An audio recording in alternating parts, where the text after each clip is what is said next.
It's been such a long time since Boston led the way. It's more than a feeling.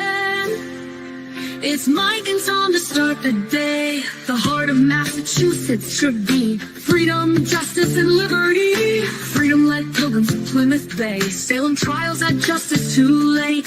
The sons of liberty spilled the tea, and then the redcoats spilled their blood. The shot heard around the world rang out from the Bay State. Boston strong and ready to defend. It's where revolution started and ends. It's been such a long time since Boston led the way. It's more than a feeling. It's Mike and Tom to start the day. Quincy Market, Freedom Trail, Charles River, Boston Harbor, Bunker Hill, Griffin Wharf, Fenway Park, North Charge. It's been such a long time since Boston led the way. It's more than a feeling. It's Mike and Tom to start the day.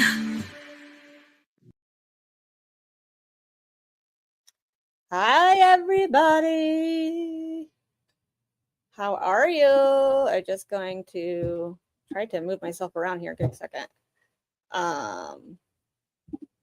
There we go. That'll work for now. Jumping on. It is going to be a mod takeover today. So, good morning, guys. I'm so happy to see all your faces and happy that you're here. Tommy is running a few minutes late. He had a oh look, I got Nikki. Hold on. I got a surprise. Hi, Miss Nikki. Morning. I gotta find you. I gotta find everybody. I think, yeah, Sammy's helping me in the background. So Tom is in the car running late a little bit. He had a doctor's appointment this morning, and I'm just waking up, so Nikki's just waking up. Mike is having a little personal day today. He had some things he had to get done. It came out of the blue, so we decided that we're gonna do a mod takeover. Who's ready for a mod takeover? I'm not, but everybody.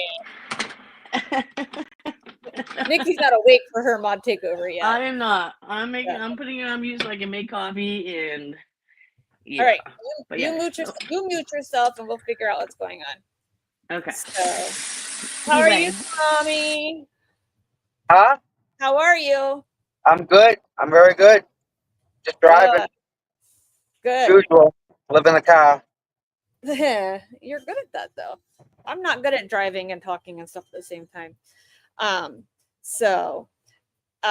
Basically, this morning, I was going to talk about a little bit about what happened yesterday in court.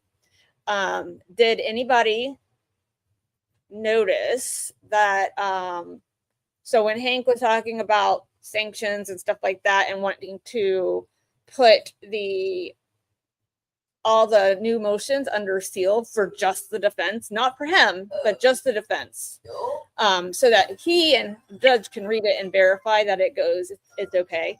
That he made a comment about that Yannetti and Karen went on Court TV and did a thing. Okay, are they allowed to do that? Yeah, but they didn't. It was actually a court hearing. It was a Zoom hearing that Court TV made it to look the way they cut it. It looks like they sat down with Court TV to chat. But if you watch Vinny, I have the video.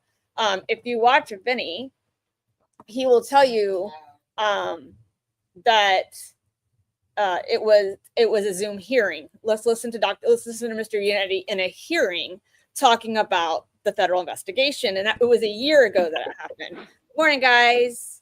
Welcome in. And so that's when Yannetti got up and said it was not extrajudicial conversations. What he's talking about, and one of the things he's mentioning, was actually a court hearing to the judge, to Your Honor. And then at the end of it, Hank stands up and says, "No, it was not in court." Like you could barely hear him. It's the end. But I pulled the clip from YouTube because, that's me. I'm crazy like that. So Hello, morning. good morning. Let me see if I can find it to play it. I'll post it on because I made my coffee extra strong for this. I thought you said extra snark. I made my coffee with extra snark. Yeah, well, that too, but yeah. All right, Nikki, Tom, I'm gonna go on mute for just a second.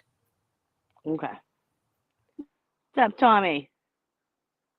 Yo, I missed the fucking exit. Oh, well, I mean, how many times I made this trip to friggin' Dedham? Pay attention. Pay attention. 5 exits later, I'm doing great. I shouldn't be fucking driving. Listen, those, that's what happens. Yeah. So free Flip. Flip was never blocked, so just so everybody knows, Flip, I love you, but he was just muted. We're gonna get that out of the way. Flip's my boy, but yeah, so that's done over with. So Tom, what do you think's gonna happen today in court? The judge will probably say, "Okay, everybody's here." Can we talk about has any of you seen, Tom, did you see it this morning? News 10, they interviewed Ronald and he was wearing pink.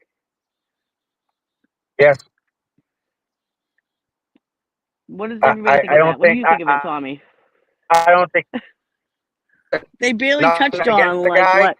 I don't think he's that. What's that?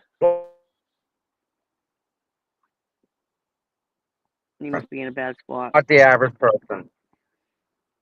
You got to repeat that because you Can you hear me now? Up. Yeah. Thomas. I can't think. I don't even know what I just said. Just pay attention. Guys in the chat, what did you think of the interview? I thought it was very vague. I thought it was very mainstream media, how they cut and splice, They didn't want him to say too much because they don't want it to look bad.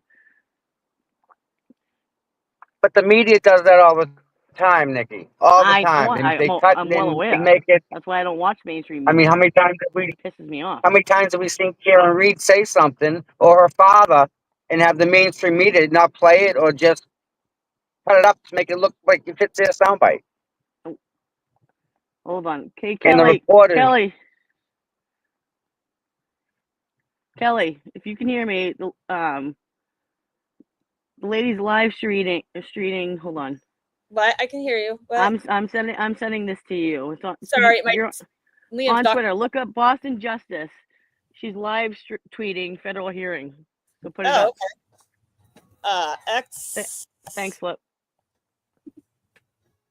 What's her name? Boston Justice? Yep. Flip just messaged me with it.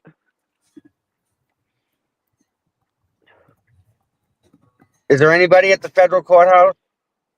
I fucking hope not, dude. I truly hope not. When I saw them get out of their car, there was a couple that I thought I heard. I know she said hi to somebody. What's her name? This is just Boston Justice? Boston Justice. Court Justice. Yeah. No, hold on. I got it right here. Hold on. I'll send it to you. Hold on. I'm forwarding it to you, Kelly. Okay. Liam, turn it down, please. Sorry, guys. If you guys hear music in the background. Check the mod chat. It's Liam in the background, and it's driving me crazy. So. At least you can get updated, Yeah, I'm gonna try to pull it up. People were asked.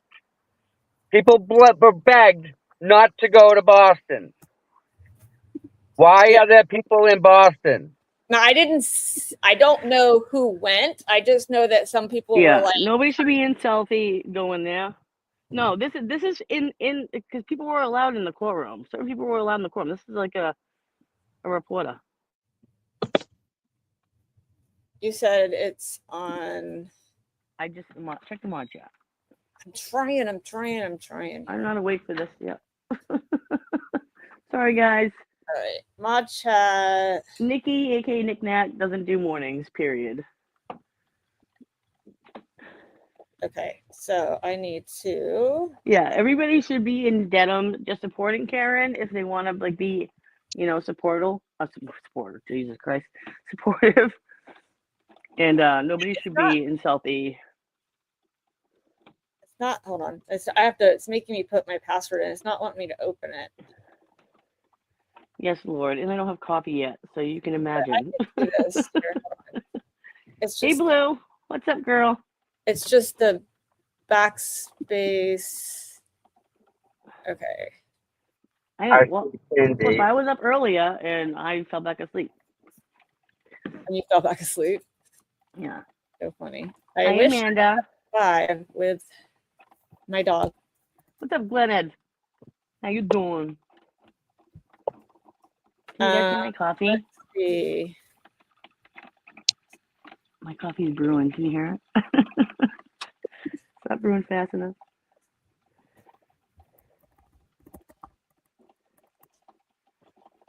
Boston Justice. Let's see if I can pull I it sent up. you the link, Kelly, in the mod chat. Oh, okay. I got it. Let me screen share it.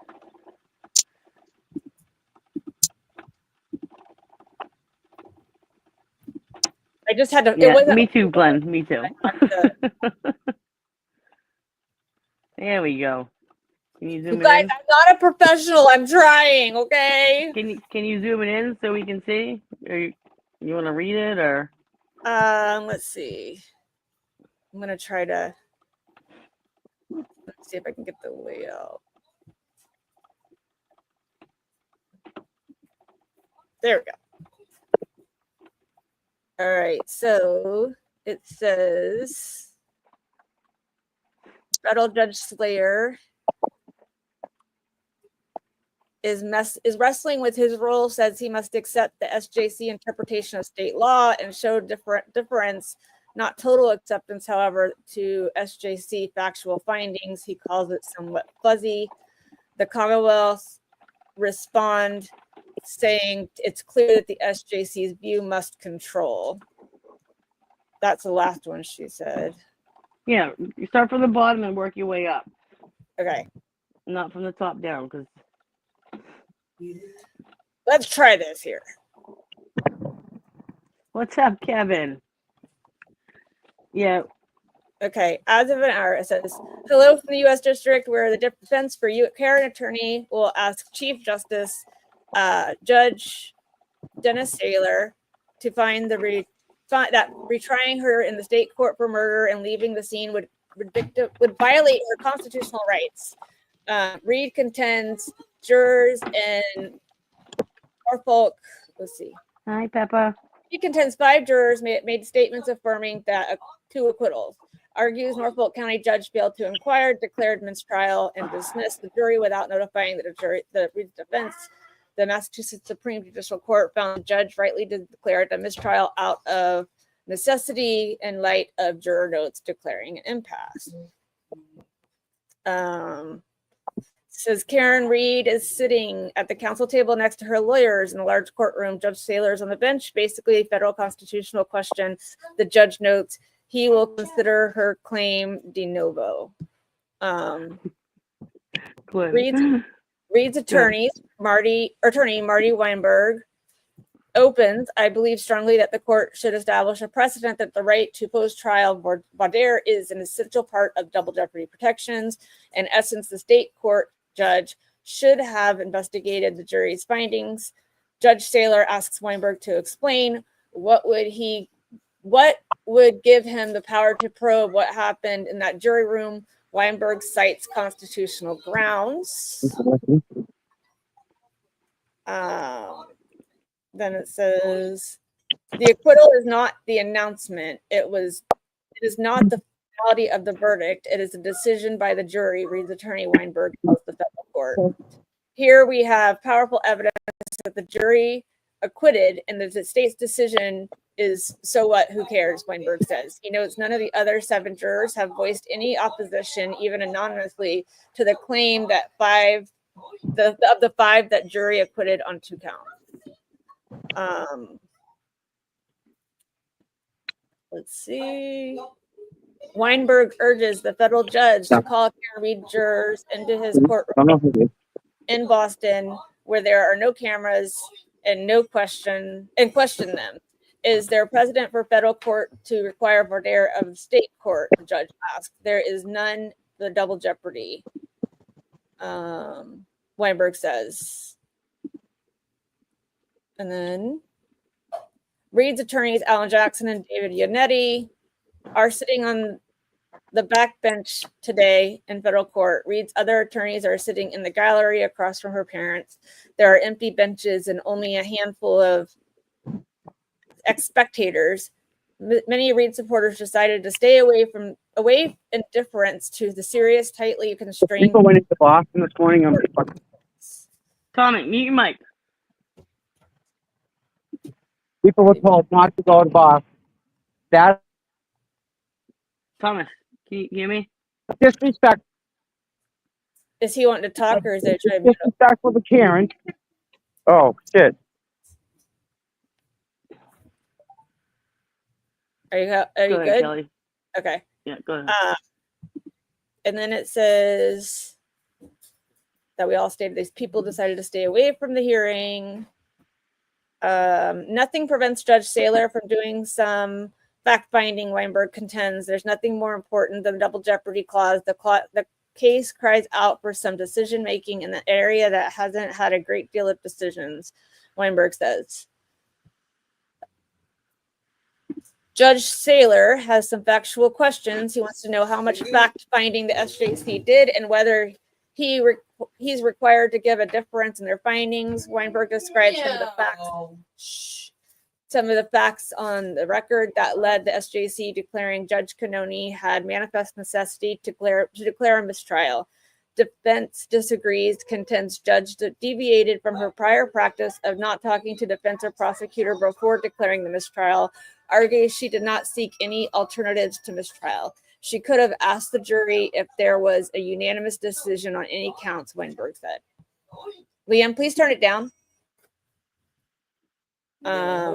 Yes, thank you.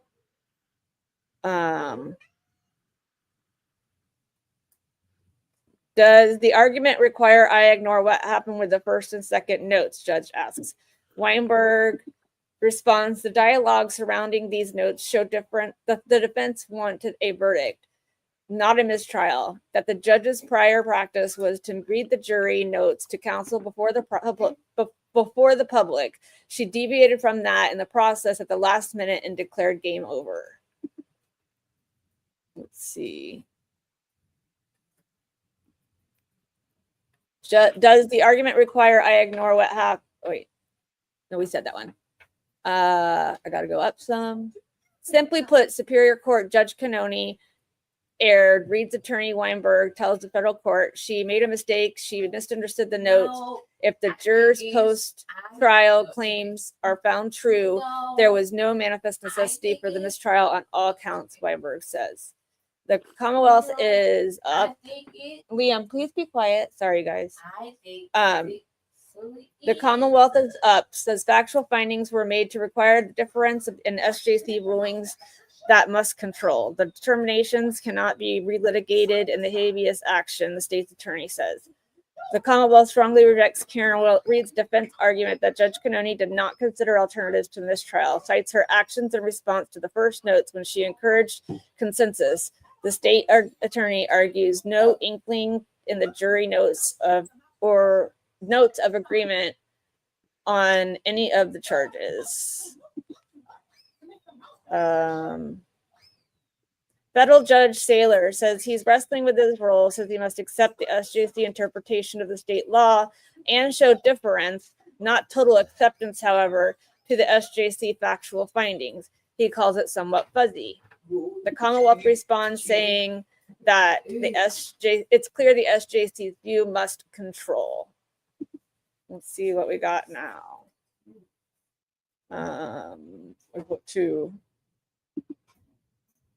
up here. Let's see what she said.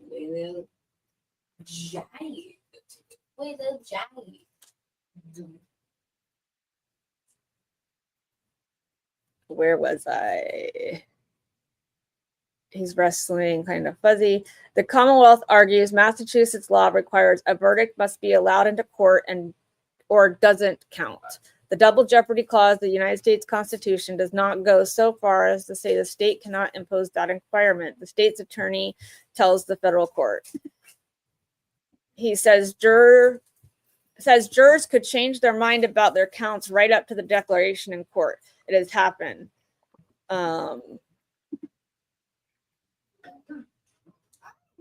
Let's see if she's gotten any more. If not, we'll wait a little bit and see. You guys might be listening to Mickey Mouse in the background.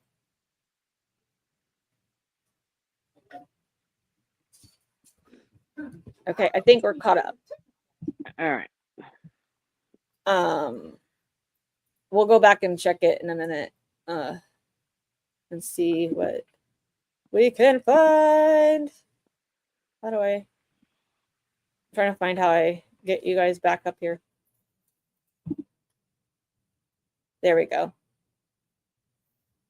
We'll do this for right now. All right. So I don't even know if there are people allowed to live tweet from the federal court. You think there's more, Joe? I'll look and see.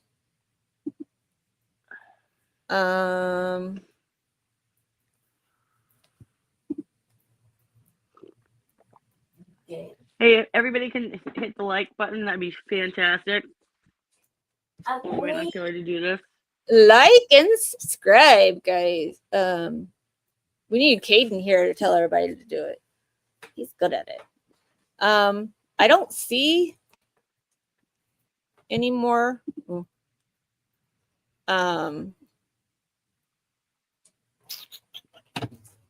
Yet, but I'll keep looking, Joe. If you see it, Joe, please let me know. Oh, you were wrong. Okay. Just making sure, because if I don't see it, I don't know. I want to make sure somebody else sees it. Let me see what else we got here. Oh, they are? Okay, Mike. Thank you for verifying. Okay, so the newest one, I think this is the new one. I think I'm gonna need to drink out of the pot this morning, I think. You're so funny. Okay, so I think the newest one says Hey, Ricky, put me on screen for a second, people. You, I got you. Let's do real quick. There's somebody I Hold want on, to introduce you guys to. Someone very important. You won't understand till I tell you. You're on. Where am I? I don't Full see screen it. me. You're in the little circle up top. Full This screen. is the one person that's made all of this happen, right? You know how screen. I say like the mods make it happen to make me do what I do. This lady right here is Joelle. This is the Joelle from Turtle Boy. This is his mod. She is the one. She's the reason that we're all here. I mean, I've gotten in touch with her a couple times and ruined her day, but I'm sure other people have. So I'm sure what she does goes beyond what I could ever say to make it for all of us. So everyone should give her a great welcome because she's like critical and pivotal to this whole movement. Hi, So Joelle. welcome, Nan. Nan, have you met Nan? I'm thinking of Nan. Where's Nan? Because Nan is a wonderful person. You'll love Nan. You should meet her. She's like all fire. Yeah, she's great. She's Tommy, great. are you live right now? Yes. Okay, we need to. Kelly, can you put Tommy up? Okay. I'm trying. Okay, like put him up on the screen, like the full screen. All right, Yeah. I got to. But this is her first time she's been to something like this. So can you tell people? Hold on a second. They're playing with the screen. I'm just trying to get her in the right spot. Close. Hit the post. I'm trying. Hold on, guys. Cancel. Yep, the shirt's awesome. I don't want to be on there. No. Just remove from the screen. If I'm the only one on the screen, you can make me full size. Okay, here, I'll just. Bingo. Thank you. All right. So, Joelle, so this is your first time here. What do you think of, what's this experience been like? Been up and down, crazy. But I'm first time here. I'm grateful to be here. Curious to see how this is going to pan out. But again, I'm here to support Karen Reed and Aiden. That's it. Isn't it awesome? I love everybody. Everybody's just so nice. Are they people here welcoming? Very welcoming, very friendly. So, Including yourself. yeah. Well, thank you. But you're kind of like, you've been doing this for so long. Oh my God, how many years has it been? Go back? Like years? Oh my God. I'm doing a lot for him too. Like a lot of modern stuff. I wish Laura from England was here. She's another one. I wish to put her right next to you, right? Laura from England goes right there because she's another one that does a lot, right? But I know you do a massive amount. So for that, I thank you. And we all wouldn't be here if it wasn't for what you do. Because Aiden does what he does, but his mods do a lot. They have to. Otherwise, he can't do what he does. So for that, I appreciate that. And I know what it goes into. So thank you for that. Nice to be out in the public. So, far. yep. Like your shirt, by the way. There you go. Nice. It has Chloe on it. Uh-oh. Oh, no. People are beyond creative. This is going to be like...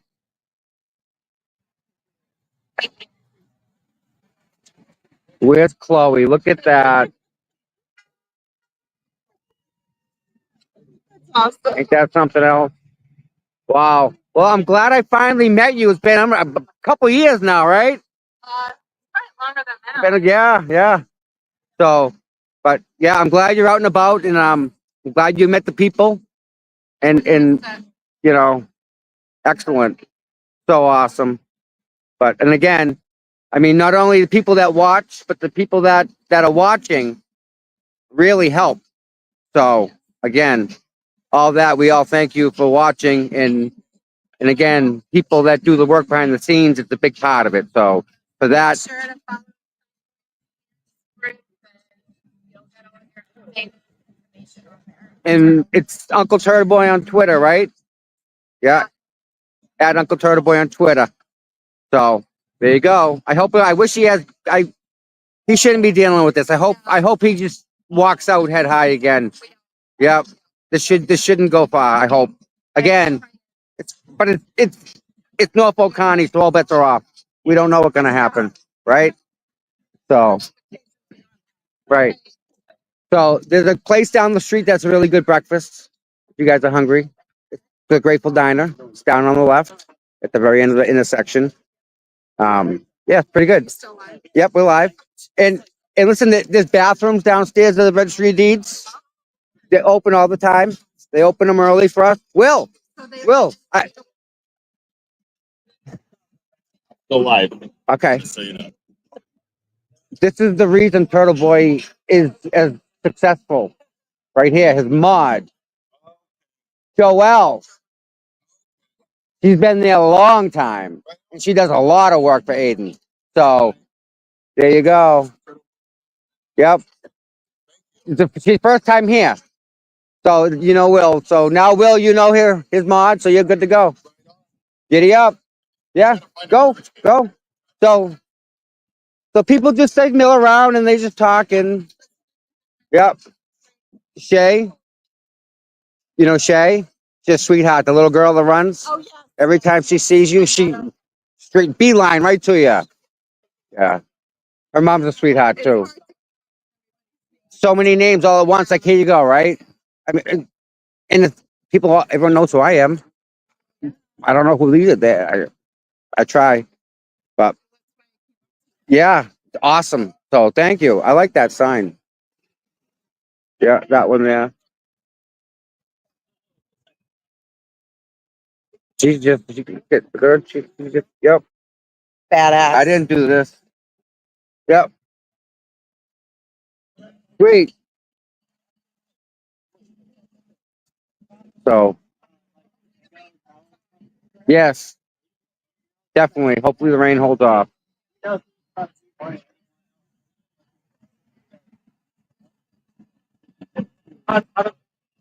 All right, you guys can pop back in now.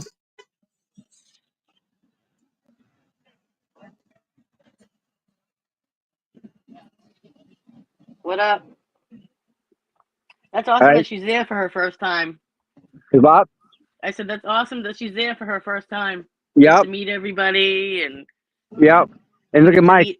she gets to He's meet getting Dan interviewed. too. Yeah, yeah. I'm looking. Where's Nan? Because that would be great to hook them two up. Right, exactly. There's Mike getting interviewed. I love that. I love that Nan went back to CF McCarthy's last night with Turtle Boy and them. Oh, I Will. saw that last night. Yeah. Yeah.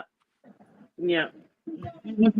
She's Hold on. the devil Hold on. going close to there every night. He's vindicated. How's it feel? I was never not. Not in question. There you go, bud. All right, that was Ted Daniels. I asked him if he felt vindicated.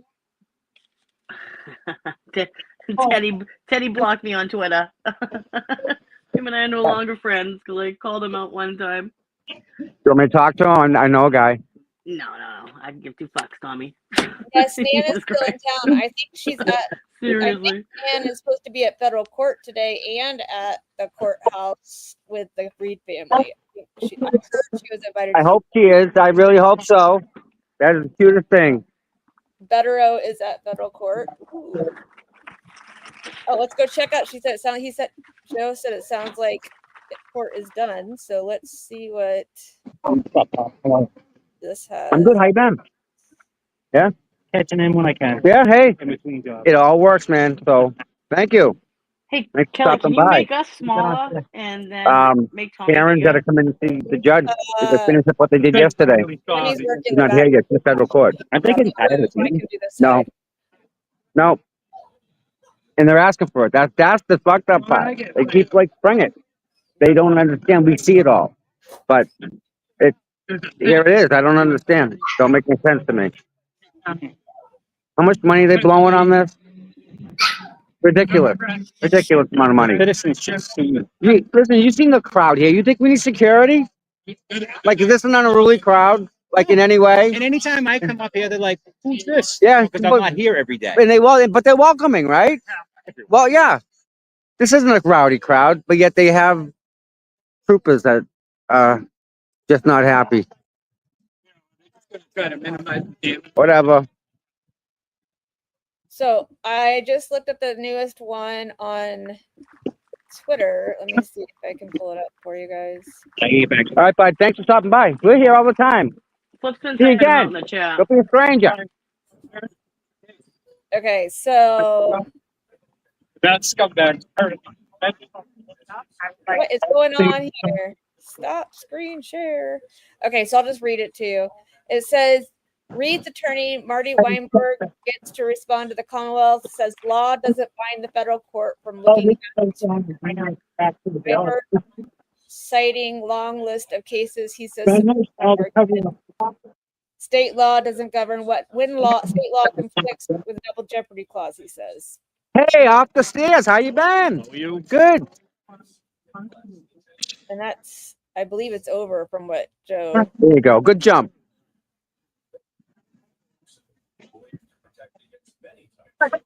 Oh, here you go. It says Judge Saylor says he will issue his opinion as quickly as I can under the circumstances.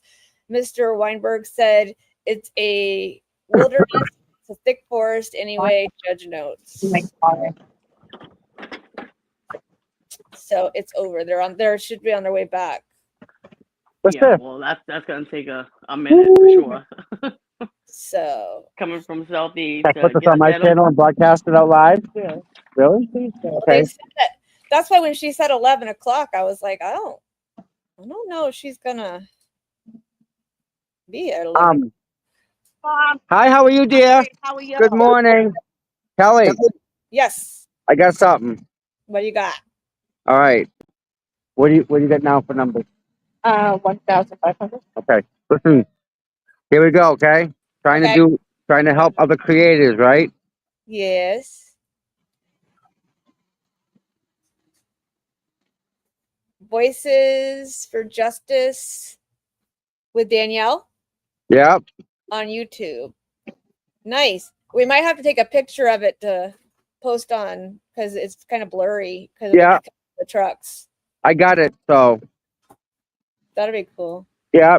Just pop over there, give her a like, subscribe over there. What can you read the name of it again? I'll put it in the chat. Yeah.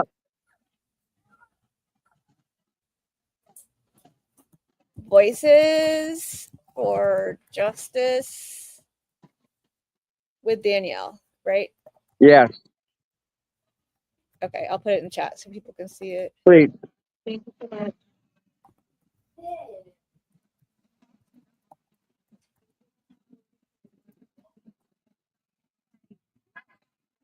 There we go. Yeah, Liv, I agree. If everybody can hit the like, share, and subscribe buttons, if you're already a subscriber, great, thanks. If you want to become a member, that works too. If one of the mods can put the member. Although if you have an iPhone sucks. I have an iPhone, and some reason I can't get memberships on it. But Yeah, you have to go like you have to do the actual link. So We have the same scenario. Red states have the same business. you guys, if I haven't said hi to you, I'm not ignoring you. I promise. I just have 1,000 things on my computer. dog mom's in the What's up, hizzy. bud? How was the interview? It's going to be a while. They're just wrapping up in federal right now. How was the interview? Was it good? Good. No, it's 10:30. Yeah. And Just asked me Yeah. about my license plates Yeah. and my hat and what it's all about. yeah. Give them a Tell them to call rundown. them minions. Oh yeah, yeah. Freaking idiot. Remember that It's day? I not remember the day like it was you guys. yesterday. Right over there. You and me are standing there. Or- The day he oh did yeah, that. yeah. It's not the stream, guys. It's Tommy's near all the news trucks, so it's causing a bunch of fuzziness. So just so you guys know that it's not the actual stream. Can I get your number before you leave today? Okay, dokie. Do that, bud. Let's see. So yeah, Good. I got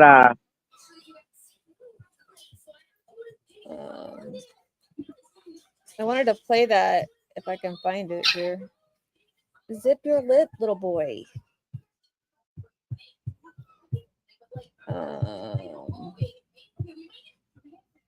Let me see.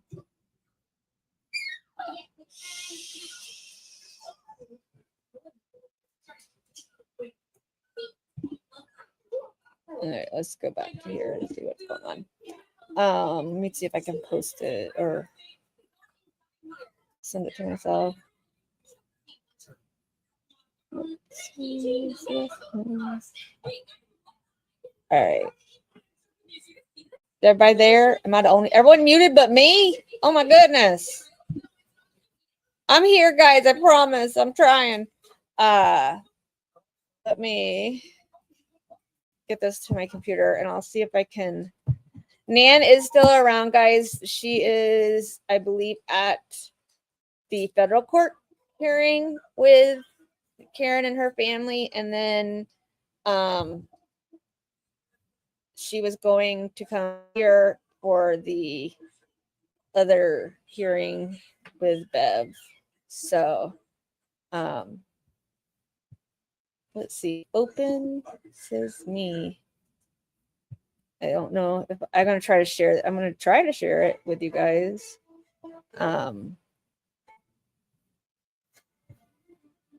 Let's see if I can. Stop.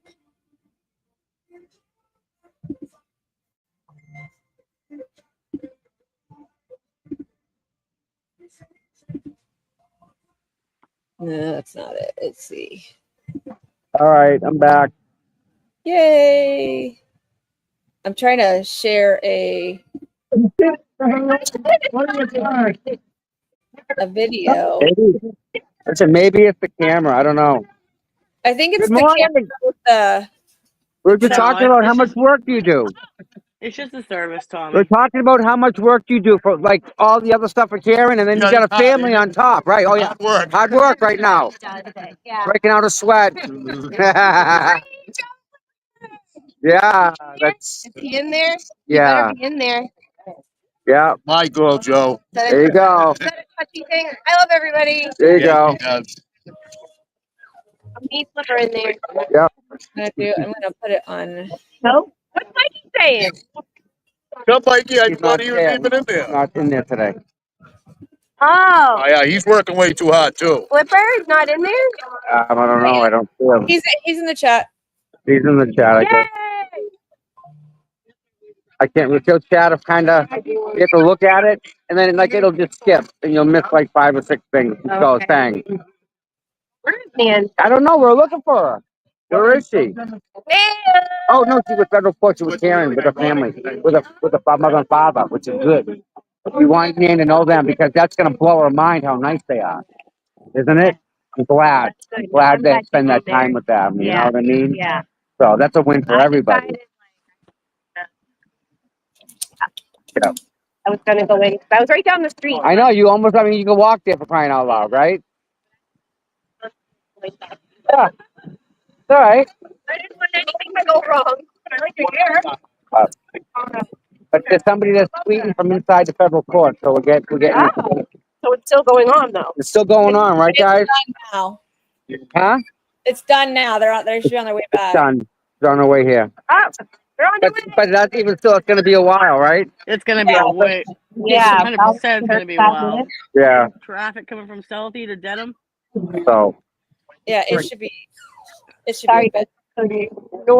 that's okay. At lunchtime. Oh my God, yeah. Listen, it's gonna rain. It's gonna be 100 degrees. The clothes are gonna stick to you. It's gonna get good. You'll see. We've been there. Remember when it rained? It was so much rain. It was this much coming down the street. It rained so much back there. Oh, that was friggin' awesome. Yep. You've seen Yeah, some Kama, stuff, I don't haven't get you? it either. It's ridiculous. Weather-wise. It's a rain stop. People are miserable with their lives, Karma, and they just hate for no reason. You know? What I mean, I'm like, no. Yeah. Is the picture choppy? Because I can change the camera and see if that works. It is. Yeah, it is a little choppy, Tommy. I can't lie.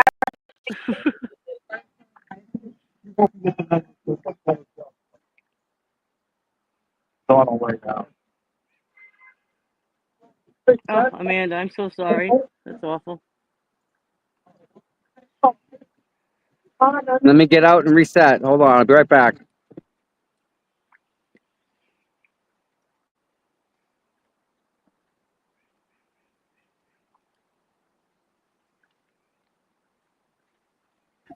Okay, I'm gonna play the video I just posted on X so you guys can see.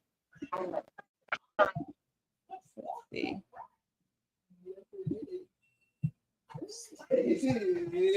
Where did it go? No picture? It's Is that you or me? that's me. I'm trying to find. Oh, wait a minute. Morning, Tom. Good morning. Is that Dina? Got the stage. Oh.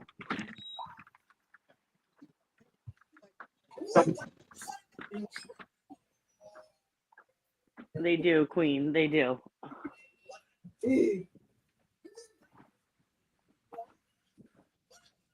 Let's see.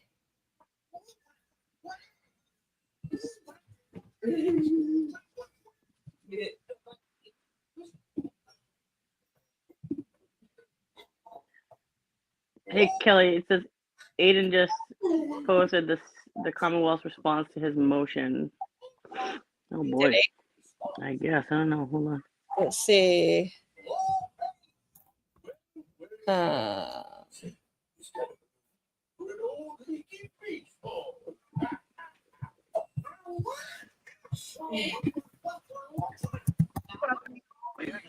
Spring's right around the corner. Right? Dr. I can't spell today. My fingers are hurting, guys. Oh, It's March. You get into April, you're kind of over the yeah, of that. Close. You can't get a big snowstorm in April. Yeah, we've had that before. Okay, let's see. This is what it says. It says the Commonwealth finally filed a response to our motion to dismiss. Robert Cosgrove claims I make money by, in quotes, begging online for contributions, end quote, and flat out lies when he says I begin each show by chanting, I'm going to fuck you up. The opening song for the show contains clips of Alan Jackson saying that by quoting Colin Albert in court. Here, where is it? Oh, here it is. Let me see if I can screen share it. I can't lie, that's pretty funny though. He doesn't say, they'll fuck you up. Bang bang. All right. So I don't want me. I want it.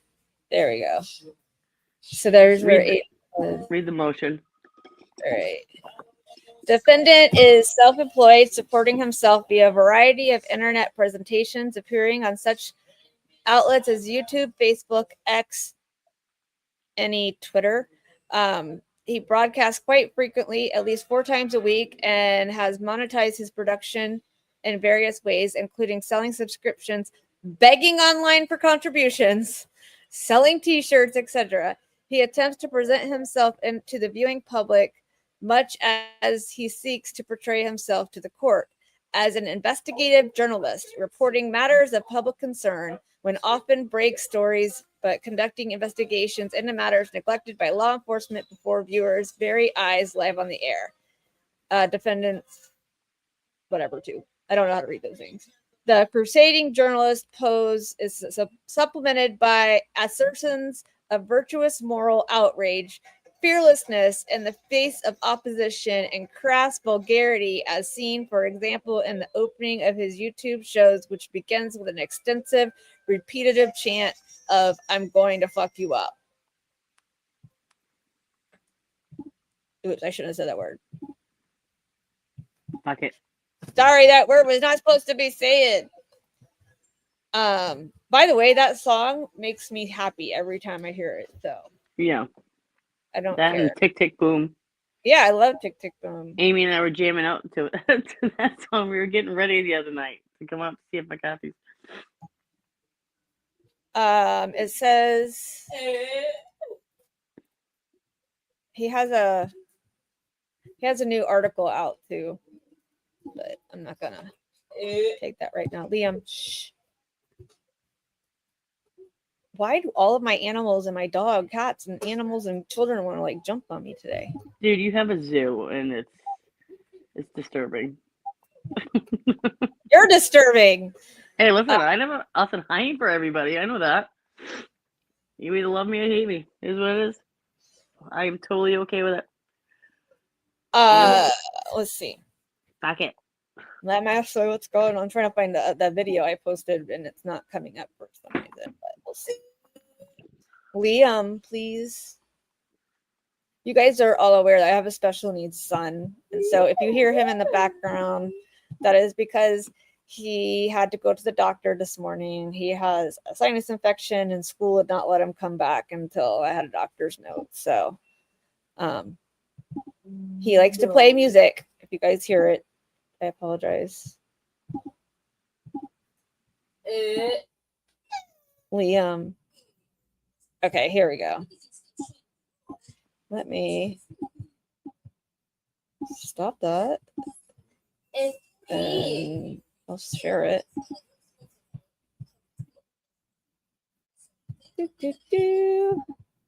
All kinds of buttons. Share screen.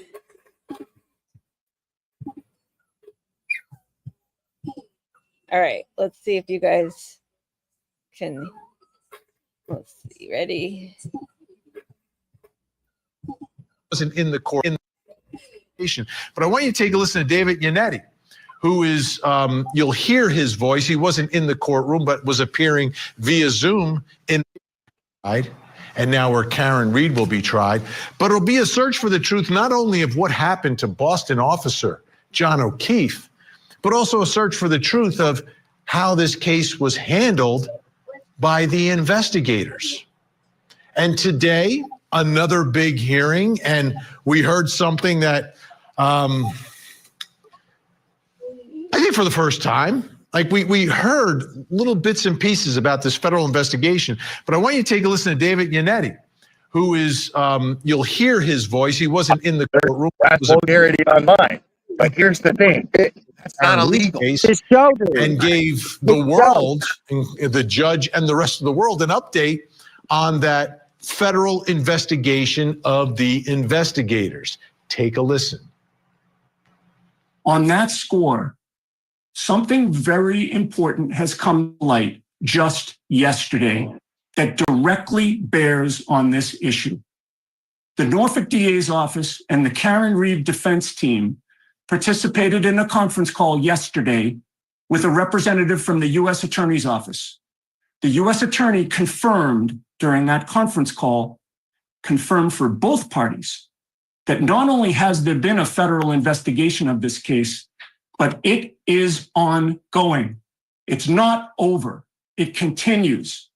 The DA had this confirmed for them just yesterday, right from the horse's mouth. The investigation is taking place now. As Karen Reed is getting ready for trial on these murder charges.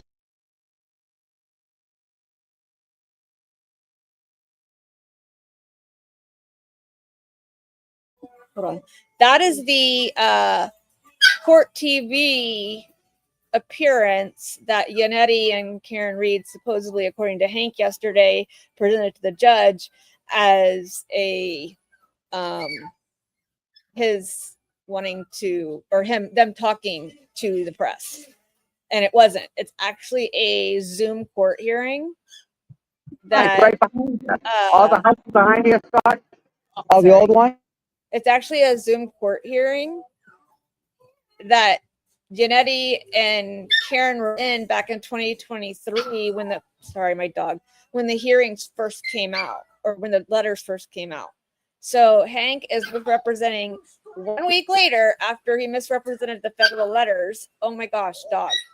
The federal letters, he's now misrepresenting himself again, saying that Yannetti did this court thing. And yeah, everyone knows it except for Brennan. And then as Yannetti came back yesterday and said, if you guys remember in court, he came back and he said he wanted to respond.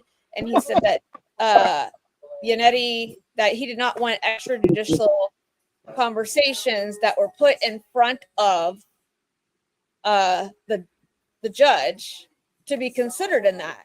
And then Hank stood up as Yannetti was walking away and before the scheduling, and he said court TV was not in court. So according to Hank, he believes that was not a hearing from Zoom.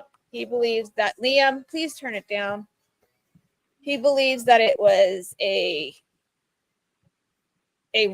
Yannetti and Karen went and had this whole conversation with Vinny. So I thought that was interesting that I saw. Vinny was on a Melanie Little the other day. Did anybody else see that? Yes, I did. I saw bits and pieces of it. And when she flat out asked him at the end if he believed that Karen was innocent or guilty, and he literally said, common sense says she's guilty. But the prosecution has not proved that she did it. So I don't, like, 1 minute he seems like he's figuring it out, and the next minute he's an idiot. So I don't like court TV in general. Most of court TV's people irritate me. So most of them. Look at the dogs. They're so cute. We're glad to have you checking out. Tommy muted himself, so I can't unmute him. I'm wondering, Glenn, if anybody in the Commonwealth either has that, because the stuff that Hank comes up with and he literally misrepresents to the court is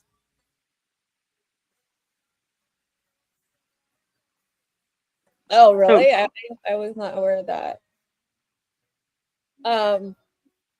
I feel like the stuff that Hank represents to the court just after misrepresentation of the federal government in the letters for the defense and causing that big scene. He also is doing it again, like the next time he stands up again about something.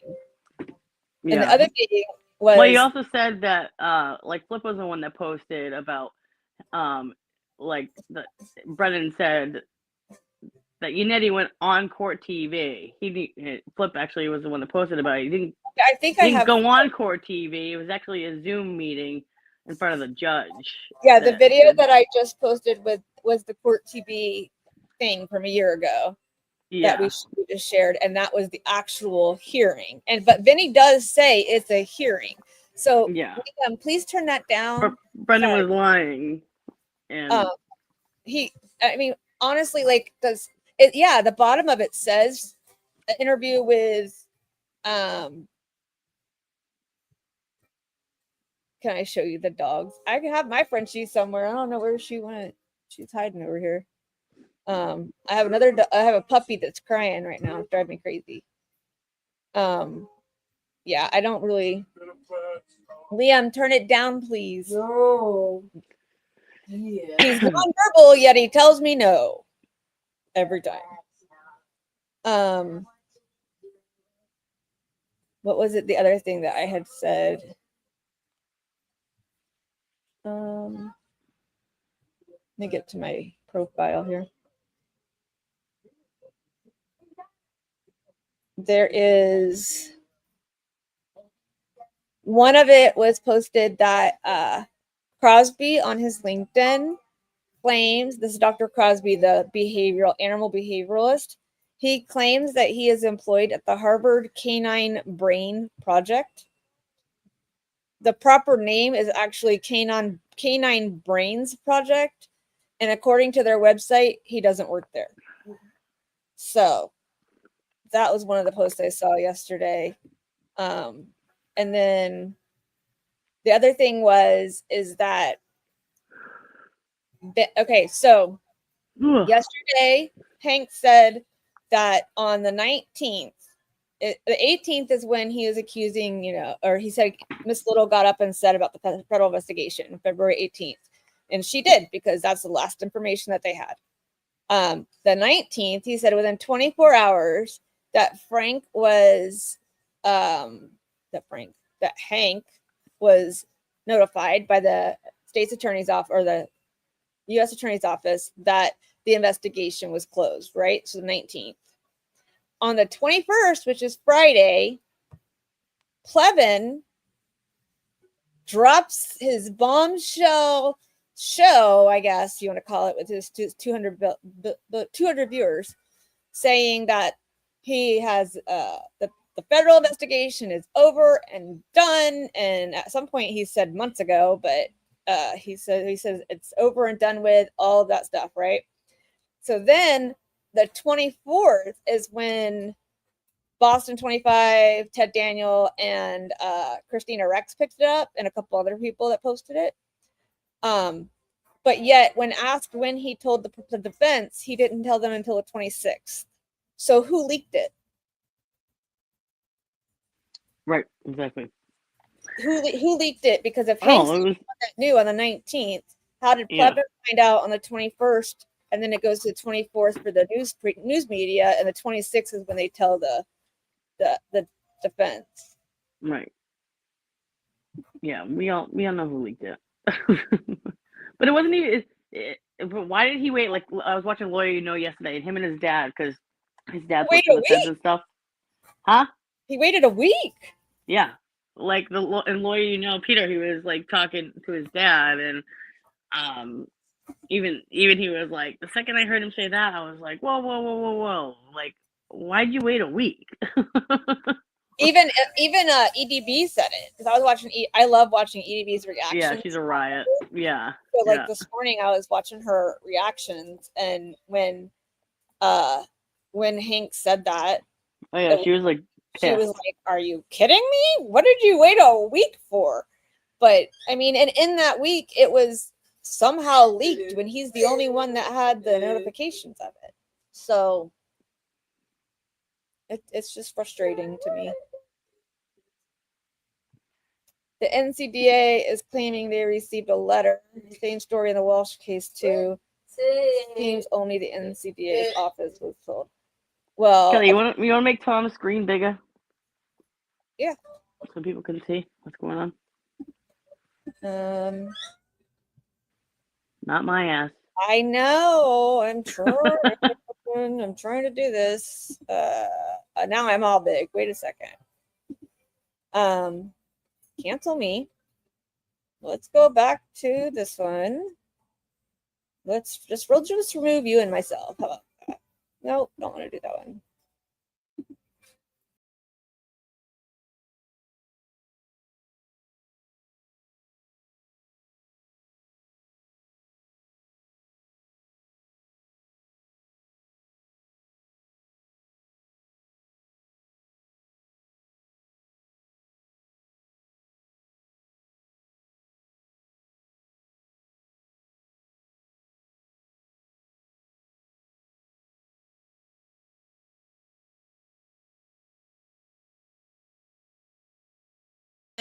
And because I enjoy hanging out with everybody and being part of it. So court's not started yet because she is not back from the federal court yet.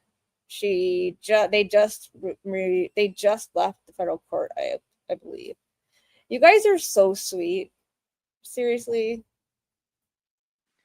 If everybody could hit the like button and possibly share and subscribe, that'd be great.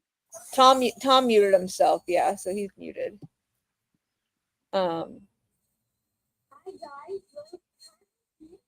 Thanks, Amanda. You guys are sweet.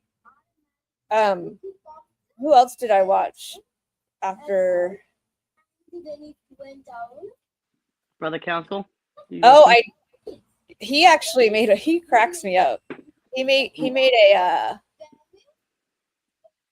said, watching the Karen Reed hearing, I have not found one case in Massachusetts that allows anyone. He's like, if any of you know any, please send it to me. Who is not a medical doctor, a veterinarian, or forensic odontologist to testify about causation of dog bite wounds. If you can find one, please send me the citation. Yeah. I was like, okay. So yeah, that was.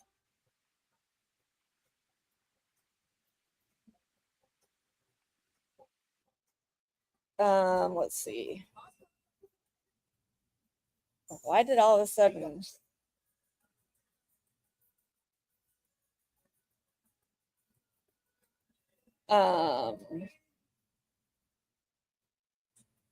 Let's see what else we got. I was looking at other things.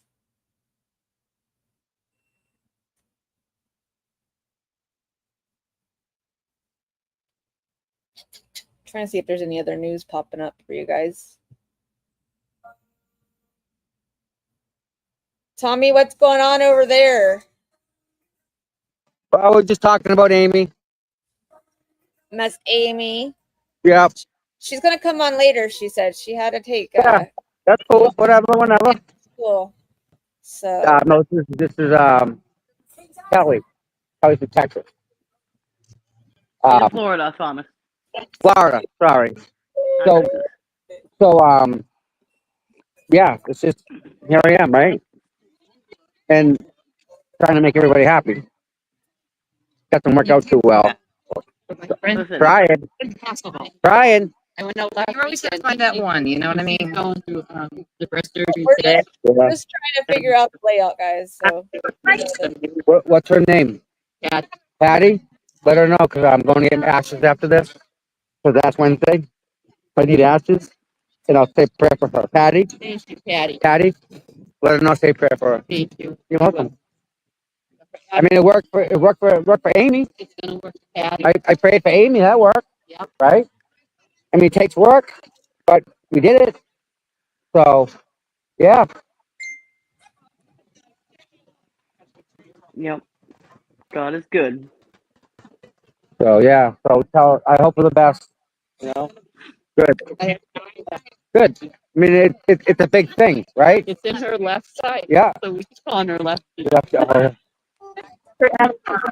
Nice. As long as you know, that's the biggest thing is you got to keep a good attitude. Yeah. Amy, not once was like bad. Like she didn't have like she wasn't. She was always positive. Yes. Every day she woke up, she was positive. Yeah. It was good. It just works, you know. So yeah, and they don't mess around. They're aggressive and taking what they can, which is good. You know, while you're there, you know, don't go back. Let's get it all. Make it all go. Make it all go away. Thank you. So yeah, so thank God, right? Exactly. Miracle worker. He's a walking miracle. So let me grab my stuff here. Did you get enough for your story, bud? Yeah? Yeah. Well, gonna get even more interesting. Hold on, buddy. You ain't seen nothing. How many people are down there, Tommy? What? How many people are down there right now? Oh wow. There's a bit. Oh, Look at that. Look at the group. yeah. Good turnout. Thank you guys for coming, by the way. Oh yeah. Thank you for coming and supporting Karen. I'm honored. Come on. That's crazy.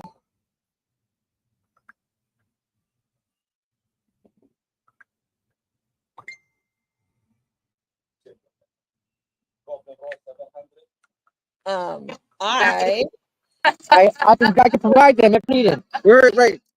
I'm gonna let you guys watch Hey, Tom give me a second. for a minute. I'm gonna go and get something real Hi, quick. Shay. Say, hold my hand. This is Maria. I am Judy. Hi, Judy. Nice to meet you. How are you? She's just hanging out. Oh, thank you. You're so kind. Thank you so much. Oh, well, So, all right, just want to say hi. That's all. Middleborough stand up. What's up, Shay? She does the Middleborough standout. She starts all of it. You do? Good for you. That's amazing. Yeah, honey. No. All right. Thank you. Talk to you. Bye. Bye, sweetie. Is that a reference? It's a good reference. But like that's easy, right? It's easy. That is the easiest thing to do. Imagine having to duck her. Why? Right? It's just not what. No. So there you go. Have a good day. You too. Yes. Hi. How are you? My first time. Oh, welcome. Yep. I've been watching forever. Where you guys from? Worcester. It's a good ride. My daughters brought me here. Today's my birthday. So Oh, happy yeah. birthday. Otherwise, I'd be home listening to you and Mike. Do you want to say hi to people? Put on the camera. No. Okay. Well, you're on audio. At least you want to say hi to anybody. You can say hi. Yeah. Anyone else? Yeah. I want to say hi to Tom. It's a pleasure to meet you. Thank you very much. I've been watching you guys for over a year. Wow. My pleasure. Right to my kitchen. Again, because y'all watch is the reason I do it, right? Yeah. Because I mean, you brought your daughters with you. Yeah, they brought me. Yep. So what do you think of your mom now into this? Did she ask you questions about the Karen Reed stuff? Do you think they're crazy with some of the answers they give you? No, I definitely informed them well. Okay. Because it's crazy stuff, right? Yeah. Oh yeah, from everything from the duckies to they know it all. Do you think that Karen Reed trials brought you together as a family? Did you talk more? Like, It's so a lot stronger. okay. Just seeing everybody here with the flags and America. That's what we're here. How proud is it? That's a parent win. If you have two children here supporting doing the right thing, that's a win. Yeah. That's a big win. Are you kidding me? Wait a minute, 5 more? Yes. Are we watching? 7 kids? Yeah. We all know she did it. You're only 40 years old. Wow. Wow. And they're all like that.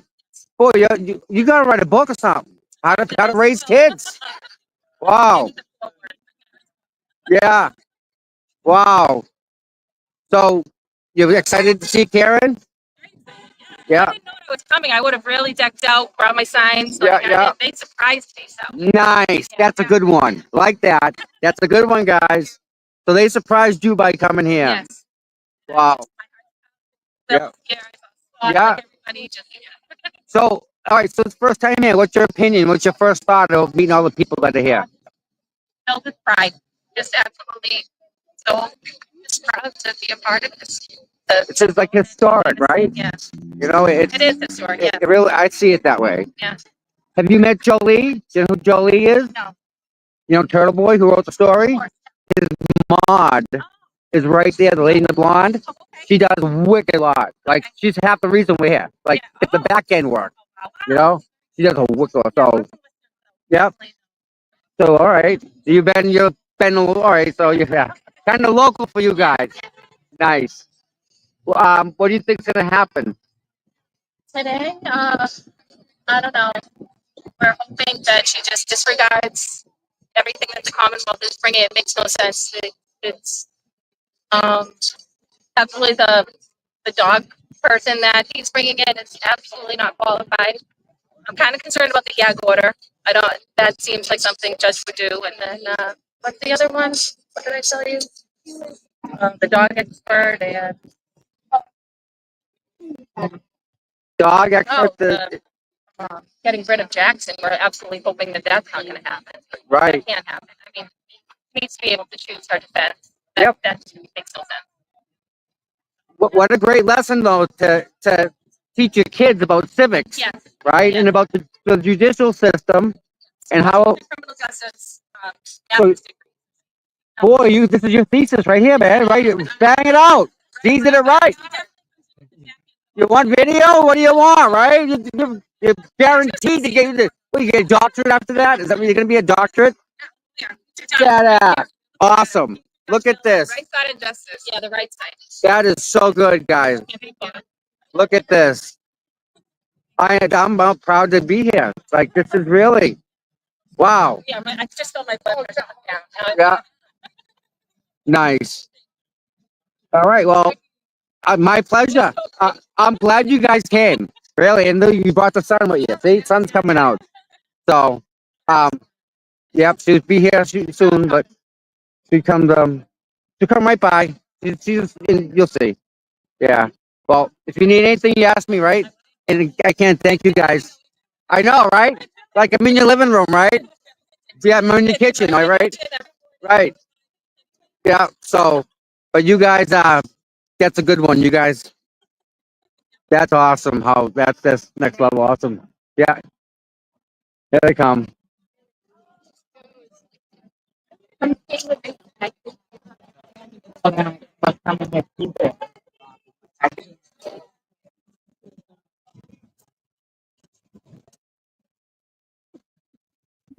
they pulling up, Tommy? Yeah. Mm. That was quick. All right, I'm gonna try to find a stream that works. I'm gonna hold that back for you. I'm taking an interview. You can Looks hold it heavy. Yeah. I mean, right now. yeah, it looks heavy for you. I'll never I got it. I got it. say no when a man wants to hold a bag. I got it. There's the Escalade right there. The black. Right there. It's coming in.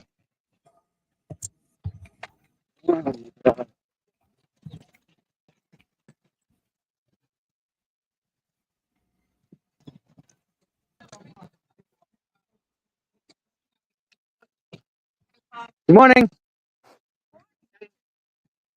Oh, you guys have the I was working at my city truck down there. I saw. I think it's cool. You'd see him anyone. Thank God, right?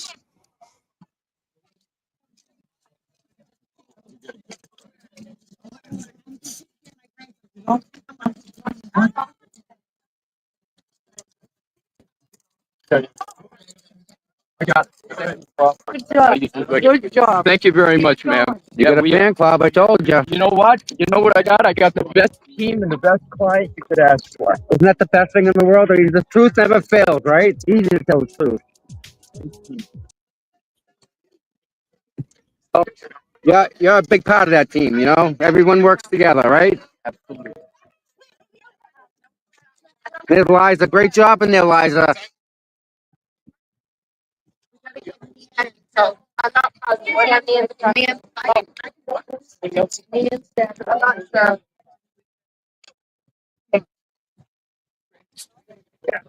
Any expectations today? I love you. Yeah.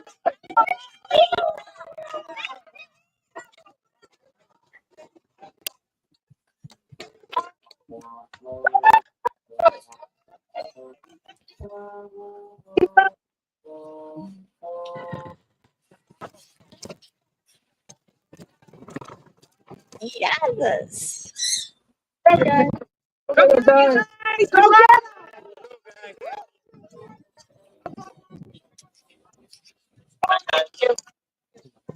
I'm so excited there. How you doing, Pedro? How you doing, my friend? Good to see you. Have fun, Nan. Mama Ree. Looking good, bud. Looking good.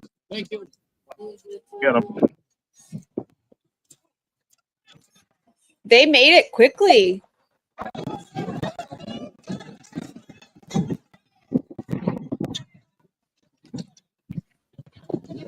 It was so good to see Bettero. Oh my gosh.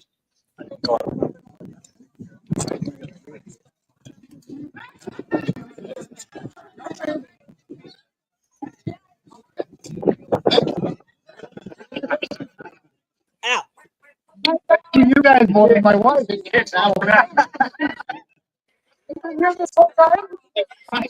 Does anybody else have a animal that's part shark? 'Cause I thought I got a Pomeranian, but apparently it's part Toodles. I'm 38 here. Feels like the first time was like dumb. Second time's like, how dumb? Third time, like, what? All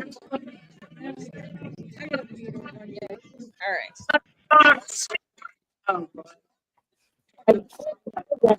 You psycho?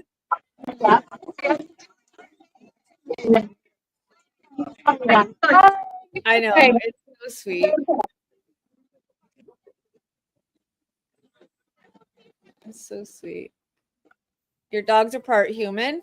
I have half. This is half shark.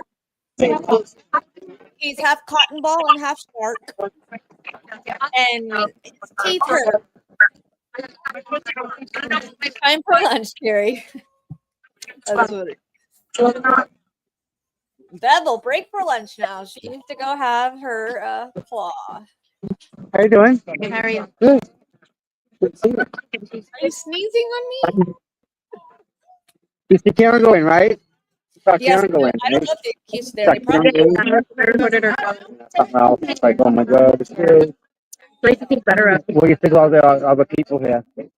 What do you mean? Like the atmosphere, like the feeling of all, like the love all these people have. Oh, yeah. But strangers, these people don't even know who she is. Like they know who her, but they never met her. But they're still here all the time, hanging out. Tommy's sound, guys. See It's not what mine. I'm talking about? It's Tommy's sound. I don't know. It's the mic for some reason. When he's talking, it gets a little staticky. We are working on that, guys, in the background. So understand things are going a little crazy today. So yeah, the audio is wonky, guys. I know. Is it wonky when I'm on, or is it just when Tommy's on?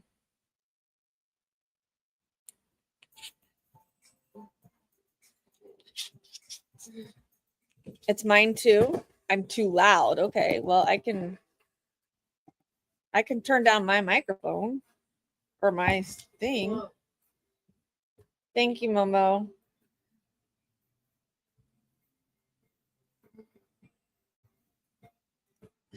I'm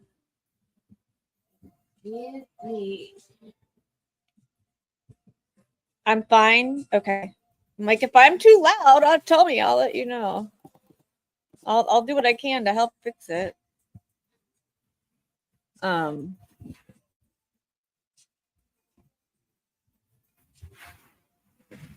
We're just everything's ready. I'm just waiting for court to come in.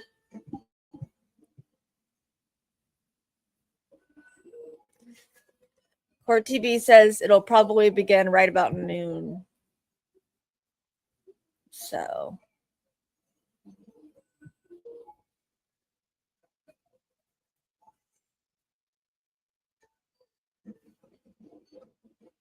you turn everything up. All right, you guys, I'll try.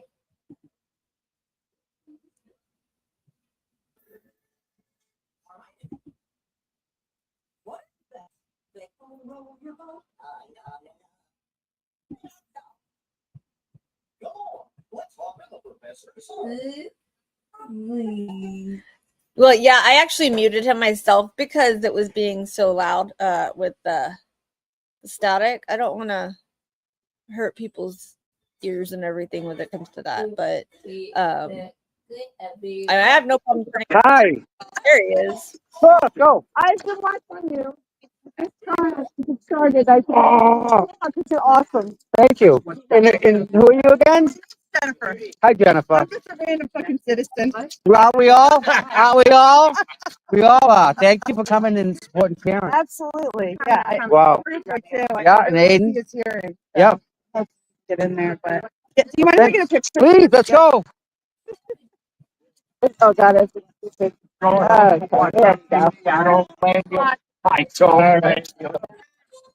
Thank you so much. You got a picture with Scott, right? I was about to, and then I saw Well, let you. me see your phone. I'll take a picture. That'd be awesome. Yeah. Hey, Tommy, can you adjust your mic? He really has. Oh, hold on. Joe. Tommy, when you're done, can you adjust your mic? Joe. Good at it. Yeah, I'm so bad at taking pictures. You gotta take a bunch of them. Then you go through them. Say, I want this one. I don't want that one. I want this one. I don't want that one. My daughters would get along just fine. Yeah. That's what they do. All right. What do you guys need me to do here? I just want you to fix your mic some. It's crackly. Hold on. Audio's. Does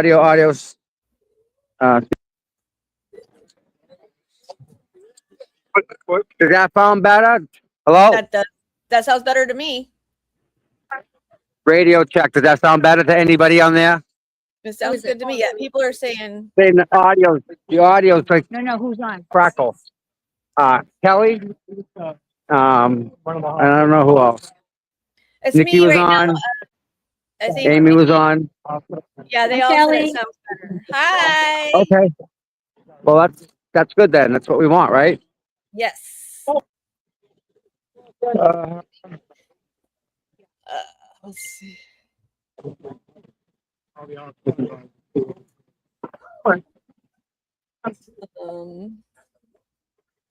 So Ty's you.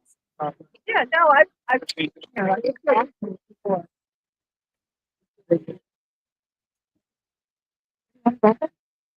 You wanna?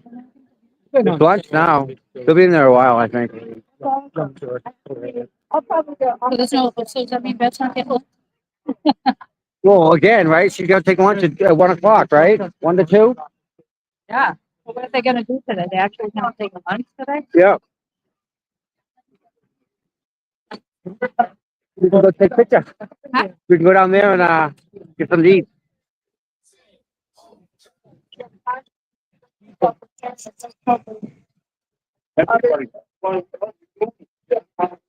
I'm so glad that Nan went in with them today. That's so good, isn't it? I'm so excited for her. I thought she had said something about going to federal court too. And where's Aiden? What? Going to federal court. Who else wants those done? Yeah, we're not in. I'll go. Hungry. Okay. Want to go? Yeah, I'll go. You got to be quick about it.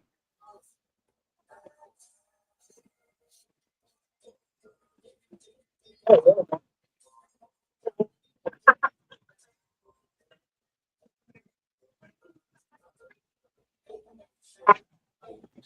right, I'm just charging my phone. You're fine. I was just looking for. It went from 47% to 20% to 15. That's crazy how it Yep. goes so It fast. just dropped. There you go, Shay. Cindy, going now that way? Okay. What are you doing? Going in. Okay. We're going to get breakfast if you want to go. Yeah, all of us. We're going to try and get people to go down there. The Grateful Diner. It's up to you guys. All right.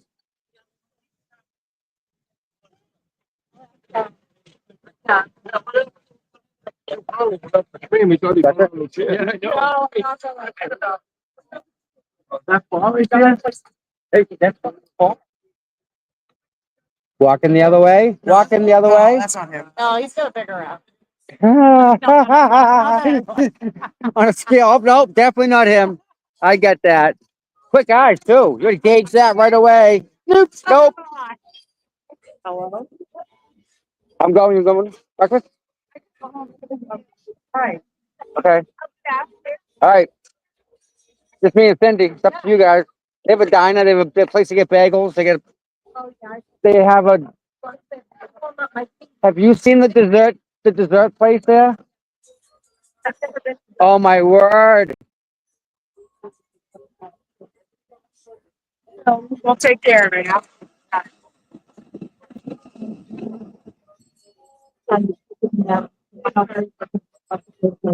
Yeah, good, good.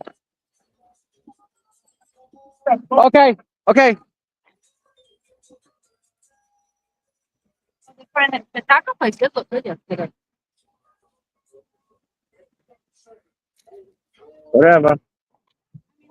I'll try the I'll try it sometime. I'm hungry for tacos. I love this diner.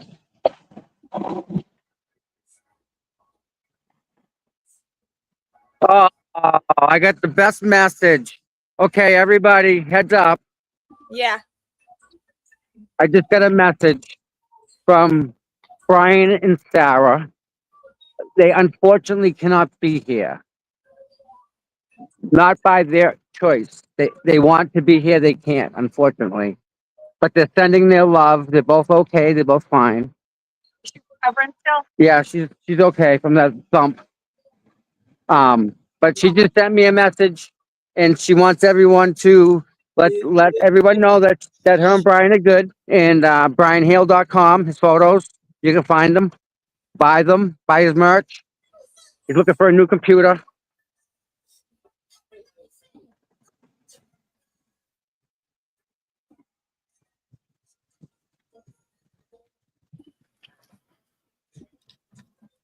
Let's see how this one works. Amy! Yeah. Hi. I can't hear you. There you are. I can hear you now. I can hear you now. Amy and Kelly. Oh, Cindy said hello. Hello.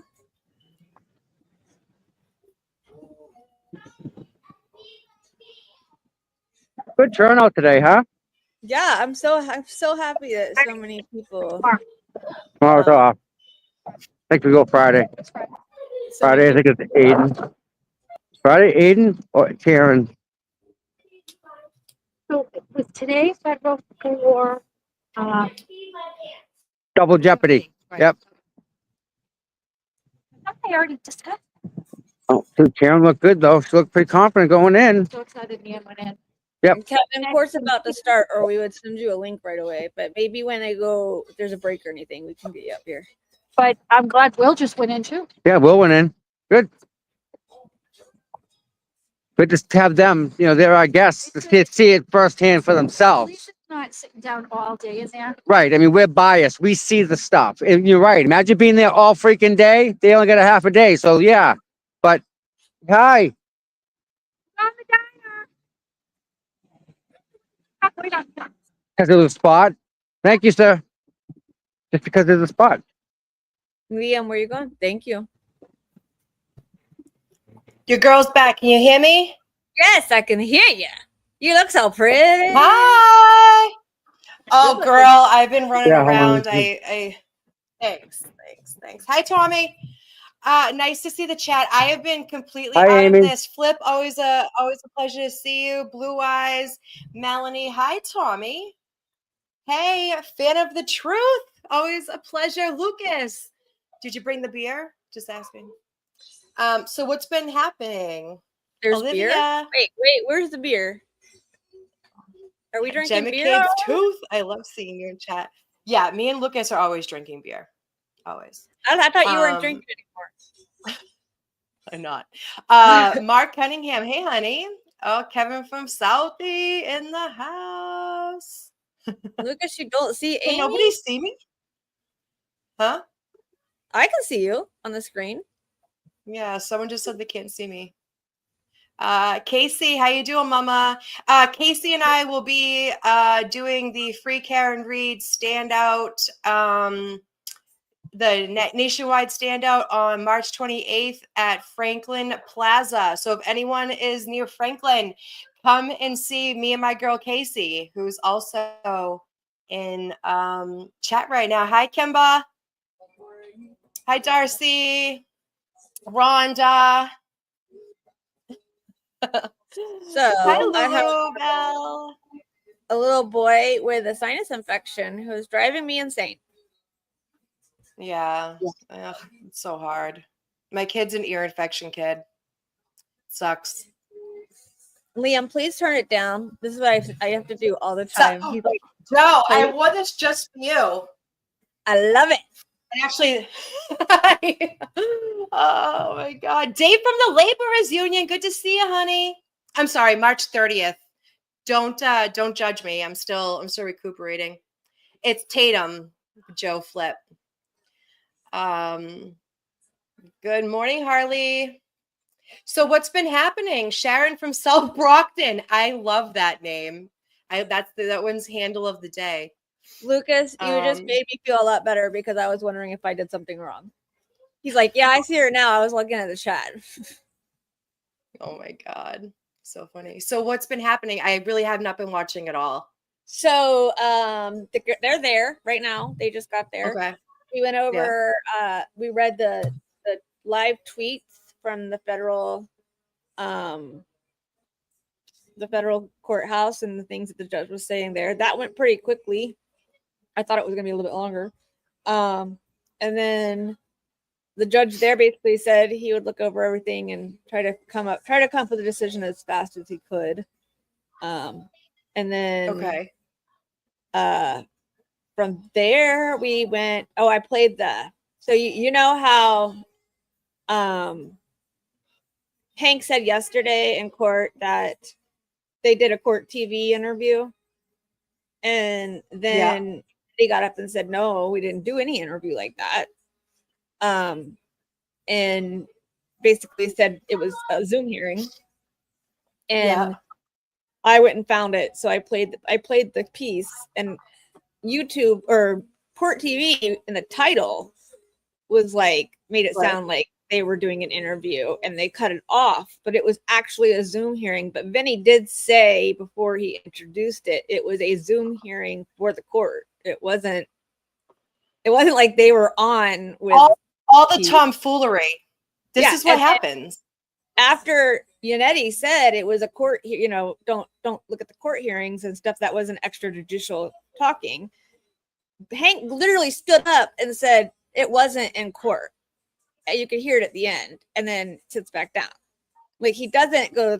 He says it right at the judge as soon as Yannetti walks away. He's like, it wasn't in court. I can't.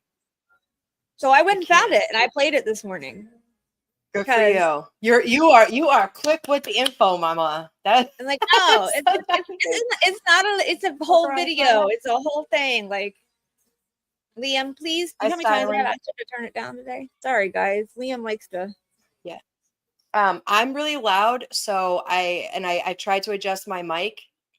If I'm blowing your ears out, sorry. 13 Kings. Hey, babe. Hi, Jay from Hall. Hi, Stylin'. Yes, Brennan can say and do anything, but it's not for the defense to even fart without them saying it's okay. You are absolutely correct.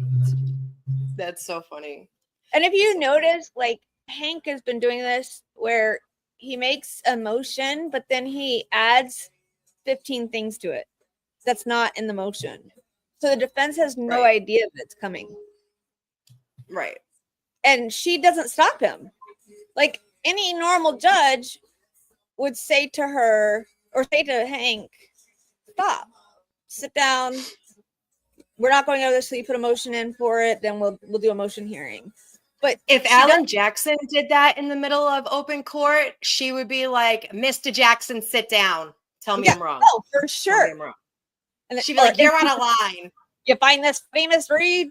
Yes, I do, because he's just doing what he wants to do. Oh my God. Shit's wild over here. Oh man. It's frustrating. It's like, I don't know. I get irritated with, let me see if I can find.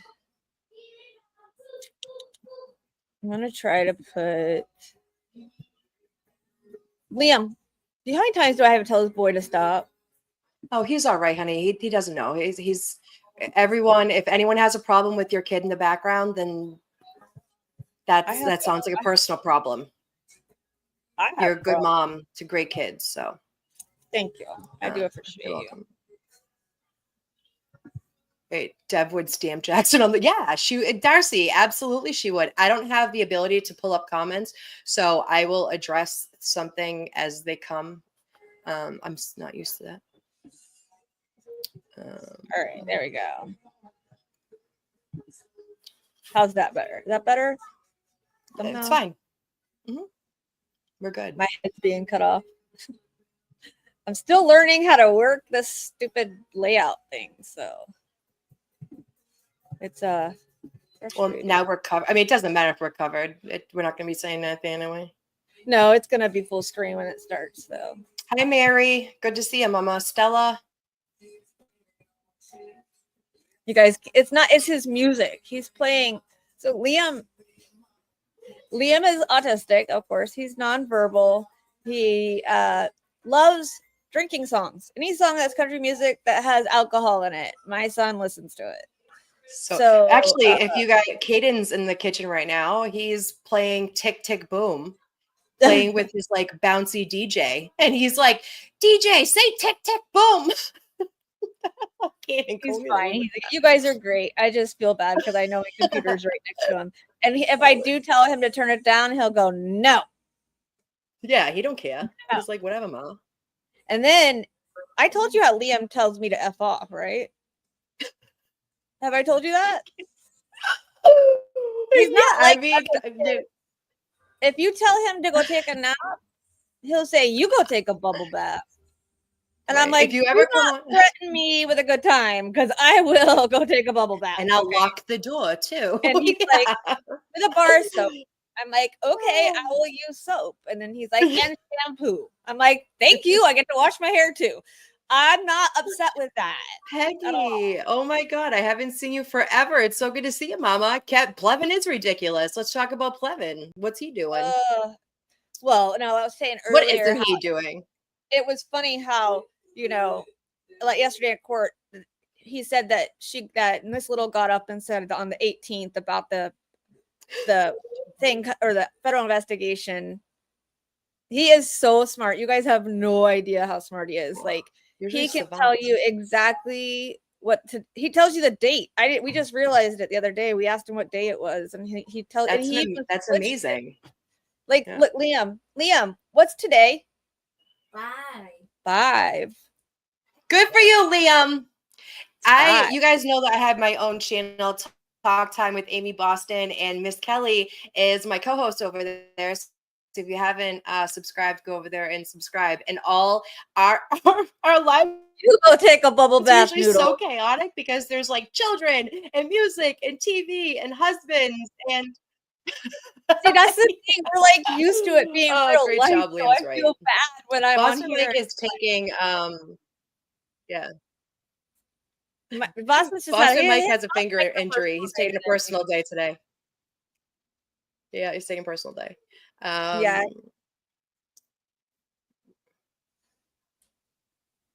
What did he say? Yeah, day to day with sore thumbs. Yeah, no. Can you pull up Kevin from South Boston's thing? Whenever Kevin's on any stream, make sure that there's earbuds. There's earbuds handy and no commenting. No funny. return comments. I usually just laugh. Yeah, Kevin makes an appearance on my channel from time to time. Flip said Mike texted me earlier. He's day to day with sore thumbs. I can't. Rafferty. Oh wait, what just happened? This is my thing. I don't. So they said they got a lot. They all both received an email that the DA received with the defense was. Oop, looks like it's moving. The defense was was copied on it, saying that it was still open on January 30th. Right. Mm-hmm. February 18th, Liza Little stood up in court and said about it being open. He received a call supposedly from the U.S. Attorney's Office on the 19th, within 24 hours, saying that it was closed. Then, Clevin announced it on the 21st. And then Boston 25 and Christina Rex announced it on the 24th. But he didn't tell the defense until the 26th. That's what he told the judge, the 26th. So why did it take a week, and why did all those people have it out first? So right. Well, and if anyone doesn't think that Christina Rex announcing that at noon wasn't her colluding with the Commonwealth to get that out at the noon news, like Mikey was saying yesterday, like that was for sure definitely all set up. So stupid. Oh yeah, stupid. Yeah. So Liam will tell you to go take a bubble bath, and that means you're in trouble. That's adorable. If that's like although his one thing to tell you. I gave him a haircut yesterday, so yeah, he doesn't look like a homeless child anymore. Does he mind haircuts? It took me for like 2 years of like battling Caden in the barber chair to allow him to get a haircut. My oldest is a barber, and he will cut Liam's hair, but he also doesn't like to do it the buzzing often because he in the shop because he feels like I don't know, it's like I feel weirded out about it, and so he did it the last time he did it. He just cut it all one length, and I was like hated it. But Liam was moving around. So yesterday I was just like, come on, boy, you look like a homeless child and we need to fix this up because you don't need to be in public. I mean, he would wake up looking like flock of seagulls. The hair would be like standing straight up on his head. And I'm like, ooh, what is that? Hi, Guardian Hawk. Hi, Patricia. I saw your comment earlier, and thank you. I am feeling.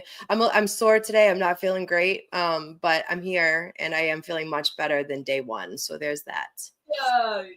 It says Nikki says court's on. I'm on. Are we behind? It's March 4th, but we are on the countdown. Wrong one. Oh, there we go. Let me see where the mute is here. I gotta find a video.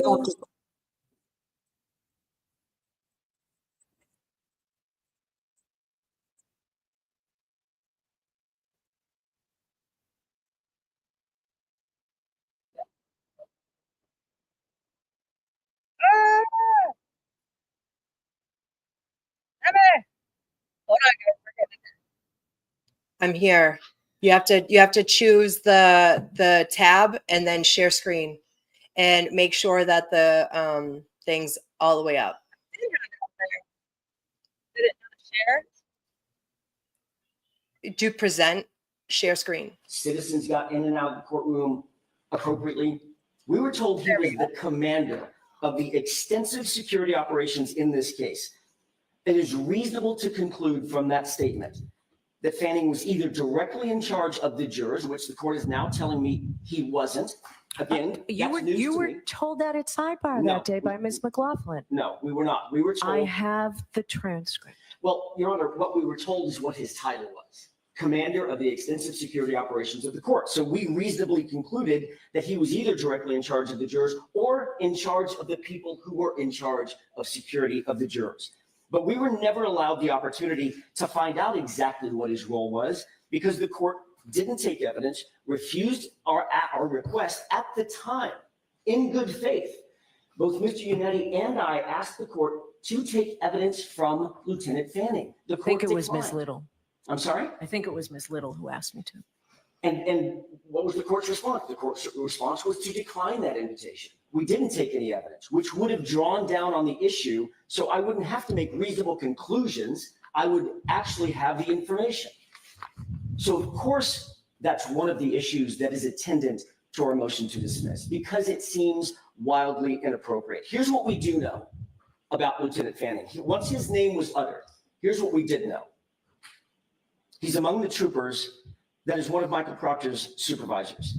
He interviewed several prosecution witnesses who testified at trial against Miss Reed, including Laura Sullivan, Marietta Sullivan, Bridget Meehan, Heather Maxson. He interviewed all of those individuals, or took part in those interviews. Lieutenant Fanning was at the defendant's home and seized her cell phone in January of 2024, just months before the trial began. Lieutenant Fanning was included on the text chain where Trooper Proctor said he was going through my client's phone looking for nudes. And then his name comes up at sidebar as the commander of the extensive security operations attendant to this case, and he's the source to whom something was reported about juror misconduct. When you couple those two things together, that he's the commander of security and a person who supposedly, through hearsay, overheard a juror making statements about the case, and they have an entire myriad of individuals to whom they could report it. They report it to Fanning, and then Fanning reports it to the court officer who reports it to the court. It is not unreasonable to conclude that he was at least within the orbit of the security operations governing the jurors, which is exactly why we put it in our papers. And without additional information clarifying that, we have no way of knowing that he wasn't involved or didn't have any direct access to the jurors. If he didn't, he didn't. And that's a fact that everybody can agree on. But when we heard the information, the only reasonable conclusion we had, given the fact that he was the source of the information and he was defined as the commander of security over the entire case, not part of the case, the entire case, which includes the jury, that is a reasonable conclusion. So you signed your affidavit 2 weeks ago when you already knew that he did not have any access to the jurors. No, I didn't. I absolutely did Signed not. and sworn under the pains and penalties of perjury this 21st day of February 2025. Correct. On February 21st, 2025, we were still at the first time that it was mentioned that he had absolutely no access to the jurors. He never had any contact with the jurors. We received our responsive documents from the opposition from the Commonwealth. In that document, they mentioned he never had any direct access. He didn't have indirect access. They make these claims with no verification, by the way, no declaration, no supporting evidence, no declaration from the attorneys who filed the opposition. That's the first time someone actually took the position that he had absolutely no access to any of the jurors, direct or indirect. So when we filed our papers, the information that I just told the court is the information we were working from.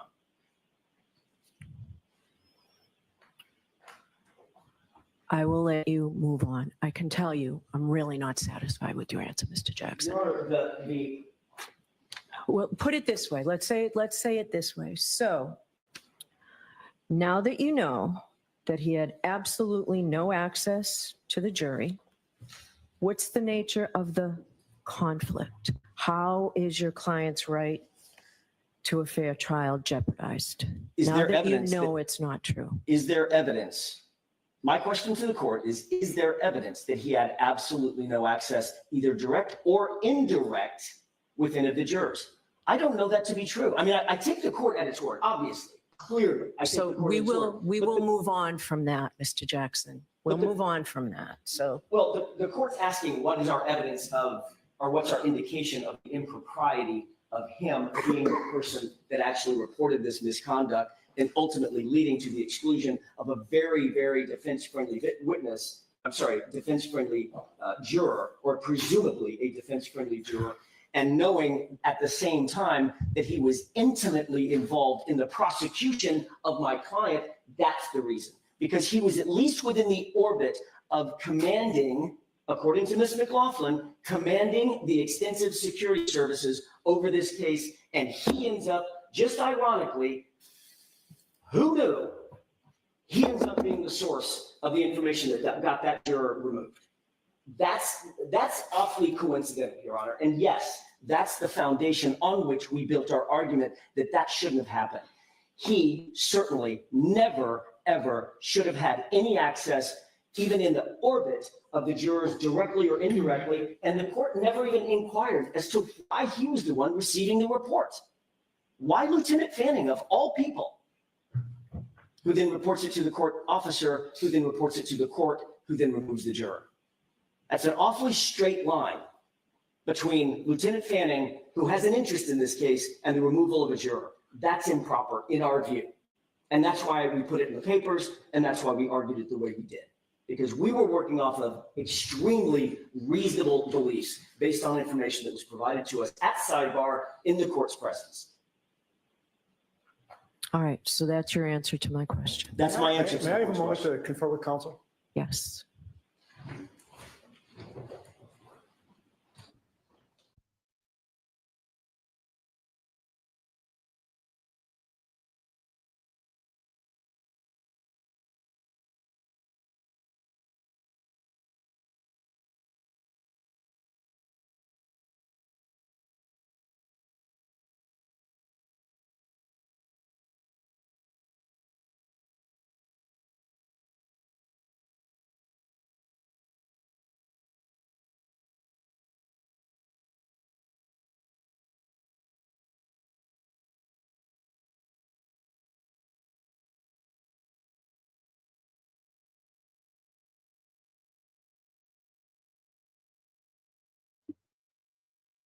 I feel like it's Thank you for that. The court invoked Mr. Unetti and said, as local counsel, he knows this not to be true. Mr. Unetti just indicated to me that that's not quite the fact. And so Mr. Unetti, I think, should be able to at least address the court. As the court said yesterday, when we file something, we file it on behalf of everyone, including Mr. Unetti. So if the court would allow Mr. Unetti to explain what his experience is, that may elucidate on this issue. If we have time later, go on with your argument.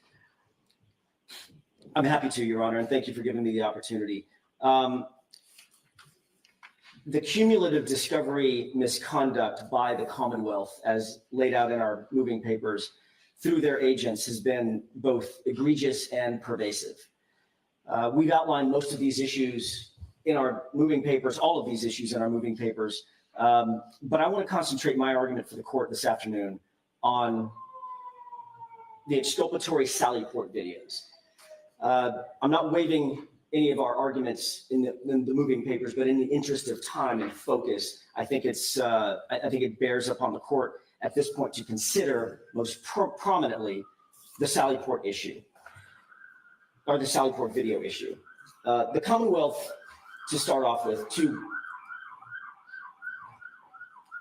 facts that are true. The Commonwealth cannot deny the untimely disclosure of critical exculpatory evidence. They cannot and they will not deny that untimely disclosure. And they also cannot deny that critical evidence was intentionally, not by some sort of mishap, but intentionally was withheld from us. So what do they do in their opposition? Most of the time they spend saying that the prosecutors themselves did not know. They had no actual knowledge. While they concede the unavoidable in their moving papers, which is that the Massachusetts State Police and the Canton Police Department both knew about the evidence and both withheld it. Conveniently, they throw much of this on the back of Michael Proctor. It was sort of to be expected. He's already damaged goods, so why not?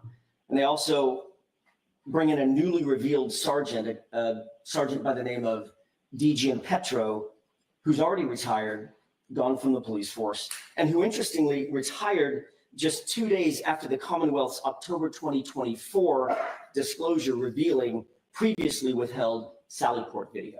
I'm just going to ask, is he available, Mr. Brennan? Not today, but he could be available. I'm just curious. So he's still around? He is, yes, Okay. and he's cooperative. All right. All right, Mr. Jackson, go ahead. Our motion illustrates that, and by the way, I'll walk through the videos that we did get and when we received them. Our motion illustrates that dismissal in this case is required because of the cumulative impact of clear-cut discovery violations, clear-cut, inexcusable Brady violations. And from a legal standpoint, the conduct in this case is so egregious, it's so pervasive, and it's so deliberate that prejudice must be presumed. We don't have to prove prejudice, it should be presumed. To begin, I want to start the issue by talking about the condition of Miss Reed's passenger taillight. The condition of that SUV passenger taillight at the time it was brought into the Sallyport at Kenton PD is of critical importance. And that may be one of the most important facts in this entire case. It's important because we know as a fact now that not a single piece of taillight was ever recovered at 34 Fairview until after that vehicle was in the possession of Michael Proctor and the Massachusetts State Police. That is the foundation on which this entire argument is built. And it is an undisputed fact, although it wasn't undisputed for years. Other material facts that are not in dispute. The Sallyport video has been in the possession and custody and control of the Commonwealth since January 29th, 2022. That is a fact. It's also a fact that none of it, not one bit of it, was ever disclosed to the defense until April 4th, 2024. On April 4th, and I want to walk through what videos we did get and when. On April 4th, we got two videos. One was the Sallyport interior front wall. That was the video that was missing 42 minutes, which was the 42 minutes where it would have shown the car being pulled into the Sallyport. And we also received a Canton Police Department driveway video with the SUV on the flatbed, which did not show the rear end of the car. On April 23rd, 2024, and by the way, April 4th, the court will recall, was just in the shadow of the beginning of the trial. On April 23rd, in the middle of the trial, we received another Sallyport interior back wall video. That was the video that is now sort of famously inverted. On October 10th, 2024, 2 days before Sergeant DG Petro retired, we received four videos. The Canton PD interior hallway, the Canton PD rear lot main side, the Canton PD rear lot cruiser side, and the Canton PD church side exterior Sallyport. And I highlight the word exterior because it becomes extremely important in just a moment. These are four videos, all of which show Brian Higgins in some way, shape, form, or fashion at the Canton Police Department on January 29th, 2022.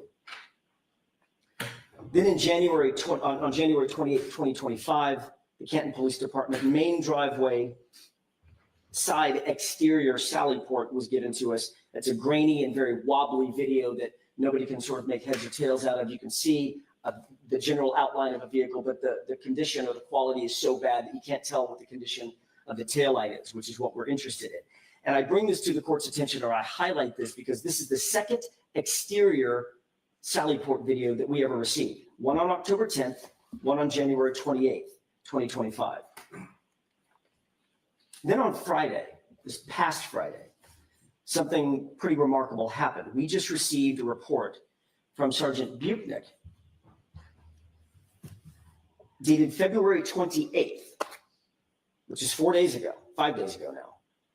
And he makes an important admission in that report for the very first time during all of this. He indicates that in May of 2024, during trial, he was, quote, provided with a thumb drive and the CD labeled with a Post-it note on my desk to review prior to testimony. He goes on to say, quote, "At this time, I reviewed the video and made I reviewed video made available to me, which included video footage of the Canton PD exterior Sallyport." Exterior Sallyport. That means that the Massachusetts State Police not only had in their possession exterior Sallyport video, but they knew about it and were reviewing it during trial. But we didn't get any of it until, as I just said, October 10th, we got one. January 28th of this year, we got the other. So that was withheld from us for the entirety of the first trial and all the way until at least October 10th, possibly as late as January 25th. I'm sorry, January 2025. And they've now admitted that. But who else knew about this withheld video in May of 2024 during trial? On cross-examination. So can I just ask, was this of better quality than anything you had had, or was it the same wobbly? Okay. Same. Wobbly, grainy, can't make heads or tails out of hardly any of it. No. The question is, who else knew about this? Did anybody else know about this being withheld from us in May of 2024 during trial? On cross-examination on June 6th, Trooper Buchnick admitted to reviewing video evidence with Mr. Lally in May of 2024 in prep for his testimony. Was that the video that they were reviewing together? Was it the exterior Sallyport video? We now know that Buchnick watched some sort of exterior Sallyport video. He admits it in this report that we just got 5 days ago. And we also know that he and Mr. Lally were reviewing video together before his testimony in May of 2024, because he admitted to that on cross-examination during trial. But I didn't have information about what he was reviewing because we didn't have the videos. So either they reviewed together the inverted video that was then played and knowingly presented false evidence to a jury and to this court, or they reviewed exterior Sallyport video and intentionally withheld it from us. This is binary. It could only happen one of two ways.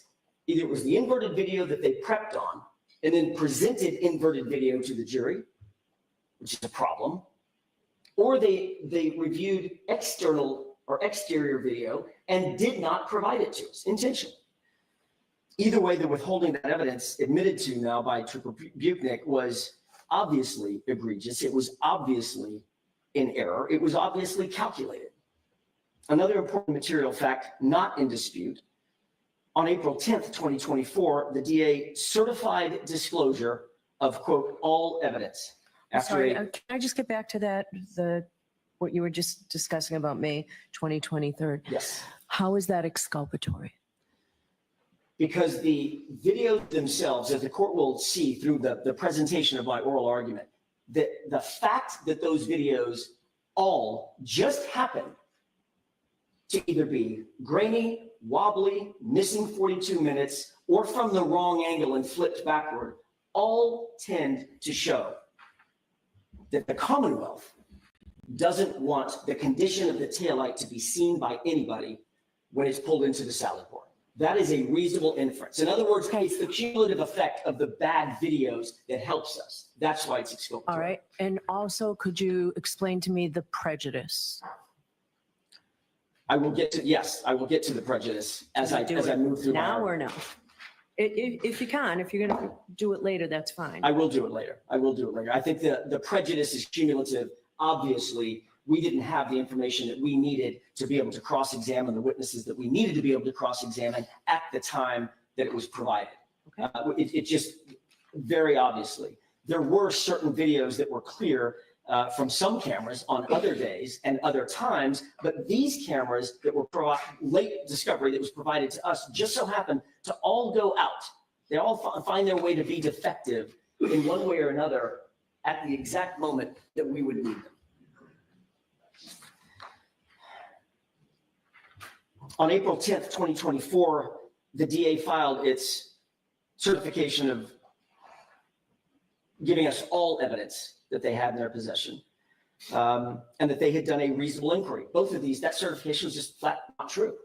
How could that be true? And we're still getting video evidence that is in their possession, custody, and control in October, in January. How could that possibly be true? It isn't true. And it's illuminating when you look closely at the Commonwealth's opposition to our motion. First and notably, the Commonwealth makes these broad statements couched as fact. They're bold pronouncements, and there's myriad excuses in their opposition paperwork. And it's backed up by next to nothing.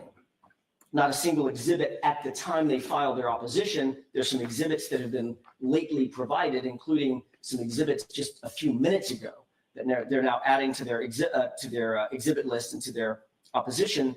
But at the point of fact, at the time they filed their opposition, there was no factual support for any of its positions. So are you pointing me to something specific, or are you just saying in general and you'll wrap it up? In general, the only thing that they had attendant to their opposition was this joint affidavit that doesn't address any of the defense allegations at all. Contrast that with the defense motion, which was supported by nearly 20 fact exhibits. There may be a reason why they didn't support their positions with exhibits at the time. It's because the facts don't support the Commonwealth's position. These are indefensible and indisputable facts that I'm explaining to the court about the turning over of these Sallyport videos. Specifically turning to the Canton PD surveillance video. The opposition says, or reads, the Commonwealth provided the defense with a... I just always like to read along. Where does it say it? I don't have the page number. Okay. It's the point at which the Commonwealth indicates that they provided 90 photographs. Okay. Crime scene photographs in support of the vehicle in the Sallyport. That is a distraction. What they don't mention in their moving papers is that the date of those photos were all February 1st, 2022. There are no photographs from January 29th, 2022, when the vehicle was brought into the Sallyport. The only thing we would have would be the videos, the surveillance videos, all of which are somehow, some way defective and which were held in their possession in some instances for nearly 3 years before it was turned over to us.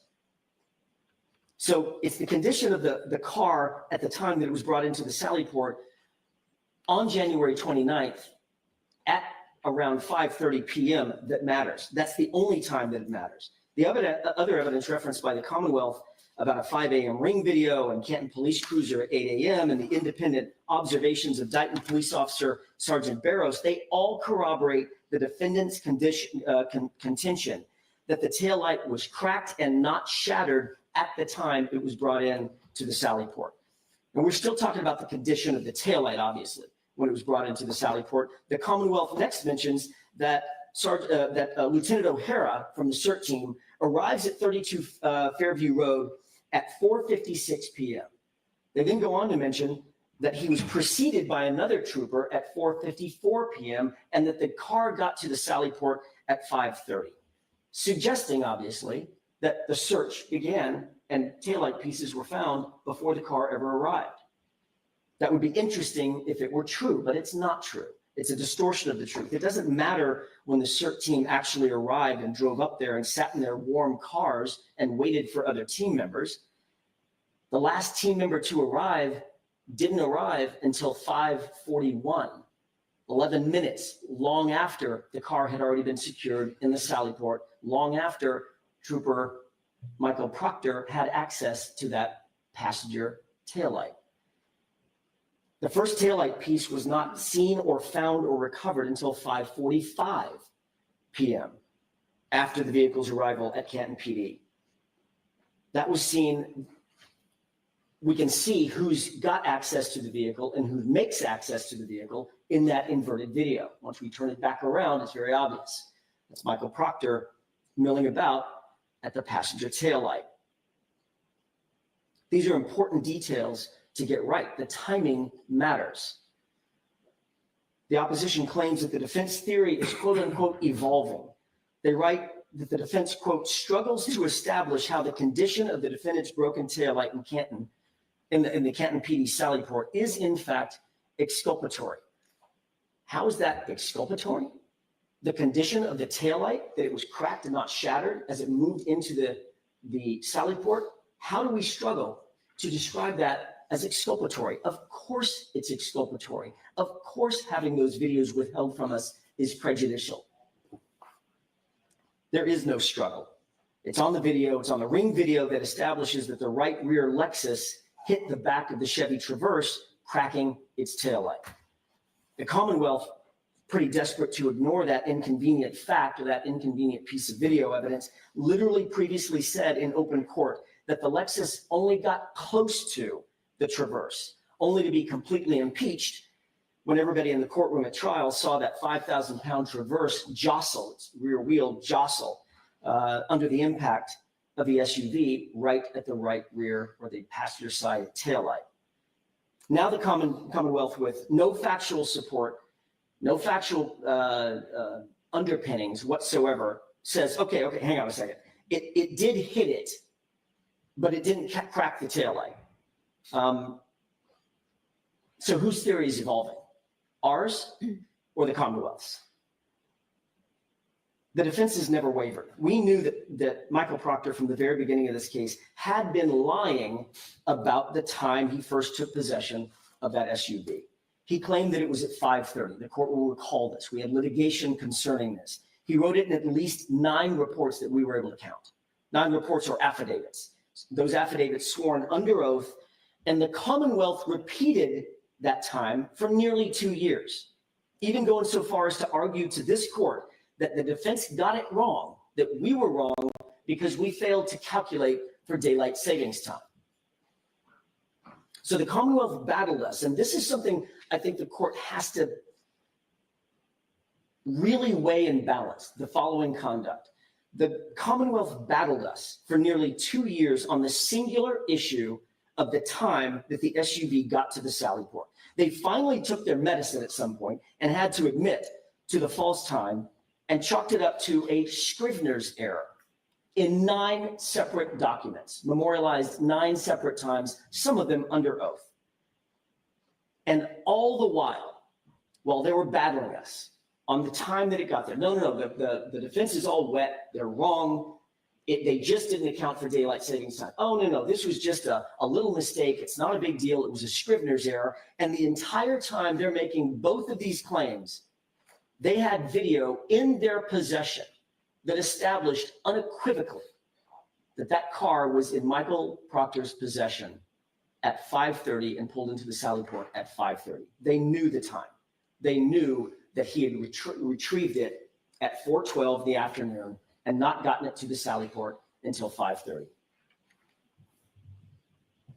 So the Commonwealth was well aware in 2022, the Commonwealth and their agents were well aware in 2022 that the SUV got to the Sallyport, and that was the centerpiece of the defense case.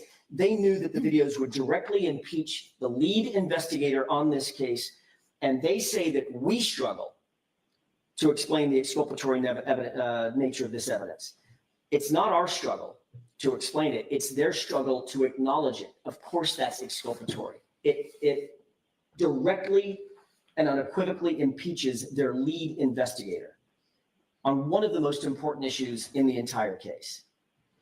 And that's only one aspect of the withheld videos that also is exculpatory. The other is the point at which it would show the condition of the taillight. In other words, when it's being pulled in to the Sallyport, would it show the condition of the taillight before Trooper Proctor had access to it in the Sallyport? That's what we've been seeking. The Commonwealth is well known from the beginning of this case that the defense has demanded all physical evidence be preserved. That is, this is not a game of Wordle. This is not something that's supposed to be parsed. All physical evidence be preserved. That's pretty straightforward. The Commonwealth shouldn't be in the business of withholding exculpatory evidence by playing some sort of a gotcha game with definitions of words. They knew what we meant.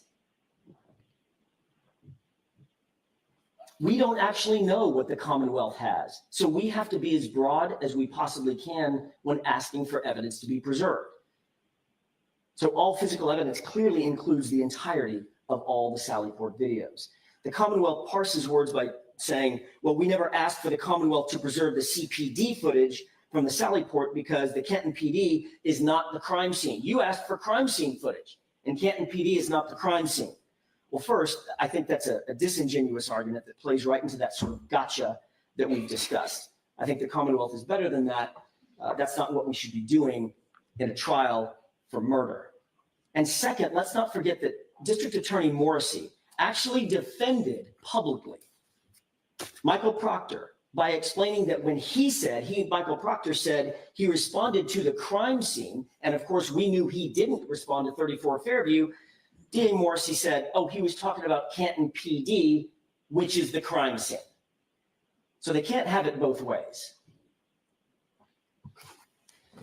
They write on page 4 of their opposition, quote, the trial prosecutor was not aware of the existence of surveillance video in the Canton Police Department's Sallyport until receiving the federal grand jury transcript of Massachusetts State Trooper Michael Proctor, end quote. So they've taken the position, look, we personally did not know anything about that Sallyport video existing until we received the federal grand jury paperwork showing that Michael Proctor testified to it. First, the Commonwealth has to know that that is not the state of the law in Massachusetts. Massachusetts State Police and Canton Police Department are both arms of the prosecution actively involved in the investigation of this case. Not one, but two separate agencies not only knew of the existence of the footage, but the lead investigator actually admitted to a federal grand jury that he pulled the footage at the start of the case. He pulled it all. And then he said he reviewed it all because that's what the case agent does. The Commonwealth cannot absolve themselves of the egregious and very obviously intentional discovery violations by Michael Proctor, by the Massachusetts State Police, by the Canton Police Department, by saying, I personally didn't know about it. The cases are legion on that issue.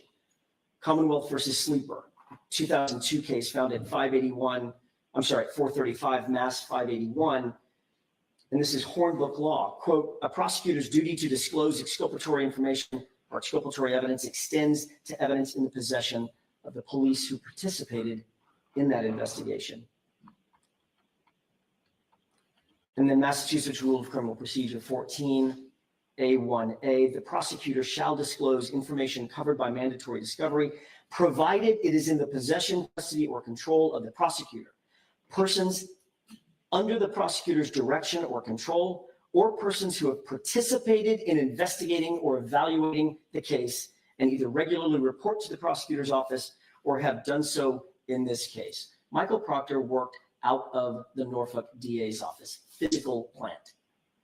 There is no question that Michael Proctor and both agencies intentionally withheld that evidence. Let's talk about Michael Proctor's testimony before that grand jury. He was asked the following question. Are you aware whether there are any cameras in the garage or Sallyport where Karen Reed's SUV was parked? Answer, yes. Question, have you reviewed the footage of that garage? Answer, I saw one very grainy video and then another of Sergeant Buchnick and I arriving in the main entrance around 5:30 following the vehicle. Question, when did you watch the video from the Sallyport? Answer, I haven't reviewed it, sir, in quite some time. So do you have those page numbers for me? I can get them for you, Your Honor. Okay. I didn't cite them in my notes. Yeah, if Ms. Little can get them for you before you finish, that would be helpful for my review. I haven't reviewed it, sir, in quite some time, so I can't recall what's on there. Question, why did you review video of the Sallyport? Answer, we review every video we pull. We pull a lot of video. It's on the case officer to watch it. By his own admission, Your Honor, Michael Proctor recognized himself in a video along with Sergeant Buchnick. That was likely the video that ended up being inverted by where Michael Proctor was by the passenger side taillight.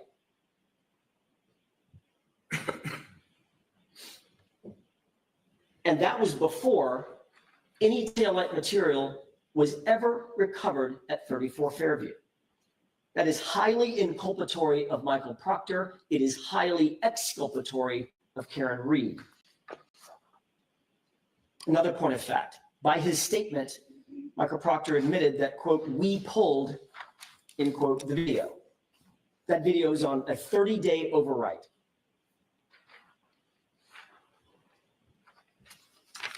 The Michael Proctor testimony in front of the federal grand jury is at page 79, lines 1 through 13. Thank you. Thank you, Ms. Little. Exhibit C, is it Charlie?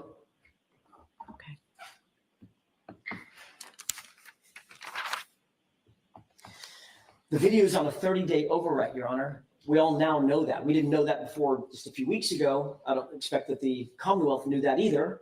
This is new to everybody, right? But you have to have pulled the video within the first 30 days to even be able to review it. We've been getting these videos in dribs and drabs for not months, but for years. Actually, it's been months. Hasn't been years. He further admitted that it shows the SUV arriving in the Sallyport at 5:30, which means he wrote those reports and signed those affidavits, the 9 that I was talking about earlier, with full knowledge that there existed a video that he had and had reviewed that proved he was lying. It doesn't get any more exculpatory than that. And that was the video, that was the very video that was withheld from us, from the defense, for 2.5 years until the middle of trial. The Commonwealth says the, quote, trial prosecutor, end quote, was not aware. It's becoming a relatively common refrain in the opposition. That's neither a defense nor a justification for blatant and egregious discovery violations by the Commonwealth and its agents. The fact that the trial prosecutor, whoever that is, it's an interesting use of a name, of a pronoun. I don't know who the trial prosecutor is, but apparently the trial prosecutor, according to the Commonwealth, didn't know anything about this. But that's not a defense. Who is the trial prosecutor? Is it Adam Lally? Is it Laura McLaughlin? Is it both of them? And why are they only referring to one trial prosecutor when there were clearly 2 in the courtroom? They make the statement with no factual support for that anywhere. Again, the only affidavit that was supplied was a type of affidavit I've never seen before, where it's signed under oath by 3 different people. So which sentence goes with which person under oath? The single declaration is odd, to say the least, but it certainly doesn't define who's responsible for what statement in that declaration. We certainly know that it was not Hank Brennan. He was not involved in the first trial, so it can't be him. The Commonwealth writes, quote, the prosecutor had not been alerted to its existence by investigating officers, end quote, but claimed that on April 4th, they promptly presented the defendant with 9 surveillance videos in its possession. The Commonwealth received the federal materials. Were those all from the Canton Police Station? I'm sorry. Were those all from the Canton Police Station, those 9 videos? My understanding is those were from the Canton surveillance. They're talking about the Canton. I didn't go back and audit which 9 they're talking about because I thought we only received 8, but I believe they're all from the Canton. Ms. Little, were they all from the Canton Police Department? Yes, Your Honor. Okay. The prosecutor had not been alerted to its existence by investigating officers, but on April 4th, they promptly presented it to the defense. The Commonwealth actually received the materials that highlighted the fact that these existed in February of 2024, probably around February 21st, 2024, because that's when both sides got all the federal materials. That is not prompt. We presume that Mr. Lally has daily communications or had daily communications with Michael Proctor as the investigator, the lead investigator on the biggest case that the Commonwealth, this office of the Commonwealth has seen in a long time. And it took 2 months to produce an incomplete production of these videos. We didn't even get all of them at the time. The Commonwealth writes, quote, the quality of the video is poor in certain portions. However, this is the condition it was recorded in. Says who? That's a fact question, one that needs to be answered. And it's an important question. Who says that the Commonwealth received these, or I'm sorry, who says that this is the condition that those videos were recorded in? We've got no facts to support that whatsoever. And then the Commonwealth goes on and says, and that was the condition in which it was received by the prosecutor. That's also a fact question that needs to be answered. And these questions could be answered with a proper evidentiary hearing. The Commonwealth's representations about Louis Juctice, the technology director for Canton, being subject to cross-examination about the Canton PD video surveillance system is also just not true. They indicate, well, we had access to Louis Juctice and could have cross-examined him on all of these issues. Louis Juctice was called for a very specific reason, the town library video. We had no way of knowing at that time that he had any connection whatsoever with the Canton Police video system. We were not told that until well after trial. That was never disclosed to us.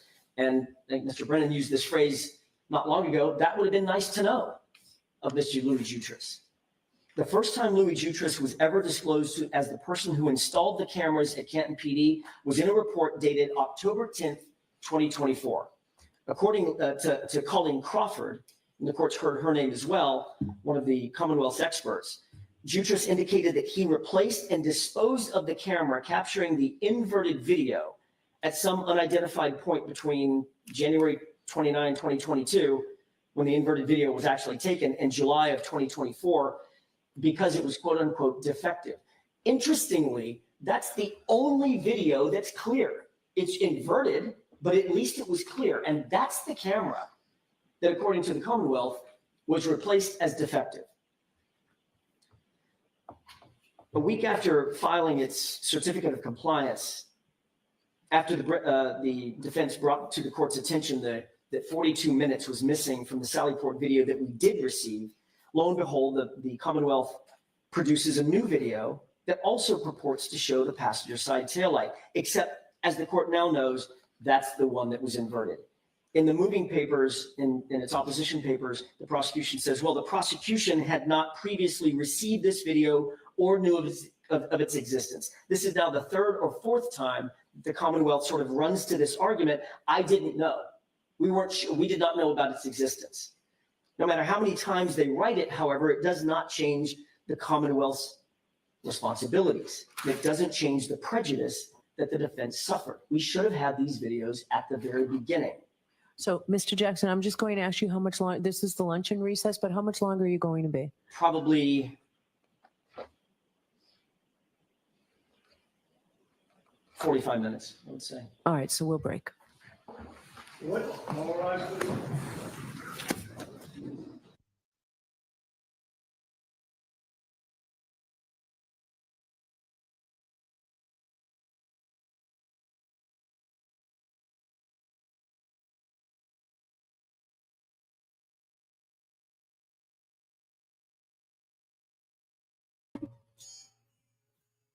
Hi, guys.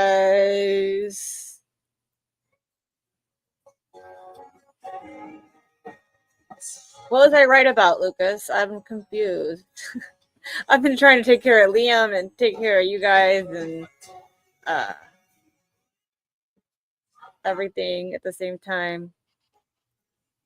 Let me get my Amy up here. Hold on. Gotta figure out where Amy went. I don't know where Amy went. Let me see if I can get help here. Are you there, Amy? Are you there? My Amy, can you hear me?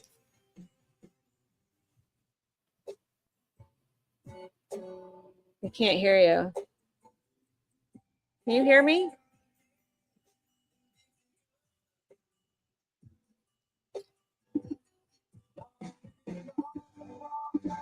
There we go.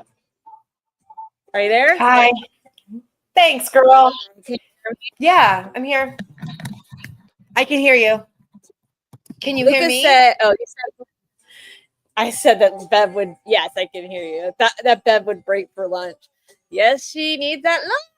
It's lunchtime. She needed that break. Lally was giving her for a cigarette.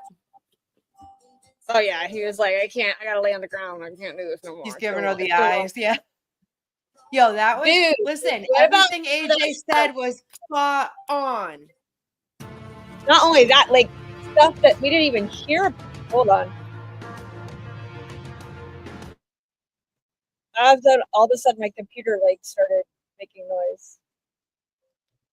My Beats discharged, so I was like trying to figure out how I was going to hear you. I was like, oh no. Yeah, I was like, why is it making noises? I gotta lay back here. My head hurts. So, Yeah, Harley, she wants her White Claws. Yeah. Brian Albert dropped them off in the back. he's like, here you go, Auntie Bev. We got it for you. Everything's taken care of. I love how you say Auntie Bev. Auntie Bev. Auntie Bev. Auntie. Up here it's Auntie Bev. Everything's my aunt. My aunt. Auntie. My friend from Minnesota says that too, Auntie. But also, like, so in California, my ex-husband, his grandparents had an almond farm.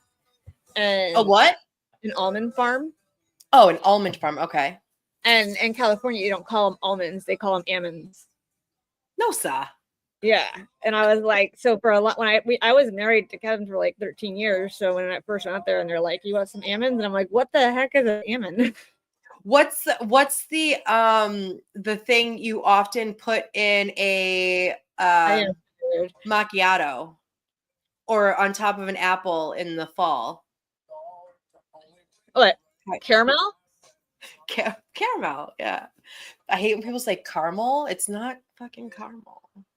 Anyway. See, my parents both got me some Northern stuff. They didn't keep me with all the Southern stuff, but in Florida, everything's a Coke. It's what? JFK, how are ya? I'm doing very well. Thank you for asking. I'm getting better every day. Everything in Florida is a Coke. It's like if it's a Mr. Pibb, if it's a Dr. Pepper, it's like, do you have a Coke? Oh, you want a Coke? Where in the north it's pop. Up here, like my mother's age says tonic. Like they call soda, we call it soda, like soda tonic. But yeah, that's odd. Yeah, so like my cousins up in Wisconsin would be like, "Do you want a pop or something?" And I was like, "Yeah, I'll pop you." Don't fucking threaten me with a good time. Which ear? Which side? I'll just pop you right there. God. It was so funny. Yeah. So that was interesting. You know, okay, so the whole Fanning stuff really gets to me because Bev knows damn well that Fanning is the head of all of the court security. She knows. And AJ's right that even if he was indirectly involved with the jury or the court officers, and he was on the text messages about Proctor looking for nudes of Karen, automatic dismissal. And she's Amanda with them. You guys don't have Mr. Pibb?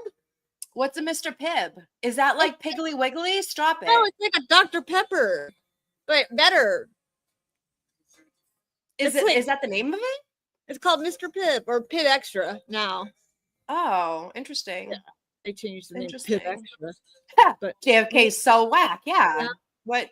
I mean, I don't like Dr. Pepper either, but like I don't. Ew. You don't like what? I don't like Dr. Pepper. You don't like what? It's like the other night, Amy. Dr. Pepper. Dr. Pepper. Dr. You know what's Pepper. funny? My son doesn't have my accent, but occasionally he'll like say a word like me, and I'm so proud. Anyway. Or my kids just tag me in, Amy and Kelly. I don't know. That's not my call. That would actually be Tommy's call. Yeah, I think message me. I love Dr. Pepper. Yeah. Ew. My coworker drinks it too. I can't even stand the smell of it. I'm a Dr. Pepper girl. I love my Dr. Pibb. Mr. Pibb is the hillbilly cousin of Dr. Pepper. No, it's not. I actually like Mr. Pibb. Oh my God. The Dollar Tree version? It is not. Yeah. It's adorable. Are you going to the courthouse? It's I'm gonna drive down. Okay. Wait, where's Tom? Hi, Tom. Hi, how are you? Hi. Hi, how are you ladies doing? We're Good. doing How's great. everything there? It's all right. I couldn't hear what was going on inside. Can you give me a rundown? Sure. Where do you want to start? They talked about Fanning. She got really rude. Really The rude. judge got really rude. I find that hard to believe. All up on Jackson. Really? Yeah, about that he knew that Fanning was never in charge of the jury, and then he even said that was not their understanding that he did, and how he even had access and knowing about that one juror that was out to dinner that he got kicked off. And so then Liam, my goodness, I can't hear him. He's good. Okay. Liam Yannetti stood up to confer with Jackson, and he came back and said, my co-counsel, and he said it to her, because we're all responsible for each other. We all, nobody's by themselves. My co-counsel would like to speak on the issue of what he is aware of, and she said, if we have time, move on. Yeah, Wow. yeah. He was like, "Can Yannetti come up and just say a few words?" And she was like, "If we have time, Mr. Jackson." So Yannetti He's still being rude. Oh yeah. And then come to find out, Buchanan I didn't say Turtle Boy's way, but Buchanan or whatever, he just submitted a report last week that says that he came back and there was a thumb drive on his computer for him to watch of the Sallyport, and that's I don't know if that's gonna get how well that's gonna go over, but we'll see. So the piece of evidence got no chain of custody, just magically appeared on a secure facility inside someone's locked office. Is that you telling me? Someone did like a Tom Cruise type of thing, jumped in?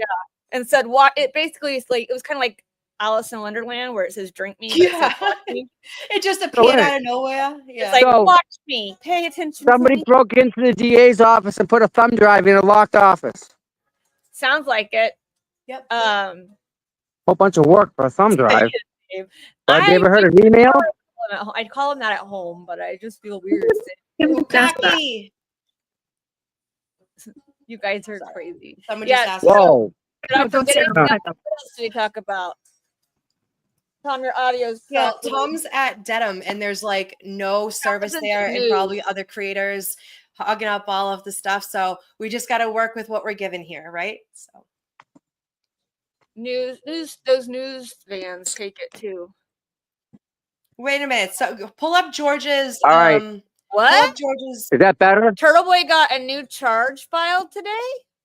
Who's your source? Where's your sauces? Give us sauces. We need sauces. You gotta go on. You gotta probably look on Twitter. I'm going right now. Let's see. Like the guy's not facing enough time. These people are wild. Kimba, exactly. Can you imagine what the new charge is? What is it? I'm trying to figure it out. Let's take a stab in the dark. What could it be? Probably witness intimidation. But come on now. Who's what witnesses? That's boring. They used that before. Give me something new. Give me something. Give me like racketeering or something. Give me something better. That witness intimidation shit's getting old. Yeah. I'm looking to see. Not only is like in Massachusetts, a judge's interpretation of the fucking law. Sorry, my mouth of the law, and then the witness intimidation statute are crazy. Get more charges filed on him today. When she called Kaylin, that's what we were looking at. Turtle Boy got a new charge, but we were trying to figure out what it is. Witness intimidation. Wow. It is witness intimidation? Against who? It's all bullshit from day one. Who? Of course, on his day of dismissal. Right? Isn't that convenient? Hey, Ruby. Well, you know what? I didn't realize. Yeah, my mods. Wait a second. Vettero's sitting in court with Karen, and he's supposed to be. Oh, that's at 2. That's at 2. Yeah. Okay. I'm like, why is Vettero? Yeah, I was out. The Commonwealth. I don't get to sleep much. Here it is. The Commonwealth is alleging. Oh, let's go. Get the cords. I got your cords. I committed felony witness intimidation on the night of 12/23 at fake victim's house. Oh God, fake victim. What? How is she back in the picture? Wait, hold on. I'm trying to find the right one.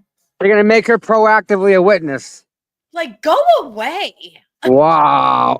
Oh, that's because I'm trying to be relevant. Apparently, she's not getting enough attention. this is People a stop frick. talking This about is her. because he's suing her for $2 million for defamation. Well, I don't know if that's for He sure. should. That's one of his, He did. He is. He should. Yep. Drop I the don't hammer, Aiden. Release all of them. All of them. And you know what? When this is all wrapped up with Karen, Karen should too. I Yep. hope she owns them all.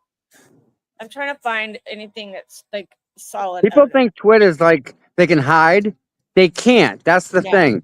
That all you need is a simple piece of paper to Twitter from a lawyer, and they'll Here, give up whatever that you got. Right. Right. Okay, Everybody so can be it is- bought. He's being arraigned on 3/18. He's being arraigned March 18th. It's witness, juror, police, corrupt, or court official intimidation. It says at Stoughton District Court is all it says.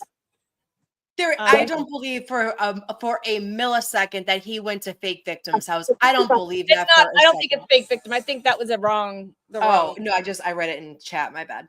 Oh, yeah, I think it's the wrong. So there's jury tampering. That's what you just said. All right, No, it's witness intimidation. I'm but it against the doesn't back. say who it.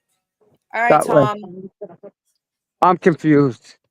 They're saying probably to Paulo. Someone said probably to Paulo Keefe. I don't think it could be against Paulo Keefe. Why would it be? I mean, Paulo Keefe did it himself. He's the one in people's DMs. Like, hey, want to? That would probably make more sense. Right. Yeah. Oh, thanks, Kev. Hold on. Wait a minute. All right. Here we go. Kevin sent it to me. All right. Witness, juror, police, court official, intimidation. Yeah, but it doesn't say who it's against. That's what I'm trying to find out. Another felony. Arraignment. Yeah, I mean,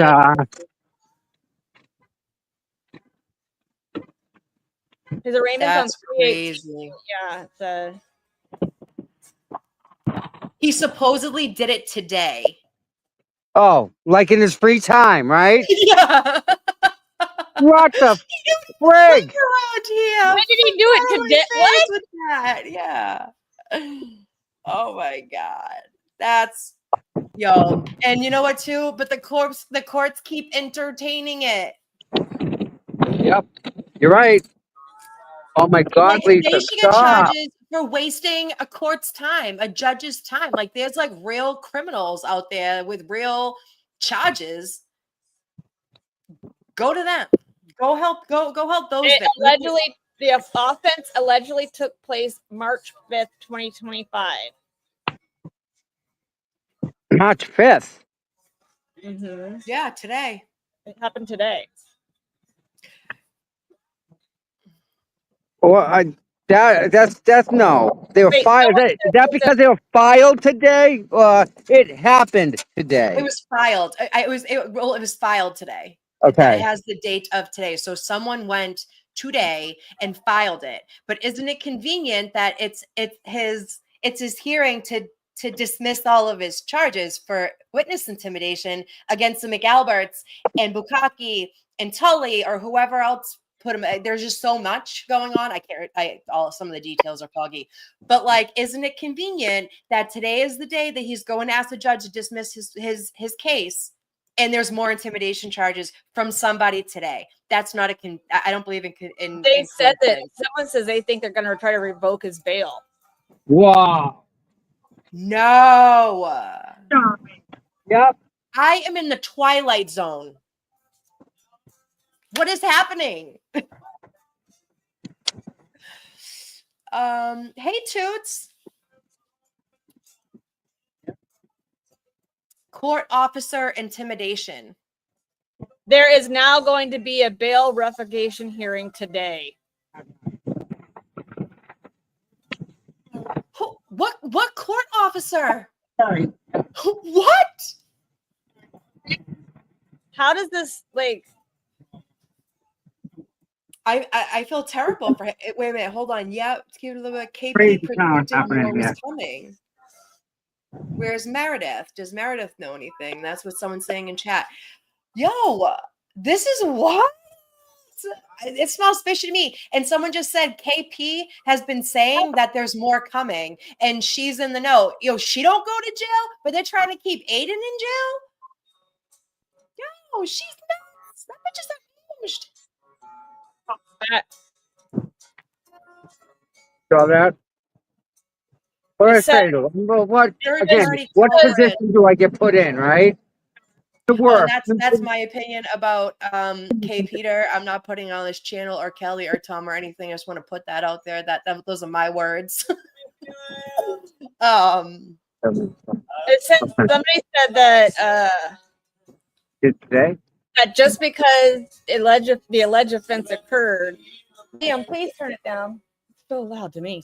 It says this is just when the criminal complaint was issued. We need to see the actual complaint and police report. It should be to TV that it's a summons.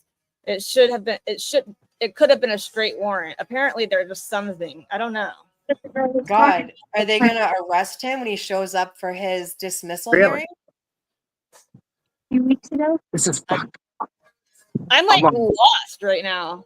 I got new tires for the car too. I got 4 new tires and rims. Yeah, okay, put it up. Jay. Yeah, totally. Listen, I'm an entire disclaimer. I had an electric blanket in my car. I plugged into my cigarette lighter to heat my seat. Lucas just said the police report will be a fairy tale. He ain't lying. I hate special Ford my whole life. Oh, hold on. Blue Eyes keeps saying date of offense is today. But where did you get that information, honey? That's what it's saying on the form. I have the thing. Bettero can't talk because he represents Aiden, and unless if it's just filed today, he needs to look into the case. I don't even think that he would have much to say, because if it's just coming out, I can't imagine. Tom, they want you to get Bettero's opinion on it, but I don't think he can. Pedro can't discuss anything, unfortunately. Yeah, Right. none of them can. I wonder. I don't know. Mustard, get the fuck out of here. Go back to Plevin. I'm trying to find anything I can find on it, because you know how. Wait a minute. Someone said he videotaped himself doing a crime today. Well, the thing is okay. What did he do today? What did he do, bro? He lives like an hour and a half away from where he's supposed to be at 2:00. So, like, what happened? And to who? A court official? A court official. Client lawyer privileges. Yes, RVA. You're right. TB hasn't been live today, but Turtle Boy was live all day with Karen yesterday, and that doesn't mean anything. He doesn't usually run Karen streams until he does his Tuesdays or Saturday, so that's not far-fetched, right? Aiden didn't do any of the other intimidation that they're saying that he did either. Hurting someone's feelings is not intimidation. Yeah, She's I don't not. know. I'm like, wait a minute, someone just said it's on Mass Hole. Of course it is. Of course it's on Mass Hole Mafia. Let me look her up and see what I can find. Chrissy, he moved the live to... I try to not go near her page, because who was out last night in Canton? No, he wasn't.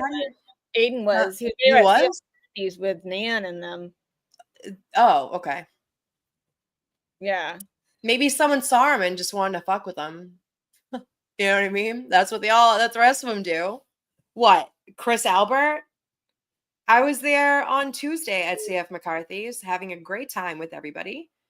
And there was no problems. And there was very recognizable people there. And nothing popped off. Like,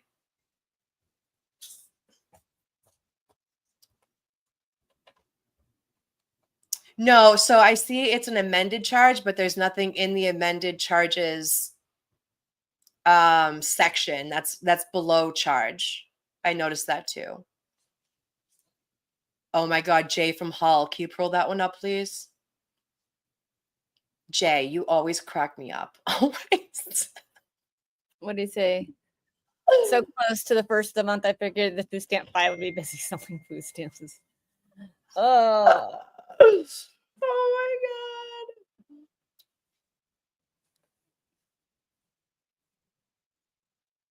Right, Gail. I just found out. I don't keep up like everybody else sometimes. Your girl got stuff going on.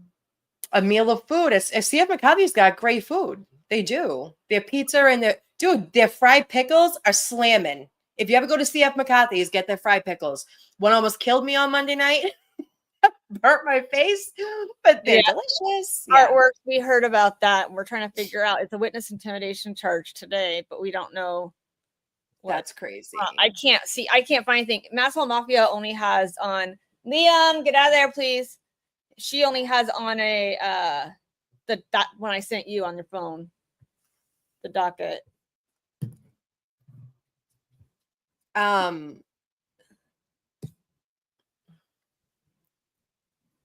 Lord Pizza, I was with TB all night last night. My boy. Someone said it seems like the criminal complaint was filed today and it was from a previous charge, so they amended the witness intimidation charge. Still no info. Can one of the mods please block Mustard?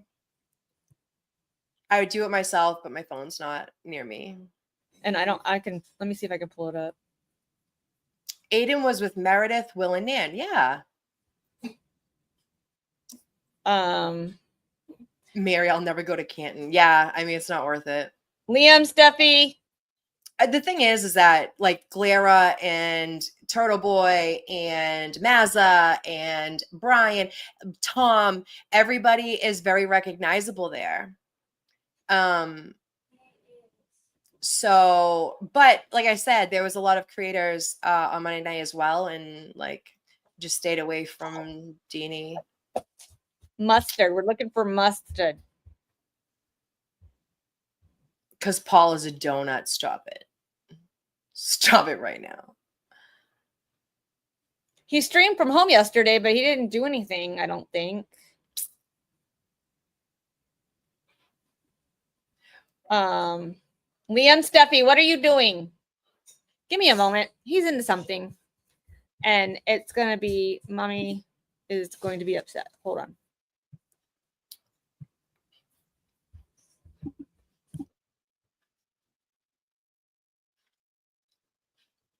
I know. Not to sweeten the pot, ladies, but Paul O'Keefe might be single soon. Woo! Darcy. Mustard, Tom is fine, okay? Just, if you have nothing good to say, go to someone else's channel that you agree with. You don't have to come in here and start trouble, okay? I fully support Tom. Dude, time out. Dude, you know how old that is? You're really reaching, bud. A lot's happened from then till now. Go away.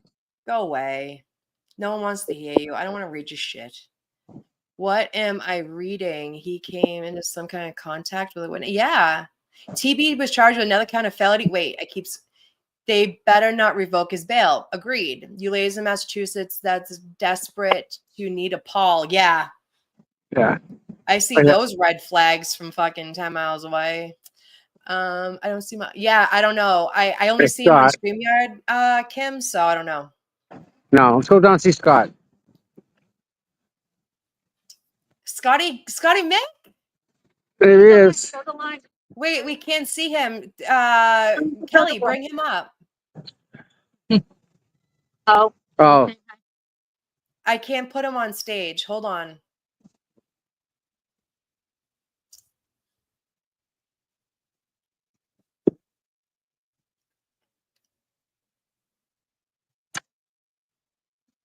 What do you need?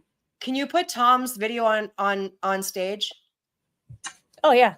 Thanks. What do you need? Can you put video on? Can you hear my background? Aiden's not. I mean, No? Hi, Scotty Mick. No kidding. Hold up. It's already said limited access. Wow. What'd they say?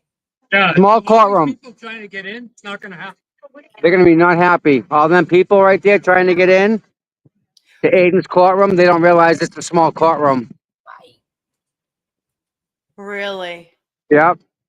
Well, and they're all trying to go there because They were told it was the bigger courtroom. yeah, he Trying said to go it was. into Aiden's He said it hearing. was the big courtroom. Yeah. That's right. They didn't want that many people in the courthouse. They Scott, don't does want to Scott fill it. McGinnis know? What does he know? Ask him about. Does he know anything more about Grant is reporting? Someone says. Yeah, that doesn't mean anything. I don't trust anything that anyway, I don't trust anything that he says personally. I No. wouldn't even like give it breath. He said it Yeah, was but they're putting him in the small room. but they said it was in the big one. Yeah, but they can change it if they see all those people out there and they're like, "See you later. We're gonna go to the small courtroom." And They did that intentionally. You guys, they should be outraged. oh, wait a minute. Someone just said it could be Aiden stared down with Chief Rafferty the other day going into court. Explains why she was at the district attorney's office. Right. She was at the and she got listed as a witness. You notice that? That's exactly No, what it is. sir. Yeah, she was listed that morning as a witness. There it is. Bang. I Bang. guarantee that's probably what it is. Explains why I she's at the saw the DA's office. docket. You know what it is? Stare down with Rafferty. She was put on the witness list that morning. Yeah. Yep, it sure was. I All right, I'll be right guarantee back. it. I'm gonna put Liam in bed. I'll be right back. I'm seeing in Melanie's chat, they're talking about charging Aiden with. Yep. Because of that. Because of Melanie. I mean, because of Rafferty when she was here. Yep. That's exactly it. Yeah, he was charged with another thing of witness intimidation. Oh, the fraction. Hold on. Someone just said, but that is a witness intimidation. In Massachusetts, it can be. If they feel scared. Yeah. Or If someone Wait a hurts your minute. feelings and You're you feel telling me- scared. Stop. Telling me a chief of police that has training with a sidearm and And a gun? handcuffs and mace and a taser is afraid of a guy that's not even holding a sign? He's holding a camera. Right. He's afraid of that. Who's got more power here? The one with the gun or the one with the camera? Chief, what does McGinnis call her? Crash Pretty, because she nearly killed an old man in a sidewalk in her cruiser, and she's not sitting in jail, but she's intimidated by little old Aiden. How? Don't make sense, Elena, dude. you should be in jail. Let's be real here. Hey, mods, That's we need that's someone over that's. CP. Well, yeah, Kevin You from can't South make Boston. this He shit up. wasn't even You're holding a intimidating camera. the chief of police. How do you intimidate the chief of police? She's the top of the food chain, dude. Why was she even here?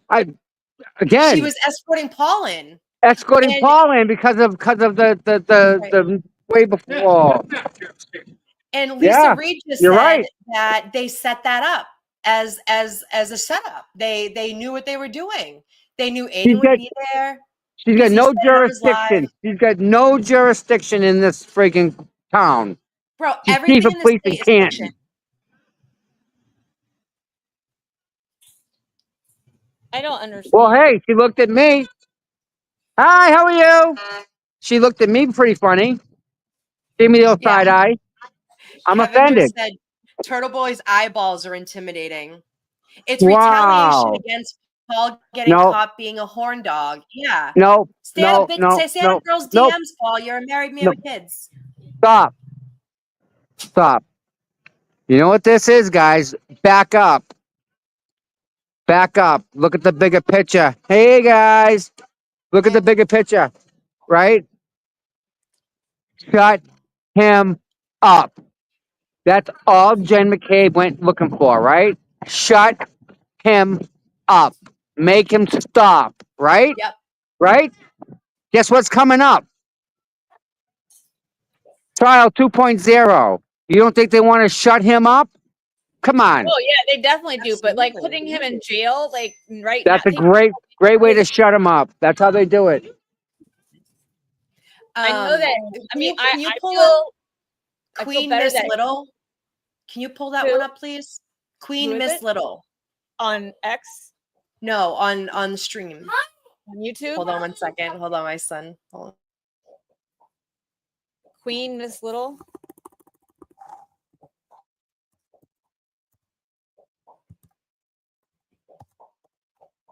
Is it?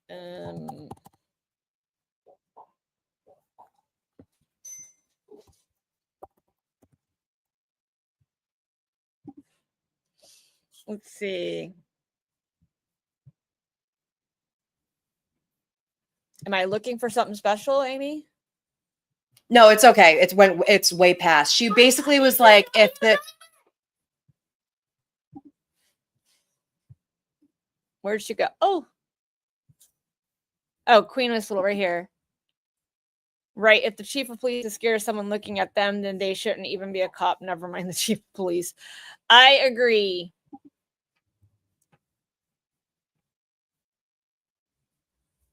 I want to support both. I don't know. I couldn't find the Zoom hearing for Aiden's. Right, Blue Eyes. She was wearing a gun in her police uniform. She wasn't scared. We're all speculating too. We don't know that that's who it is. No. But like, come on. Like Tom's right. She went on as a witness that day after the stare down, and there was pictures taken, and she was brought all over the internet and all over this, and this was she again set up. Yeah. If this is the case, we're speculating, people. She's right. We're speculating. This is all alleged. We don't know. I don't think it's an amended charge by the way it looks, because it's not in the amended section. I think that if this is her, she laughed in his face, and Scott Nice said, real nice. Is there anyone have video of that?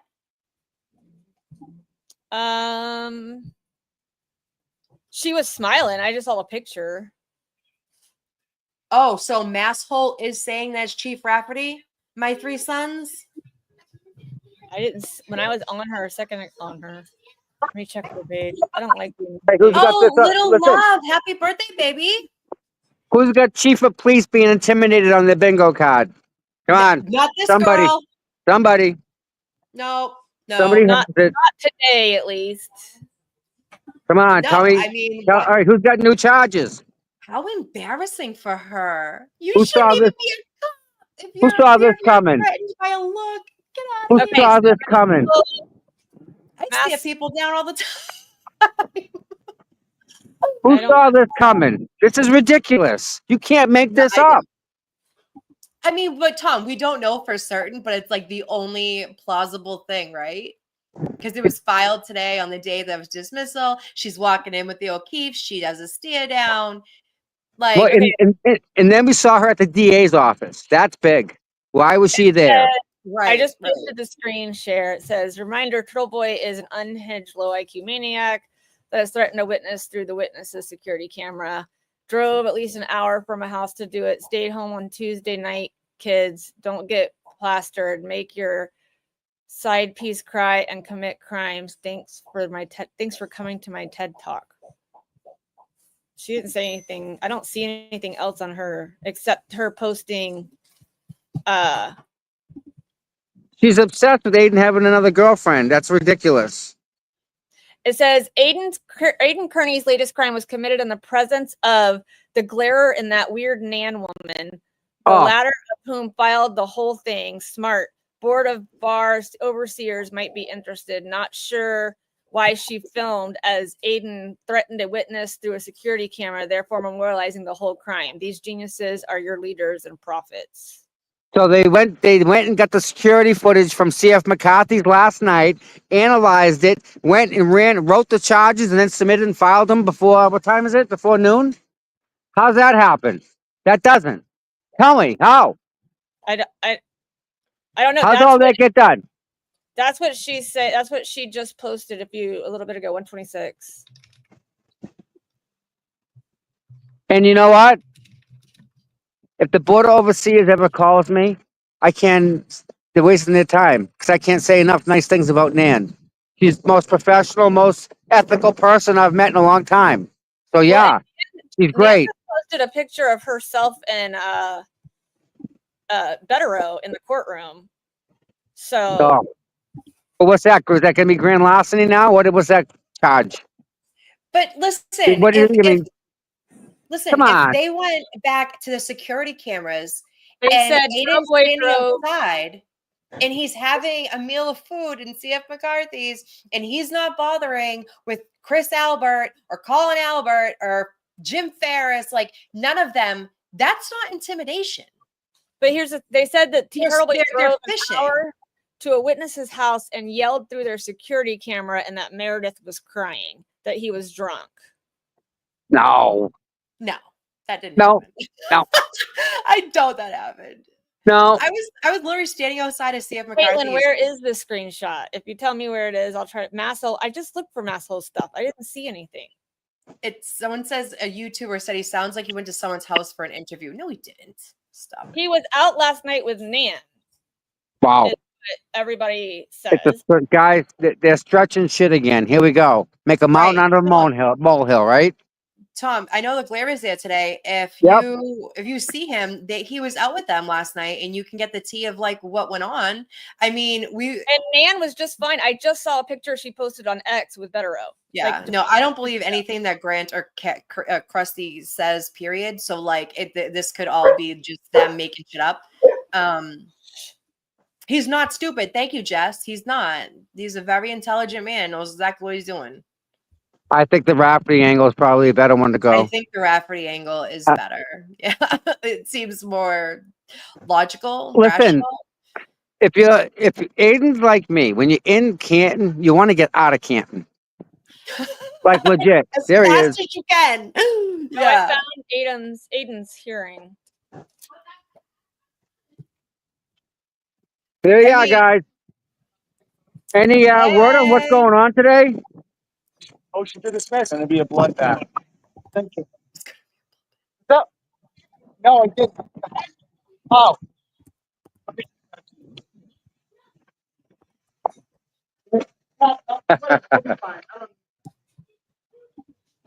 Was that Aiden just now? Yeah. Yeah, can you do full screen? Oh, didn't mean to do that.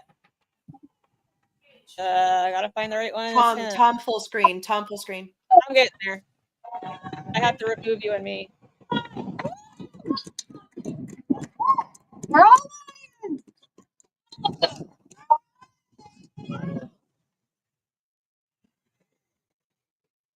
That's right there on purpose to hide.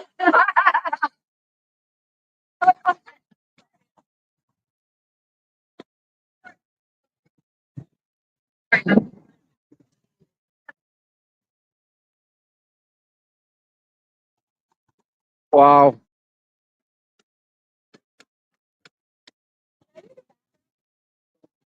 Thank you.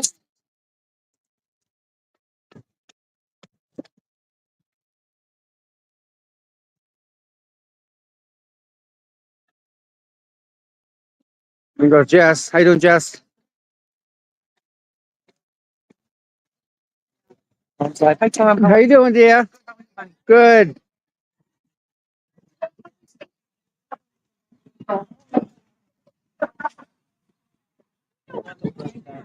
Tom, have a great day, honey. Bye, dear. Thanks for coming by and supporting everybody. She's here all the time. She's a big supporter.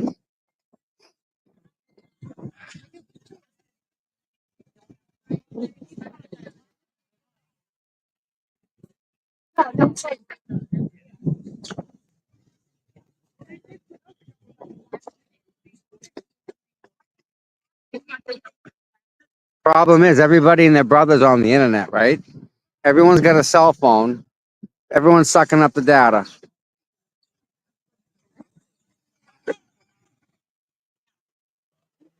But yeah, this is it's getting to be dumb. I mean, how does this even square up? Yeah, the glare is inside. He's sitting in there with Karen still. Nope, no one's outside, so I'm sure they have their cell phone, right? And I'm sure they're getting the same information that we're getting. I just don't know if they're getting it, whatever.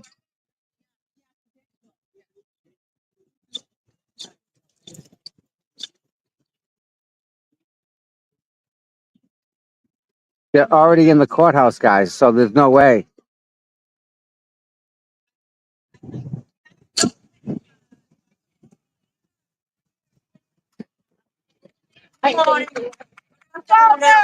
There goes Meredith.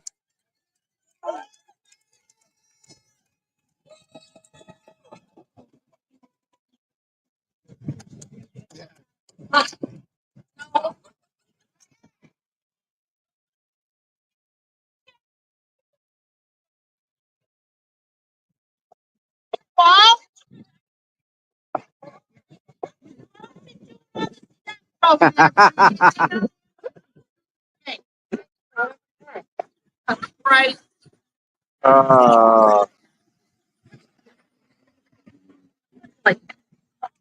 Yeah, you're gonna It's just like sitting here. They're talking about being old and just if you cough, you end up in a cast. Okay, so we're back. I'm trying. Do we have a mod that's over in CP? Are there any mods over on Tom's CPU? No. Hi. I think they're gonna try and do that. Yes. on Lunchtime or I don't know which one, but I think Melanie.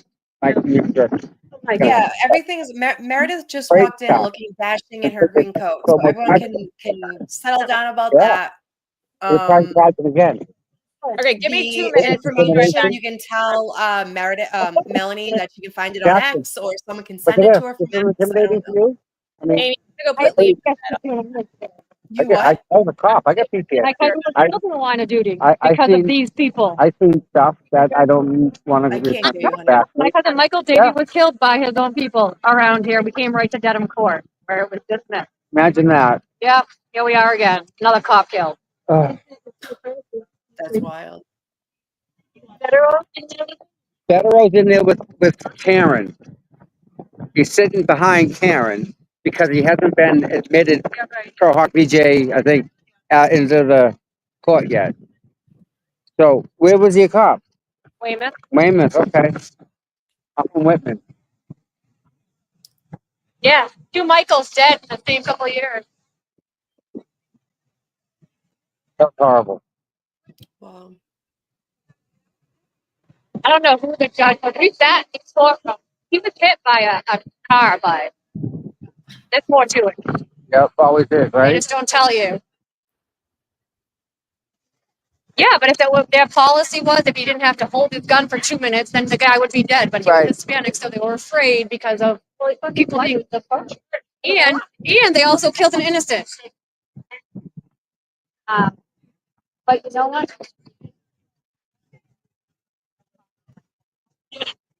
I mean, No, because they don't. They all have to protect themselves. They all work. The medical examiners lie. I mean, she's going to war, right? What I can do. You're going to war. No, they would vouch I got a camera. for being disruptive. That's what. Look what they got. Fuck you. You disrupt Everything. I know. Gun, badge, right? Handcuffs. They ain't shit without their gun. They're intimidating. They shouldn't be dressed to go to war, for Christ's sakes. Why? What are they going? They're just hanging out with us. They're here. Why are they here? You tell me this is the most rowdiest crowd you've ever seen in your life. There's no need for them to be here. It's a waste of money. How many arrests have you guys made? None, right?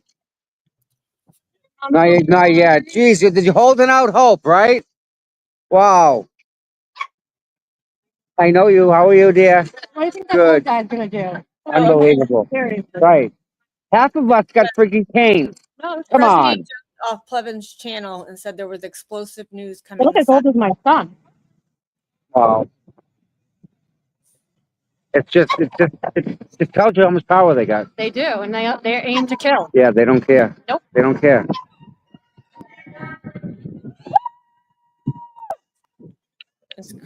Shush, please. Come here. All right, see that? The guy just slowed down and just yelled out the window with a bullhorn. And he's turning around, he's going out back.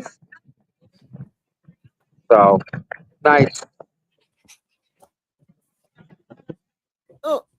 Oh, okay. There's a Frenchie on me. Get the Frenchie and get the Nala.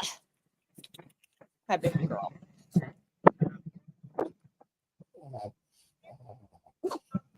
Sorry, had to be a mom. All right, so what they usually do, right? And I don't know if they're gonna do this, is everyone usually goes into the registry of deeds and someone brings a speaker and everyone kind of huddles around it. So I don't know if that's what they plan on doing. Yeah. This is my life right now. I want a Frenchie so bad. Well, this one Nala is for, but she gets mad at him, and so she'll snap at him. Hey, full She has screen, full fight. screen, full Can you screen. go full screen, Cal, or whoever? Sam.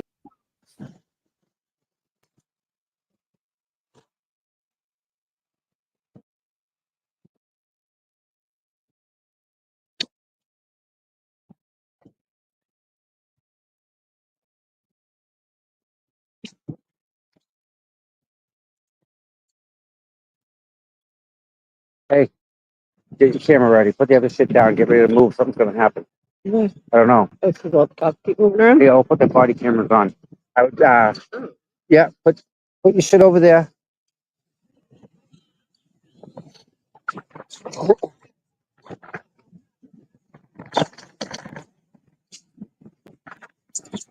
I don't know. What's up?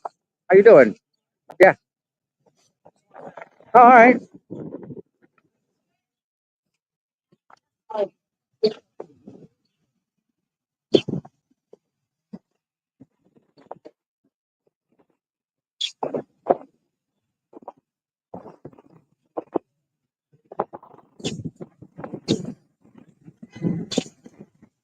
Who's got good perfume on? You got perfume on? You got perfume on? Oh, very good. You got wind. That's all I can smell. It's like, oh my god, it smells really good.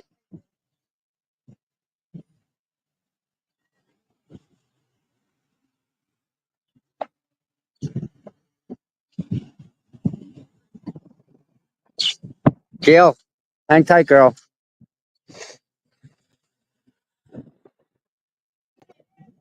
The bat board, no, go, go, go, go.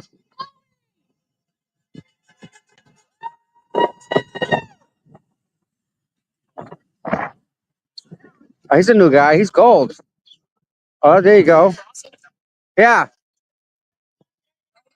Great. How are you, dear? Good. Are they Good not to see letting you. us into Turtle Boy? Nope. They changed. They changed the courtroom.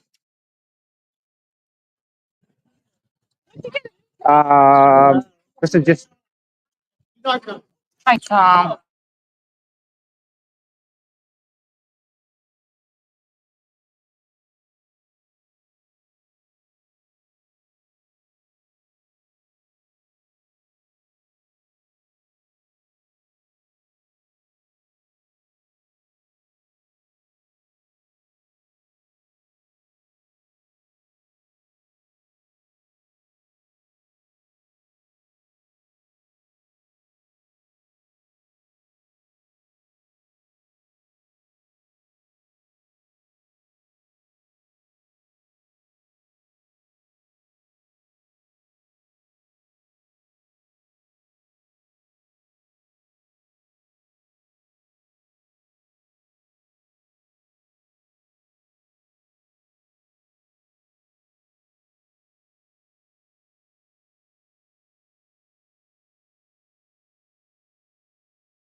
How you doing? You want to say hi to anybody?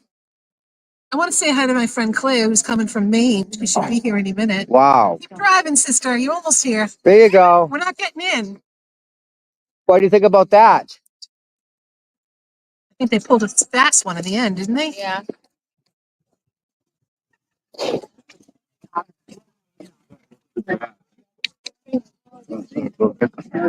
No. Hey, go, babe. Right here. Business card. Yeah, trying to get her on the radio. Stay here. Can't crowd the other side. Tommy. I'm not crowding anyway. I'm a little guy. Okay. I'll do that.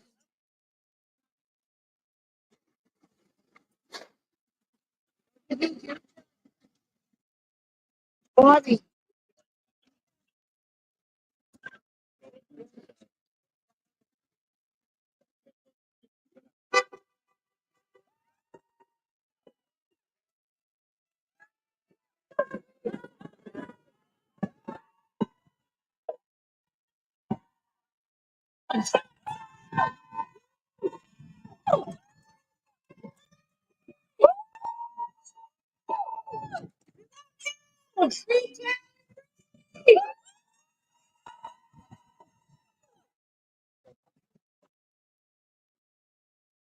Have fun. Then I gotta walk down this way. Naughty girl. You thought Get out there.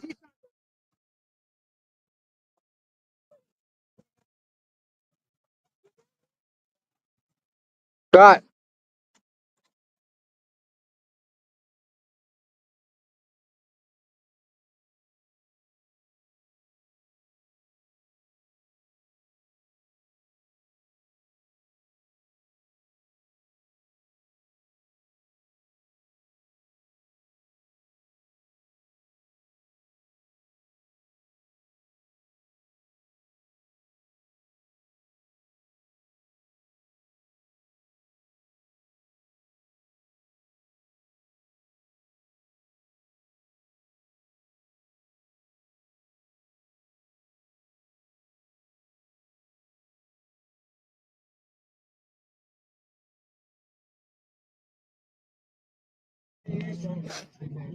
All right.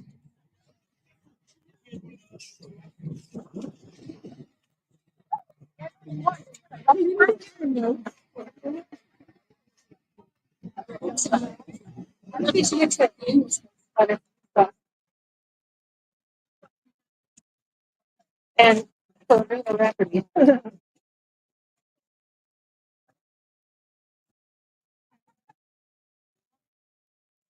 All right.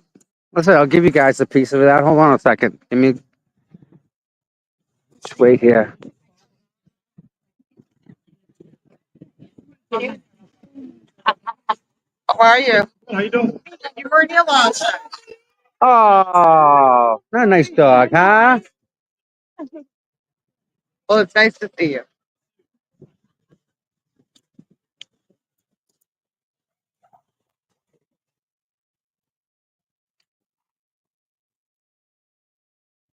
All right. Going for a little walk over here. So all the troopers, right? They start huddling around each other, and there's a little friggin' kebab going on, right? So it's either one of two things, okay? One, somebody very important just showed up, and they didn't have their body cameras on, so they all ran to their cars and put their body cameras on.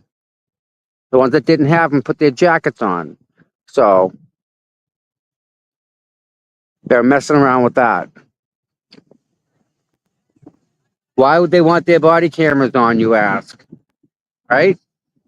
Why would they go to the small courtroom, you ask? Right? Why keep all these people? Why lock these people out of the courtroom, people? What happens if these new charges that they have, supposedly, what if they revoke Aiden's bail?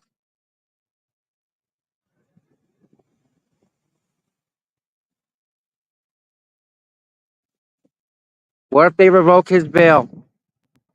Right? This crowd will go insane. And there goes Karen.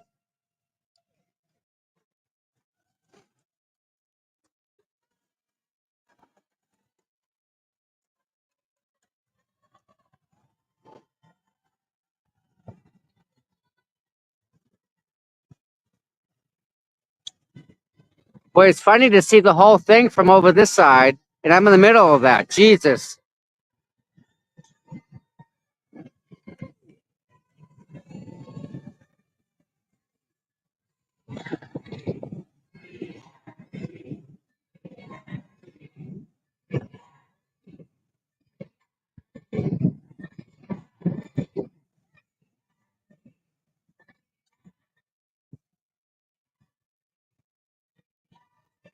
Yep. See, Nancy, there you go. There's a reason for that, Nancy. They're playing, something's going down. The troopers are acting really sketchy, all of them. Something's up.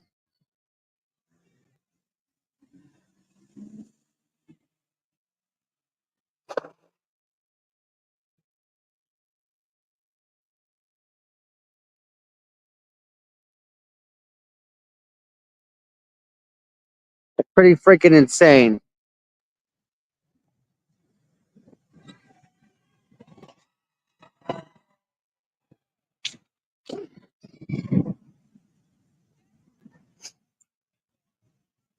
So that's what that's what I'm thinking here.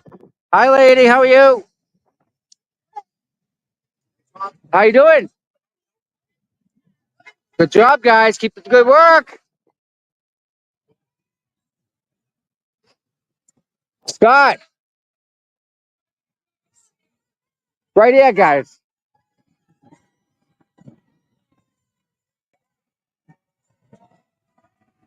These are the interns walking up the stairs.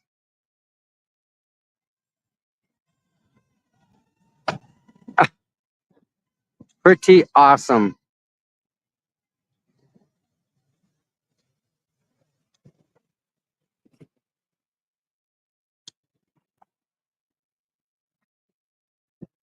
So, yeah. Then this guy here shows up, right? This guy here, he's got gold. He's a golden boy, this guy. He is not a sergeant. I think he may be a captain. This guy right here.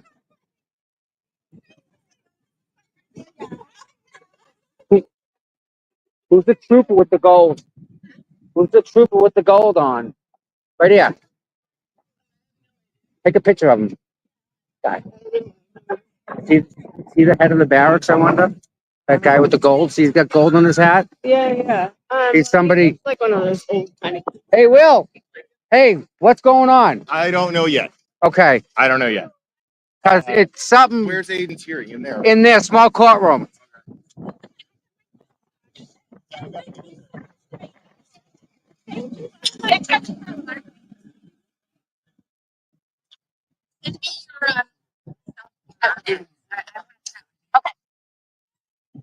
Good, how are you? You enjoying yourself here? It's like Disney World. Isn't this something amazing? I'm glad you get to be inside and experience. Did you get a chance to spend time with the parents? What do you think? Aren't they awesome? Aren't they really? Have fun, Nan.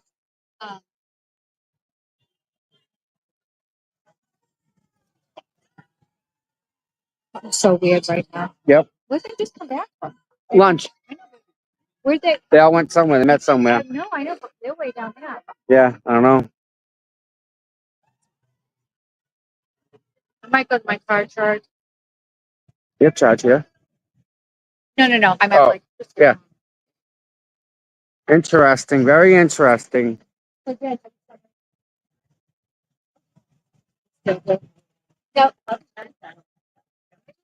Jen, so nice to meet you. No, real face. Bye, Tom. Bye, guys. Thanks for coming by. Hi. You be good for your mom, okay? Hi. She waved twice. I don't actually.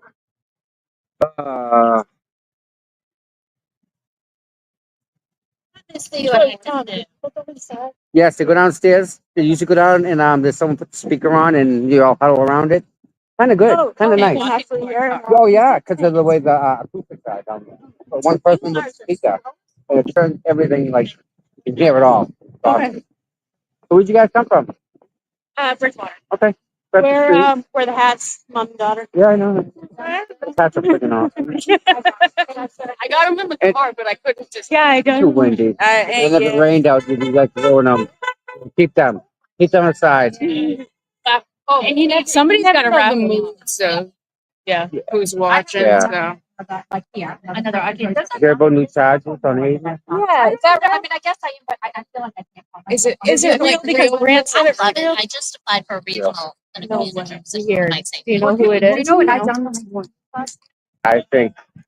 I think it was when Helena came down the stairs and they stared at each other because they made her a witness that morning, remember? Remember? Yes. No, that's a lie. I've gone Yeah, to, I guess. if you're wearing a full duty belt and a badge and you have an escort, I maybe think, maybe, no? right, I don't like that. Right, and I'm in like Rhode Island, so they don't make us up for that. Yeah. Filed today. But I've never. Convenient. Yeah. So I think all these people here running around playing like that secret I Pro got stuff. So I think that they get ready to get the vote for bail.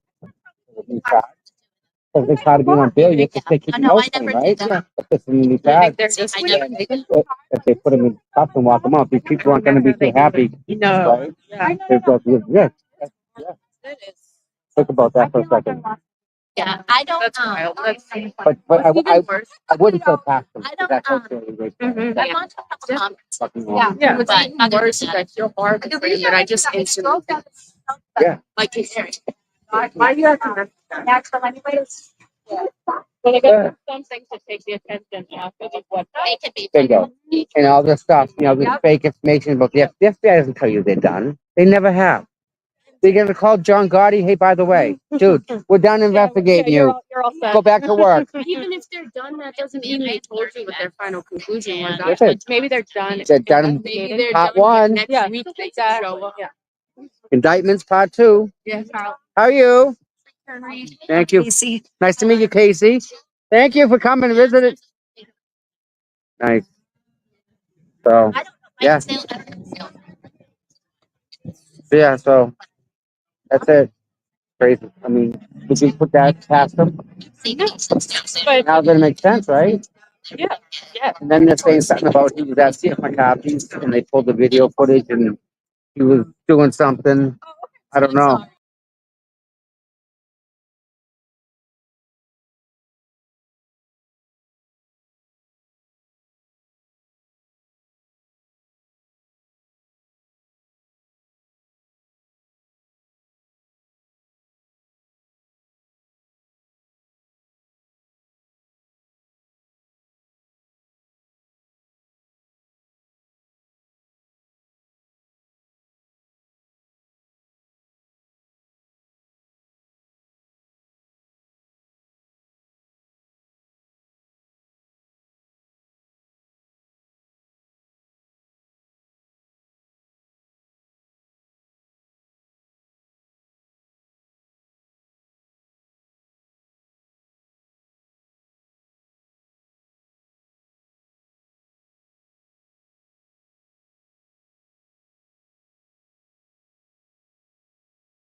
When it was played inverted. What we did is recorrect it to the proper orientation to confront Sergeant Buchnick with it. They indicate that they played the entirety of the video, of the corrected video, to somehow suggest that the Commonwealth during this debacle had clean hands. And that's just not true. Over the course of 2 days, the court will recall 2 days worth of testimony. Day 1 with Sergeant Buchnick under direct examination by Mr. Lally. Going into the next day, still under direct examination by Mr. Lally, they played that video completely inverted. They talked about it, they discussed it, they described it. Not once did Sergeant Buchanan or Mr. Lally inform the jurors or the court that the video was actually altered, that the video was actually backward. Not one hint to the court or the jury members. When the defense stood up and began questioning Sergeant Buchanan about that video, that was the first time that he admitted that it was inverted. He used the phrase mirror image, and that he knew that it was inverted. Amazingly, that was the same time that Sergeant Buchanan started having trouble with his memory about who was actually depicted in that video. The court will recall before I stood up on cross-examination, under direct examination by Mr. Lally, Sergeant Buchanan was very quick to point out that the individuals on that inverted video were himself and Michael Proctor. And they made the point that Michael Proctor never approached or had any access to or didn't manipulate in some way, shape, form, or fashion. This was the intimation by the Commonwealth, that passenger taillight. The Commonwealth has now conceded that that person was, in fact, Michael Proctor. It's notable that the Commonwealth went to great lengths to state that, quote, Trooper Proctor, and this is in their opposition, Trooper Proctor is standing feet away from the defendant's vehicle and never touched the right rear taillight, end quote. That's a statement made in their moving papers, specifically on a fact that is of great material importance to this case. The three of them signed, the three prosecutors signed an oath and a declaration, and the court just called the defense out on signing a declaration or an oath. And the court's intimation, at least in its initial comments to me, was, you may have said something that you don't have a factual foundation for. And I think I have done my best to disabuse the court of that we were drawing from reasonable inferences. I wonder if the Commonwealth is going to get the same treatment for saying that Trooper Proctor was standing feet away from the defendant's vehicle and never touched the right rear taillight. That's a very bold statement for the Commonwealth to make, and it's also completely untrue. It's not supported by a single fact. It's not supported by a fact or evidence before the court. The problem with this unsupported motion, because it's unsupported and the declaration is signed by three different individuals, you can just sort of say whatever you want in the motion. And I guess get away with it. The video speaks for itself, Your Honor. It shows Michael Proctor walk behind the car directly to the position of the passenger taillight. He positions himself right on the other side of the camera view, not feet away. And it certainly does not show, and there's no evidence before the court that he, quote, never touched it. As a matter of fact, we would submit. Does it show that he does touch it? Well, of course it doesn't show he touches it, Your Honor. It's he's on the other side of the car. That's not the point. The point is a reasonable inference is he could have touched it. He was standing right there. Nobody forced him. Nobody was holding a gun to his head. He walked around the other side of the car and obviously was standing there for a reason. By himself, in a corner, out of the view of a camera, and then when the Commonwealth plays the video, it switched, and the intimation to the triers of fact was he never approached the right rear taillight, that passenger taillight. And all of that and you cleared that up. Right. But that is the galling part of this entire thing. The court has asked me a couple of times, and I'm going to get to it a little bit more in detail, what the prejudice is. If that's not prejudice, I don't know what is. It's literally propounding false information to a trier of fact. That is not a small thing. Even after the trial was over, it was concluded, and the mistrial was declared, we're still getting videos that we can't get a straight answer about their source. Where did these videos come from in October? That surveillance feed is on a 30-day deletion loop. That's what we've been told. I said a few minutes ago this morning, I said the Commonwealth may not have known that it was on a 30-day loop. What I meant was actually the prosecutors sitting in this courtroom. The three, my brothers and sister, may not have known about that 30-day override. I don't know. I don't know what they knew or didn't know. I'm certainly not going to cast aspersions and put that on them. But someone from the Commonwealth darn sure knew that was on a 30-day loop or a 30-day override. So who's had those for all this time? How were they stored? Why wasn't that information revealed to our expert when we went all the way to Canton to try to download that DVR? Where's the original? Where are the copies? These are questions for which we need some facts. And the fact that those have been withheld from us is exactly the kind of bad act and bad faith that demands that the court presume prejudice in the case. A few minutes ago, the court asked me before lunch, what is the prejudice? There's plenty of actual prejudice, but I'll get to that in just a second when I speak a little bit about the law at the end of my comments. We don't need to prove actual prejudice because the law presumes prejudice against Ms. Reed because of the bad conduct on behalf of the Commonwealth.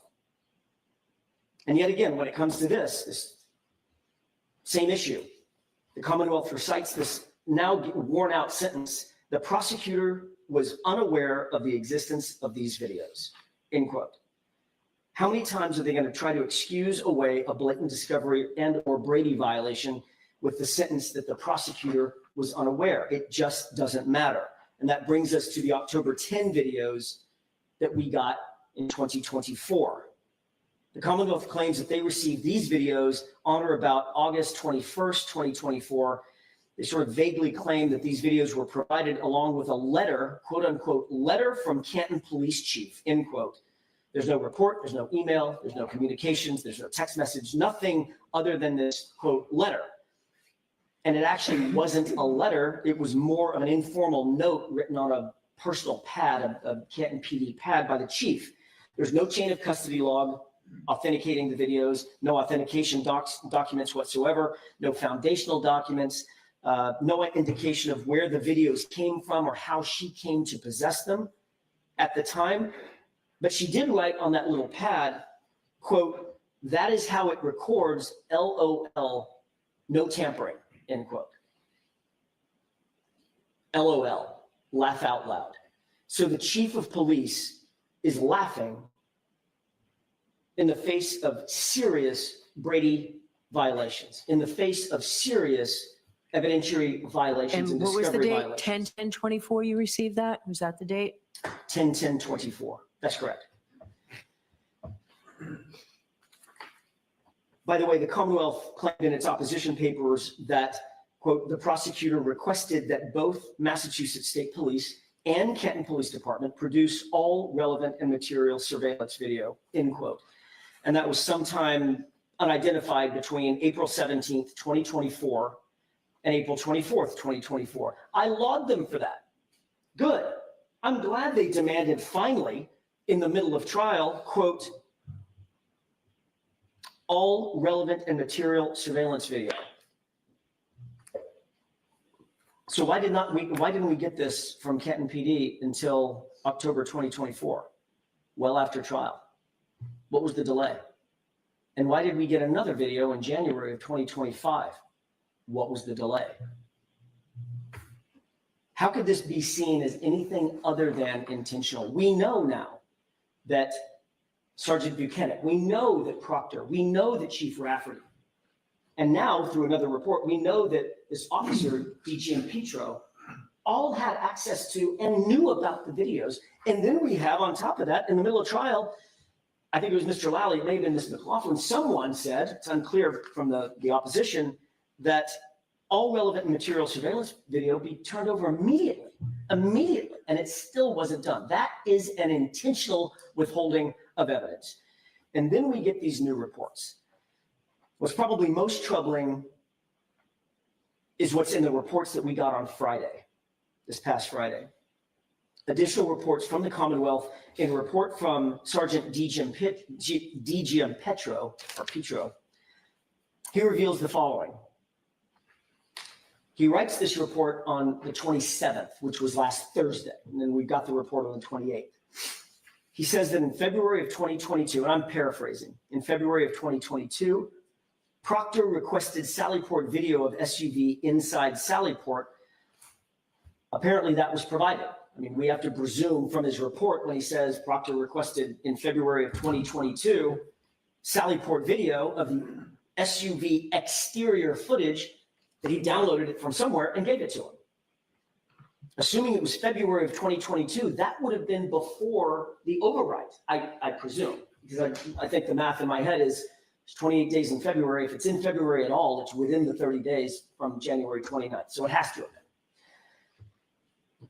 Then he writes that in June of 2023, Proctor requested Sallyport video again of the SUV exterior footage. Quote, this is from his report, I believe this may also have been the approximate time that I downloaded video recordings that covered the entire time frame that the suspect's vehicle was held at the Canton police station, end quote. He goes on to say, quote, due to the large size of the files at that time, I had to break it down into 6-hour blocks for ease of exporting. This is the first we're hearing of any of this last Thursday. How is that? Sure. Ms. Lewis just handed me a clean copy of the DG and Petro report. I would like to have this marked and appended to our motion to dismiss if it's okay. Sure. Did I get that attached to your motion to change the scheduling? Yes. You probably did. So I've seen it. Okay. May I approach? Hold on. What, Ms. Little? We'd still like to make it part of the record if that's Sure. all right, Your Honor. Sure. I just wanted to know whether I needed a copy because I have a copy. I've seen it. May I approach? Yes. Okay.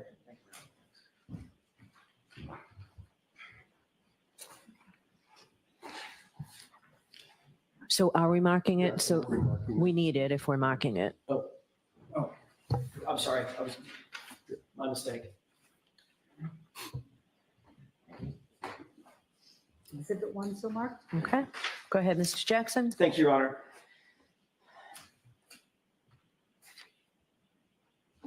The question is,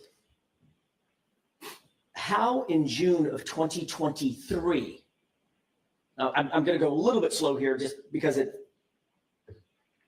it's linear. The argument is linear. In June of 2023, according to DG and Petro, he downloaded every single bit of video of that car while in the Sallyport or while at Canton PD in Sallyport. How is that possible? How could that be? As of February 28th or maybe March 1st, those videos are gone. So how could he have access to the whole thing?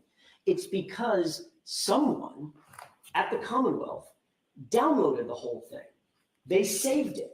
Or the only other explanation is that DVR was not at the time on a 30-day override.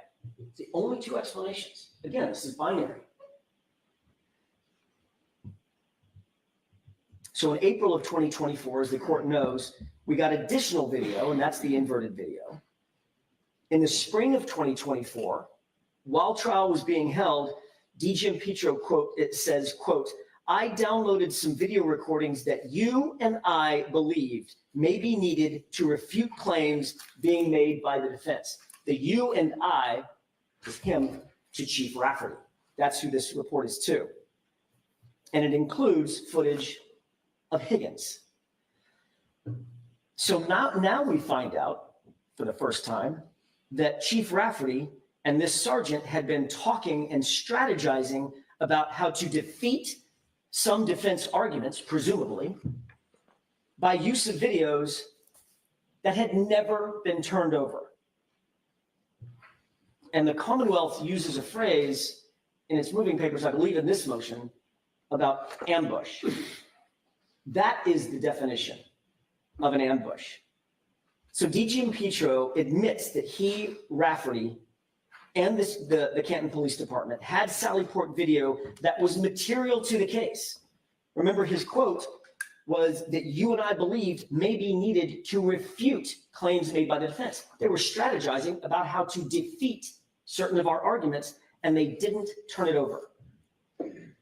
Specifically, he downloaded video and presumably gave it to Chief Rafferty. But then the interesting thing is Chief Rafferty held on to it. She never turned it over. Probably because they didn't help the prosecution. They showed Higgins engaged in conduct that is, at the very least, highly suspicious and clearly exculpatory because it impeaches his other testimony. It shows him on the phone. And he testified that he didn't make calls in the middle of the night. There's no question that with this example, that is an intentional withholding of evidence. That is the legal definition of bad faith, and it's unconscionable to do that. Now put in context what we eventually did receive during the trial and then after. We received the inverted video that was falsely presented as the right passenger side of the vehicle, or the passenger rear side of the vehicle. Number two, we received several videos of Brian Higgins at Canton Police Department, clearly using his phone at approximately 1:35 or so a.m. We received exterior footage that would ordinarily show the condition of the passenger taillight, which all happens to be corrupted, like every other video of the rear passenger side of that SUV. This is stunning. It's not like the Canton Police Department and the Massachusetts State Police were sort of blissfully incompetent or blissfully ignorant and unaware of the existence of these exculpatory videos. It's quite the opposite. Multiple officers, Proctor, Rafferty, Buchnick, O'Rourke, DG and Petro, these individuals, we believe, O'Rourke may not have known, but we know that the others did, and have now basically admitted it or been caught trying to hide it. They were all variously actively engaged with these videos. They were searched for, they were discussed, they downloaded them, they saved them, they copied them, they labeled them, they transported them, they reviewed them, and they strategized about them. These videos were top of mind for all of these folks. We know there were hours and hours and hours of footage that was so large it had to be broken down into 6-hour blocks. All of that was pulled. And none of this footage was disclosed to the defense before April of 2024. And most of the files that have been turned over so far have been turned over after the trial was over. We had no idea this footage existed, and to this day, it continues to be, the bulk of it continues to be withheld from the defense. And then we move to Sergeant Buchnick's actual report. As I indicated, he wrote a report last Friday as well, dated the 28th. Quote, in furtherance of the John O'Keefe Canton homicide investigation, sometime in early spring of 2022, I was made aware that a request had been made by Trooper Proctor and then fulfilled by Canton PD for surveillance video as it related to the arrival and storage of the Lexus SUV belonging to Karen Reed. This was the spring of 2022, he knew.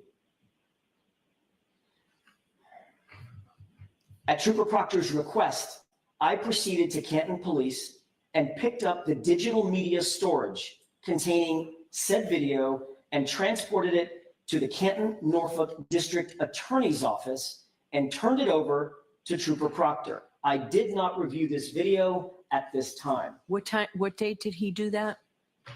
The same date? He says at this time, but it's the sometime early spring of 2022. That's the best he can do in his report. Paragraph 2, in July of 2023, so this is a little more defined, I was once again made aware by Trooper Proctor that a request had been made to Canton PD for additional video and that it was ready to be picked up.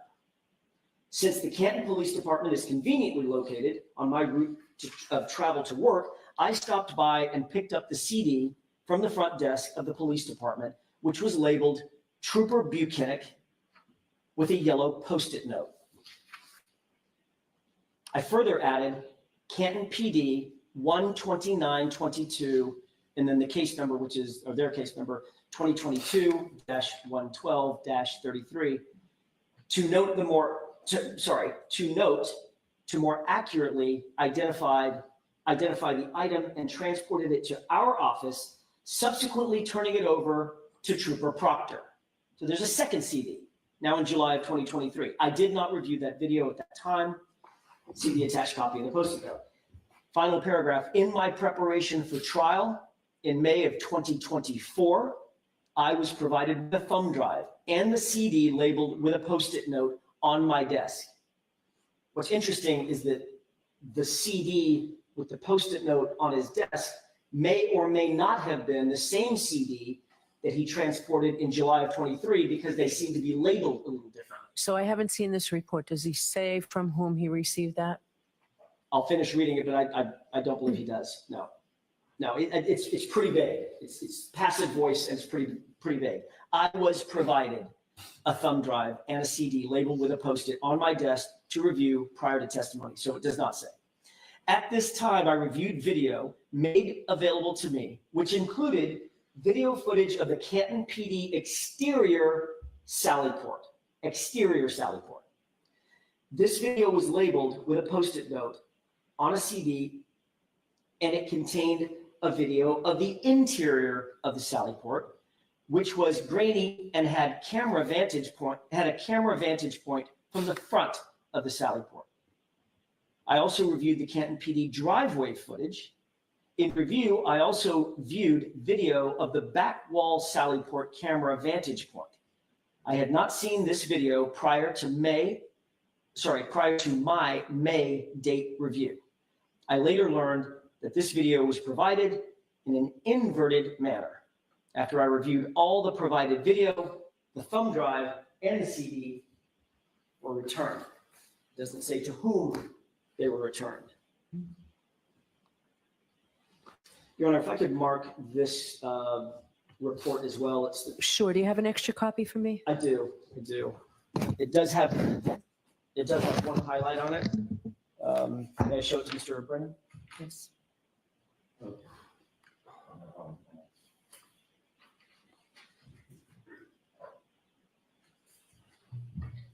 Are the two still marked? So you do have an extra copy, Ms. Little? I do not have an extra copy, Your Honor. I thought Mr. Jackson just said he had an extra. Oh, I'm sorry. Yeah. Mr. Jackson, do you have an extra copy? I think I might. I've got it right here. You have an extra copy? Is that one clean?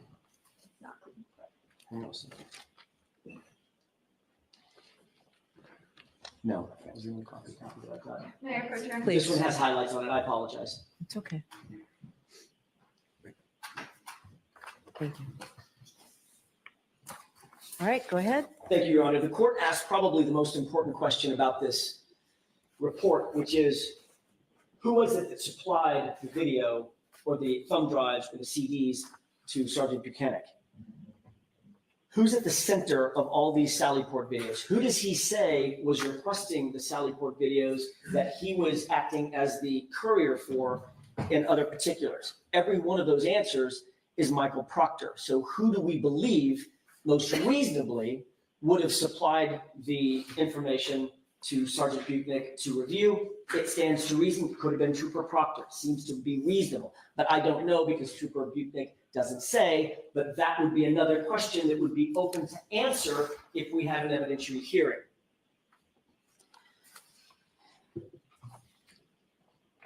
Michael Proctor was receiving the footage directly from DG Impetro, dating all the way back to February of 2022. He was the one receiving the footage directly from Buchanan, dating all the way back to the spring of 2022.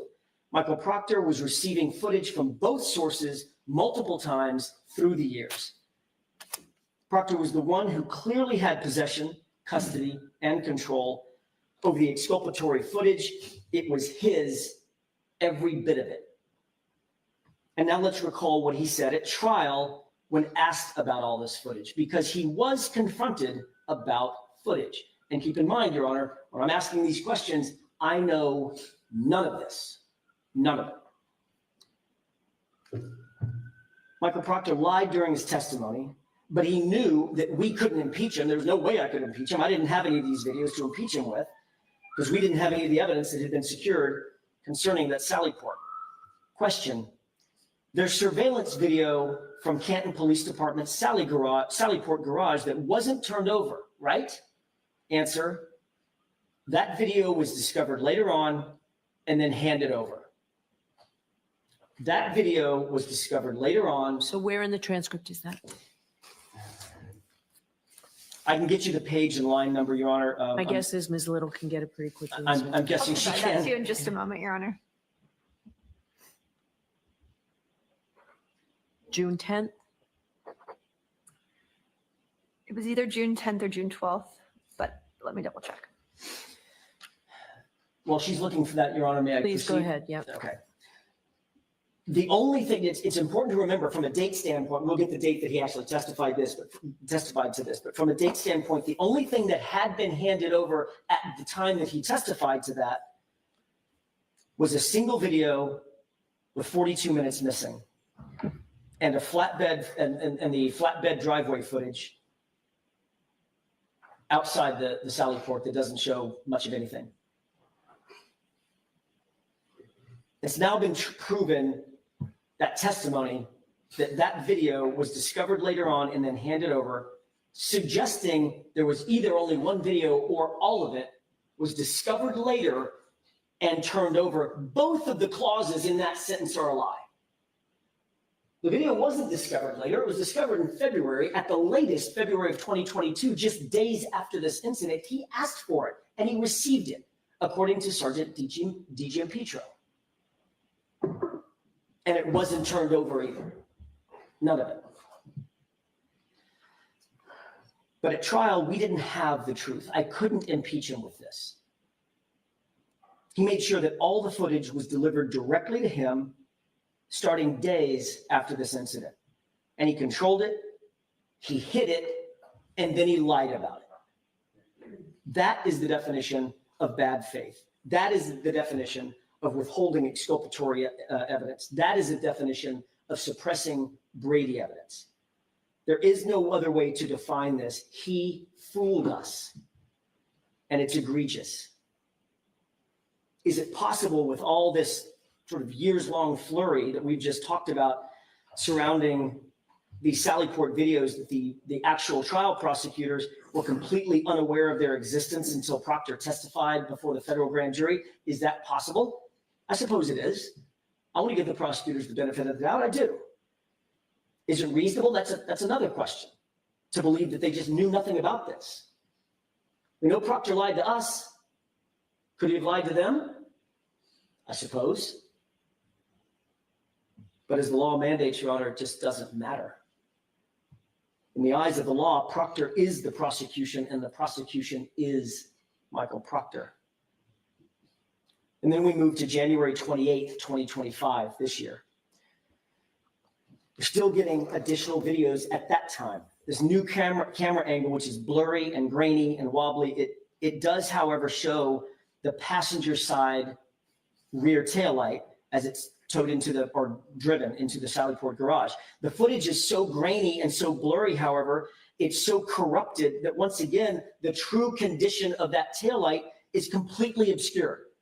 At a certain point, it begins to defy logic. And the reason I wanted to talk about each one of these videos in turn is because it absolutely defies logic that all of this footage magically cuts out, blurs out, becomes grainy, becomes obscured at the precise time that the SUV is pulled in to the Sallyport. The question then becomes, what's been happening to these videos that have been in Michael Proctor's possession since that time, for the last 2.5, 3 years?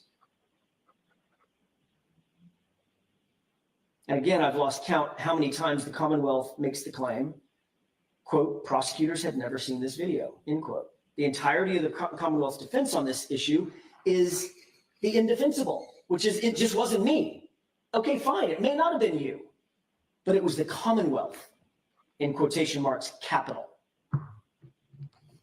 The Commonwealth then claims that, quote, after directing a review of all physical evidence and data files, after directing a review of all physical evidence and data files, this video was located within a paper case file of the investigators, end quote. I believe that Mr. Brennan, when he came on the case, he's the one who directed a review of all physical evidence and data files. I would have to guess. Again, I would applaud that. Should have happened years ago. What's most curious about this video, however, is that the prosecution now admits, quote, after inquiry, it was learned that an investigator obtained this video from Canton Police Department in 2022, and it was placed in a physical case file, end quote. That's a direct quote from their opposition. They don't name who the investigator is. They don't indicate whose case file it was. They don't tell us where that case file had been, who had control over that case file, just a paper case file somewhere, mysteriously. Whether it was CPD or MSP, we don't know. Which investigator, we still don't know. What can we learn from this admission by the Commonwealth? That investigators did, in fact, download the Canton PD videos in 2022 before they were overwritten. That's the only way these videos could exist. We've talked about that. And what we don't know is where the rest of them went and why we don't have them and why we didn't have them for the first trial. The Commonwealth basically concedes that it is in direct violation of its discovery obligations not to have turned over these videos that were in their possession. But it makes the claim that it doesn't matter because, quote, the poor quality of the video makes it difficult for either party to benefit from the video, end quote. In its opposition, it sounds like more of a desperate argument than anything else that these cumulative, that these egregious errors don't justify the court taking any action because they claim, quote, there's no evidence of bad faith. I would take issue with that. But the quote goes on, there's no evidence of bad faith on behalf of the Commonwealth, nor any of its agents, particularly where the Commonwealth is equally aggrieved by the poor video quality and inability to obtain a forensically extracted copy of the surveillance video. Equally aggrieved. First, in that sentence, the Commonwealth admits that the defense is aggrieved. They say they're equally aggrieved, however. Aggrieved means wronged or unfairly treated or suffered harm or injustice. Merriam-Webster defines aggrieved as suffering from an infringement or a denial of legal rights. You bet we're aggrieved. But the Commonwealth can't claim that they're aggrieved when they're the ones doing the aggrieving. It doesn't work that way. The Commonwealth concedes that there's irreparable harm. They acknowledge that the forensic videos were destroyed, or at least they claim now that they're destroyed. We can never obtain the information necessary to establish the validity of any of these videos or whether and by whom they may have been manipulated, if at all. The Commonwealth can't shift the blame because the videos have literally been in their possession the entire time. It was their actions and the actions of their agents that caused this irremediable harm. Your Honor, this is, as I said, this is the definition of bad faith. And this goes back to the court's original question this morning, which is, can you describe the prejudice that Ms. Reed has suffered? And I think we've done a pretty good job of describing that throughout this argument. But the definition of bad faith means we don't have to prove actual prejudice. Prejudice is presumed under the law.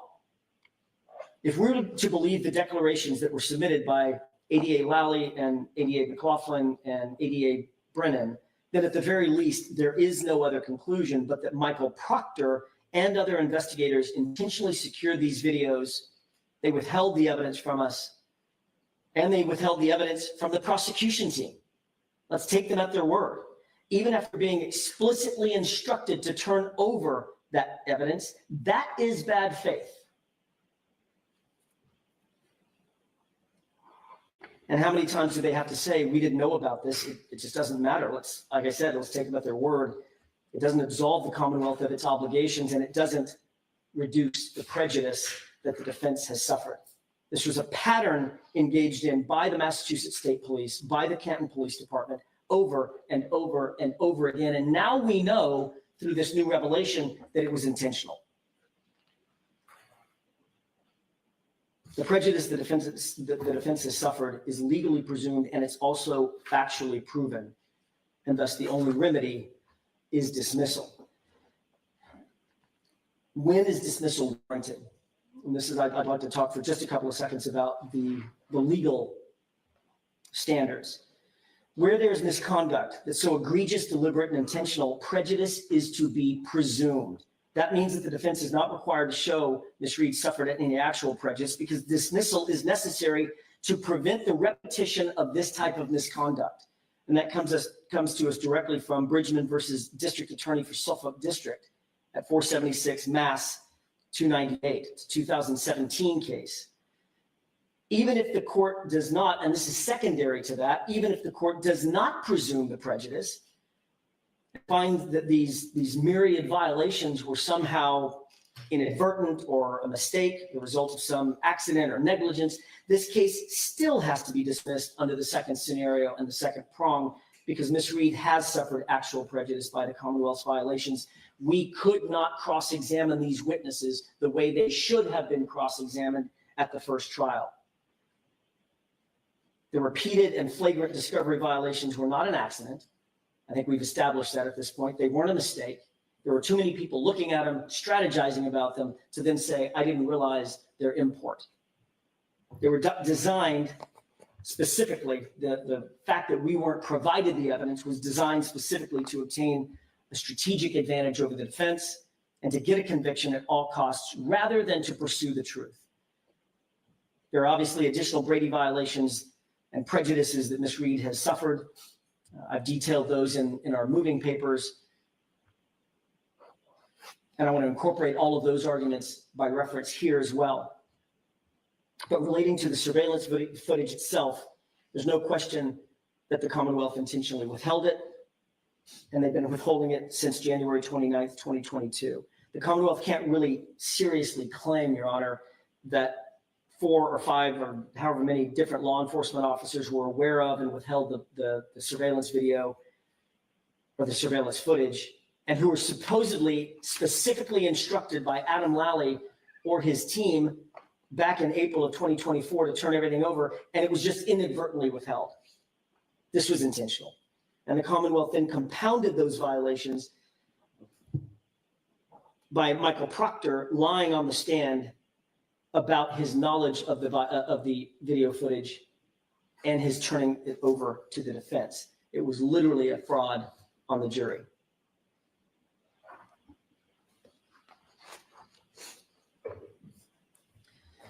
And now, well after trial, the Commonwealth has been forced to admit that even more exculpatory evidence or surveillance evidence from January 2022 is in their possession. And it was also entirely withheld from the defense throughout this litigation and throughout the first trial.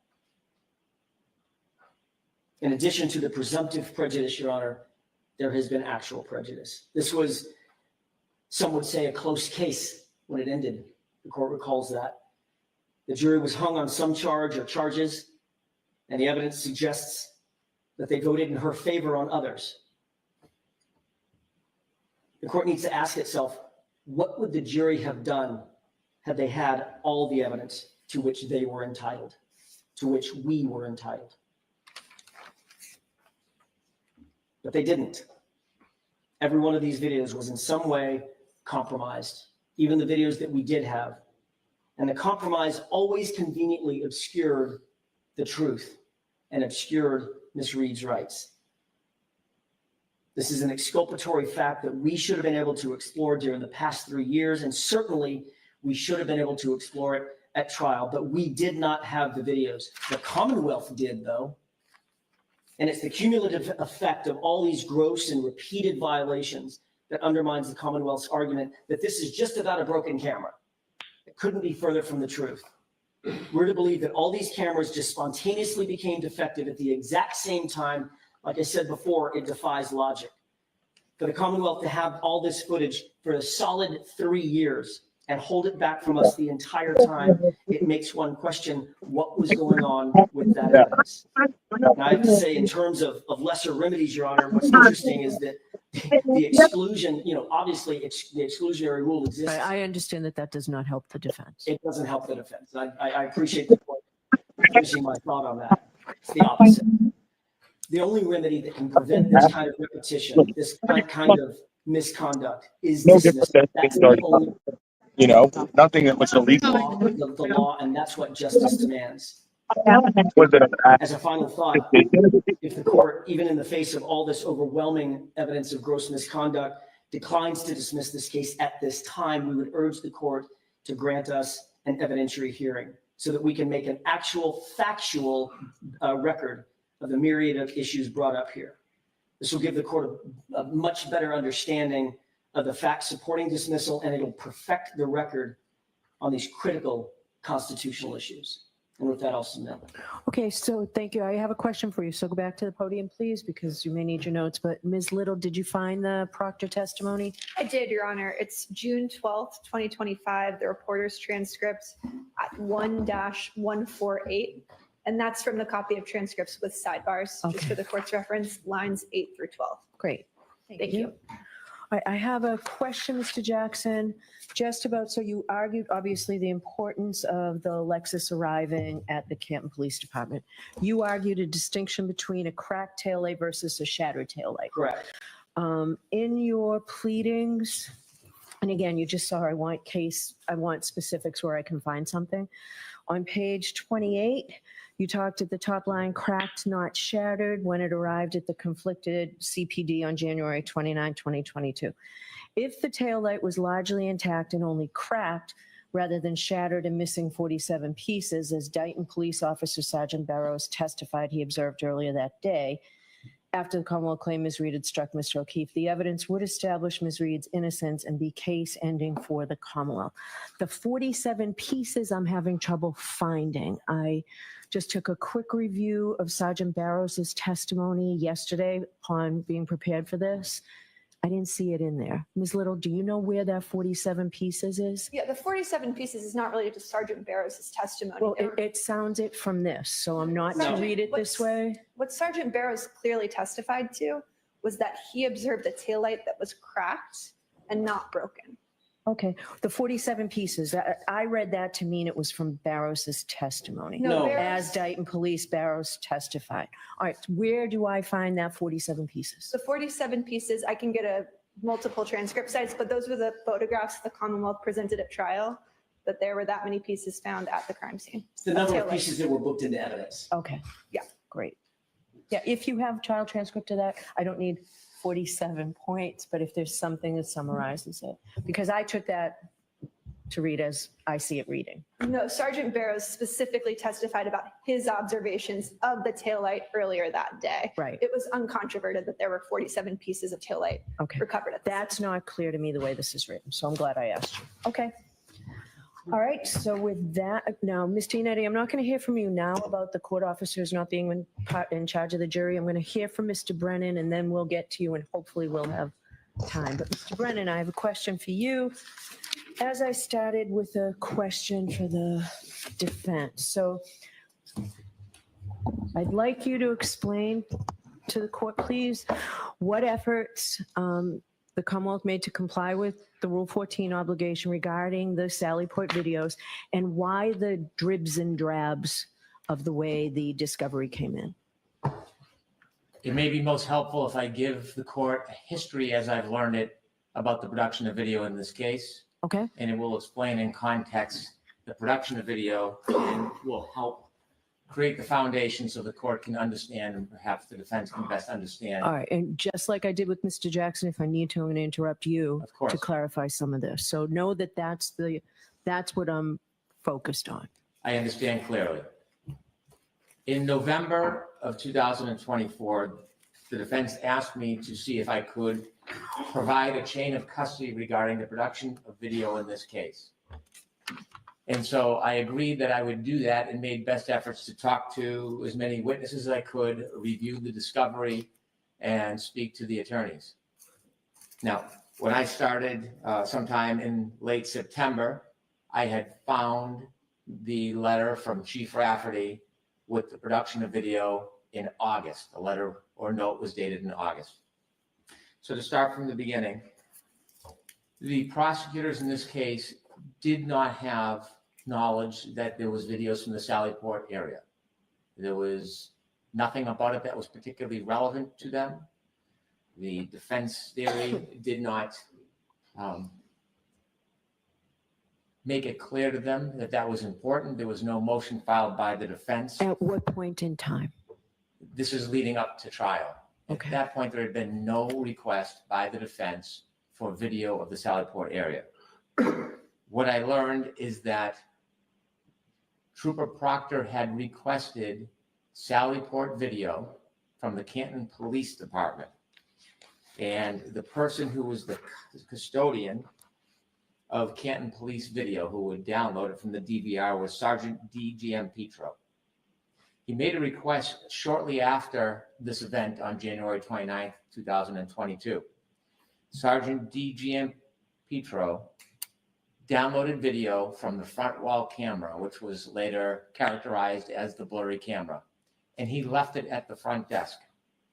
Trooper Buchanan, at the direction of Trooper Proctor, picked up the video and he brought it to Trooper Proctor. Trooper Buchanan did not look at the video at that time. It was given to Trooper Proctor. Trooper Proctor did not provide it to the prosecutors. So Trooper Proctor was aware of the video. The prosecutors were not aware of the video. That video is the same video that Sergeant D.G.M. Petro says that he downloaded the video in 6-hour segments, and that contained the front wall blurry camera inside the Sallyport and camera in front of the police station. That remained with Trooper Proctor for some time. In June, around June of 2023, Trooper Proctor then made a second request from Sergeant D.G.M. Petro. Even though we already had it? For different cameras. He wanted cameras, camera angle outside the Sallyport area. So when the tow truck dropped the car off, leading into the Sallyport, which is now characterized as the exterior Sallyport video. Again, Trooper Proctor asked Trooper Buchanan to go to the Canton Police Department and pick up a copy of the downloaded video. Trooper Buchanan went to the police department, picked up the CD at the front desk. That CD had a yellow sticky tab on it with Trooper Buchanan's name, and Trooper Buchanan wrote in the case file on that yellow sticky.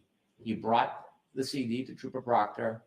Again, Trooper Proctor in June 2023 had a copy of the exterior Sallyport video, but did not provide it to the prosecutors. Both of those videos remained dormant. When Trooper Proctor was called to the federal grand jury, essentially he testified or was asked about video and said that he reviewed video. Now, this was not evidence that the Commonwealth intended on introducing or had any specific interest in. There was no particular discovery request by the defense, and there was no order. Upon reading that grand jury testimony, ADA Lally reports that he then inquired about the video. This is Inquired of whom? Trooper Proctor. Okay. This is shortly before trial. ADA Lally was given a copy of one of two of those productions. He was given the copy of the front wall video, which also contained video of outside the front of the police station. That was quickly turned over after Attorney Lally received it on April 4th, 2022. So what we know at this point is Trooper Proctor has this original production on April 4th, 2022, shortly after January 29th, 2022. I'm sorry, it was provided April 4th, 2022. 2022 or later? No. It was later, right? It was Because later. the It was- federal grand jury was later. He provided it on the eve of trial. So it was April 4th, 2024. So we know this production on April 4th, 2024 was in the hands of Trooper Proctor in shortly after January 29th, 2022. At this point, the prosecution team is still unaware of the June 23 production, which has Trooper Buchanan's name on it, which shows the exterior Sallyport. As trial began, there still was no specific order or request. The chief of police saw something about the trial, and let me rephrase. Prior to the trial, it's reported that Attorney Yannetti was discontent because the video of the front camera Sallyport was so grainy, intermittent, and not continuous. And that's an accurate description of that video. Chief Rafferty, in response to seeing Attorney Iannetti's concerns, then asked Sergeant D.G.M. Petro to see if there was another camera or to produce any other video from the Sallyport. Sergeant D.G.M. Petro then downloaded video from the DVR, which is the second camera that is inside the Sallyport, known as the inverted camera, or now characterized as the inverted camera. That was produced April 23rd, 2024, given to ADA Lally, then given to the defense. And so at that point, there are 3 video productions that exist. The first turned over to the defense April 4th, 2024, the second April 23rd, 2024, and the June 23 production of the exterior Sallyport has still not been turned over. It's in the possession of Trooper Proctor, and the prosecutors do not know about it. After the trial, one of the employees from Norfolk County, Colleen Crawford, went to the Sallyport and looked at the DVR system. And when she looked at it, she saw that video still existed on that system. Although there was a 30-day overwrite on that system, the system had a number of backup hard drives. And because of the backup hard drives, the video existed longer than 30 days. She wrote an extensive report that was turned over to the defense, and this is after trial. The report notes her investigation about all the different videos, and it summarizes everything that she saw in that July 2024 visit. As I mentioned earlier, in August, Chief Rafferty provided video of the hallways that included some video of Brian Higgins, and she accompanied a letter or a note. I learned that that video was copied during the trial, and it is noted in the sergeant's letter. The chief of police and the sergeant were downloading video, not in response to a motion to compel or produce, but rather because they had concerns about accusations that were being made about the department, and they were saving video, in their opinion or from their perspective, to help defend against future false claims against them. They downloaded a number of videos that were then turned over in that August 2024 production. When I first learned of that August letter and note, I turned it over to the defense immediately.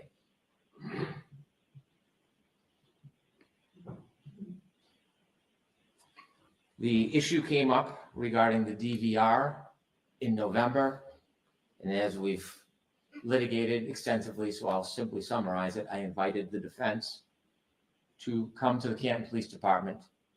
Given the intermittent or spotty production of video, I thought it best they have an opportunity to look firsthand, although I didn't know if the video would exist, as I've said. And then when they came in December, I think it was December 12th, if my memory serves, and learned that there was no longer video stored because it had been overwritten, I then went to the Canton Police Department so that I could have a closer look at the video cameras to see if there was something missing. I toured the entire station. I learned about the videos, and then as a consequence, I spoke to the chief, other officers, and the sergeant. Unexpectedly, the sergeant told me that he would click and drag copies of video when he would download them from the DVR. Inevitably, we had the litigation about whether the defense was going to download in person or not. And then as I tried to finalize my investigation into the tapes and realizing there was no actual written chain of custody, I wanted best to memorialize it. I had been reviewing all files, data, hard files, but I had not been on the case long enough to review everything. So I asked that the parties of the Commonwealth look through all files, all databases, so that I could help facilitate my review. At that point, I was provided by Trooper Tully the June 2023 CD with Trooper Buchanan's name on it. That is the exterior Sallyport video. And within 24 hours, I provided that to the defense. I then asked both the sergeant and Trooper Tully and Trooper Buchanan to write reports. Since there was no chain of custody, I wanted best to give as much information as I could and document the history of the video. Thank you guys for coming. I really appreciate it. That, Your Honor, is a summary of everything that I had learned in the investigation and the production of Guys, the questions were good. Do you know which investigators' file it was Very found good. in? I really think Judge Doolin, I thought his questions were fair today. I think he understands what's happening here. I'm a variety of things. I'm a journalist, I'm an activist, and I'm a satirist. I make jokes. You know? I do impersonations. It's not a crime. And he asked today, how far does that line go? And it's pretty simple. You just can't threaten to physically harm anyone, which I've never done, and they're not even alleging that I've ever done. They're alleging that I've caused emotional harm, which is subjective and arbitrary and completely up to their discretion to decide. And we're supposed to take their word for it that they're having emotional harm from my whatever comedy questions, whatever you want to call what I do, that they're emotionally harmed by it. Of course, we know they're not emotionally harmed by it, but either way, my speech is not illegal, and it's not a felony to commit a crime just because somebody else claims that they're experiencing emotional harm from that. Rich Schiffer's here today. Rich was charged with witness intimidation as well because he left rubber duckies around Canton that said Colin did it on the bottom of it, and those charges were dropped by Judge Walsh. I am also effectively being charged with intimidation for saying Colin did it, and that Colin was in the house. And as a result, that's case law right there. That's precedent right there. You are allowed to have the opinion that somebody committed a crime and voice that opinion out loud in the United States of America. That's not a felony. Can you ask a question? So did you know that these new charges were going to happen? You found out in the courtroom? And what's your thought on it? I don't know anything about it. That's the first time hearing it. I don't even know what it's about. So is what they were purporting in court true today that you were talking to on camera? No. So I was here today to talk about the First Amendment. That seems to be a distraction of their way. This obviously went extremely well today, and I believe this is just a distraction to take away from all the arguments that we made in court today. So So I asked if you were nervous when they mentioned that they wanted you on bail and were putting some restrictions and things on you.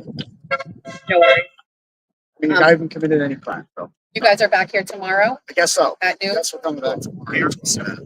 Can I ask you, Federo, what are your thoughts on what was brought up later in the hearing, after everything was discussed about what you were here for, about these new charges? I don't have any thoughts about it. Obviously, they have been coming after him for a period of time. There have been allegations of witness intimidation again and again. It's a never repeating cycle. And I would simply say that we think the judge recognized today that there is a reason why freedom of speech is the First Amendment.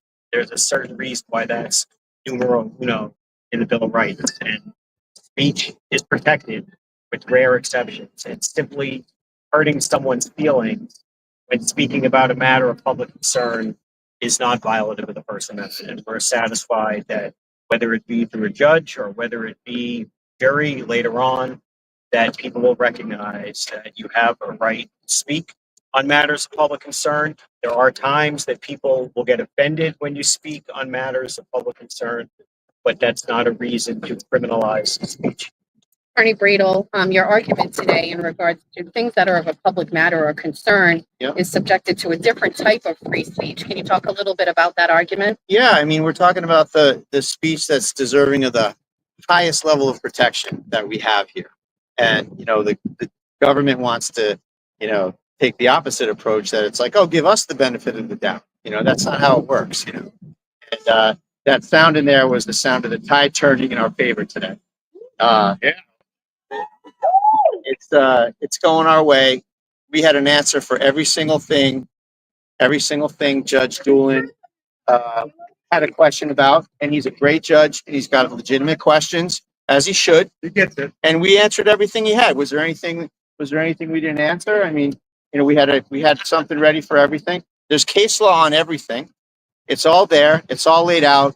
Usually, as I was saying to the guys in the back, the court argument is this much, and the brief is this much. So we got a great brief. We covered every angle here. The judge is going to see. It's going to come around, and he's going to see that the First Amendment. There's no substitute for that. The First Amendment is it, and these state statutes that talk about emotional harm and emotional distress. You know what? Tough shit.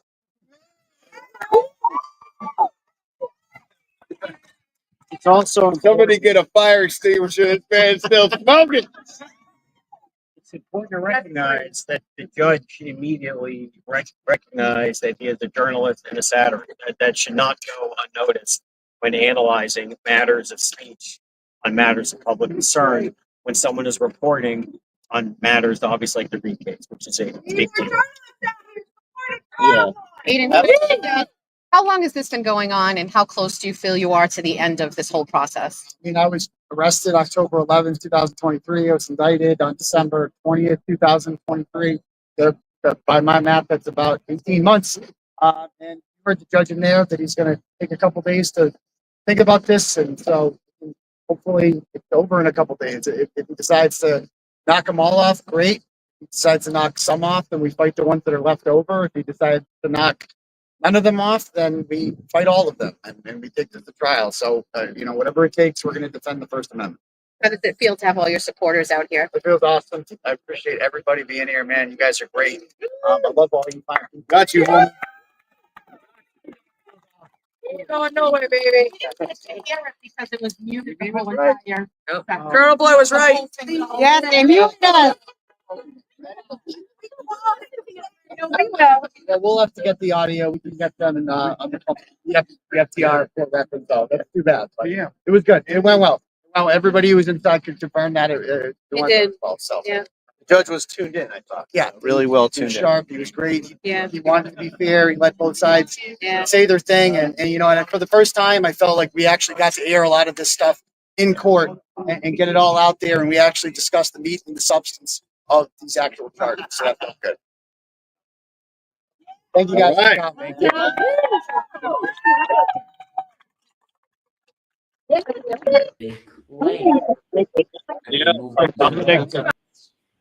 And when you look at that motion, the best it says is that they moved to compel physical evidence. That does not put the Commonwealth on notice of video evidence at the Canton Police Department. Was this the Stoughton District Court motion? It is. Okay. And I know the Superior Court did not adopt it. However, I think the Commonwealth being on notice is the point. Even if it's in district court, I think it's the Commonwealth's responsibility. I agree with that. Okay. And so Attorney Yannetti, and I've mentioned this before, was very prolific in his pretrial discovery motions, very meticulous. And when you look at his meticulousness, if there was a need or a desire for video, he certainly would have asked for it. He didn't. In fact, when you look at the perspective of Attorney Yannetti, you don't have to look much further than his characterizations of how he sees the difference between the crime scene and the Canton Police Department. I've attached, for your honor and for the defense, exhibit number 4, trial testimony of Trooper Nicholas Garino. And when he cross-examines Nicholas Garino, he is pretty clear that there is a difference between the Canton Police Department and the crime scene. He cites on page 75, but you'd agree with me, the Canton Police Department wasn't the crime scene, correct? And Trooper Garino says, I never said crime scene in my report, I wrote scene. And Mr. Attorney Yannetti iterates, okay, well, Canton Police Department was not the scene of any crime, was it? So the defense is hard pressed now at this moment where they are trying to create prejudice that doesn't exist to try to convert a motion that they filed with very specific intentions for physical evidence to now suggest that that includes Canton Police Department because the Canton Police Department is somehow the crime scene. It doesn't convert.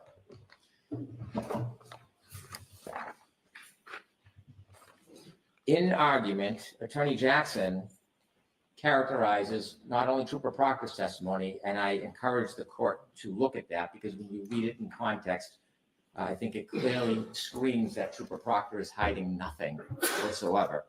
But if you look at Trooper Buchanan's testimony, on June 6, 2024, if you start at page 103, Attorney Jackson, and to paraphrase, I'm not quoting him verbatim, suggests that there's something about Trooper Buchanan that is lying about his position or about what he saw, or that Trooper Buchanan admittedly saw the inverted video.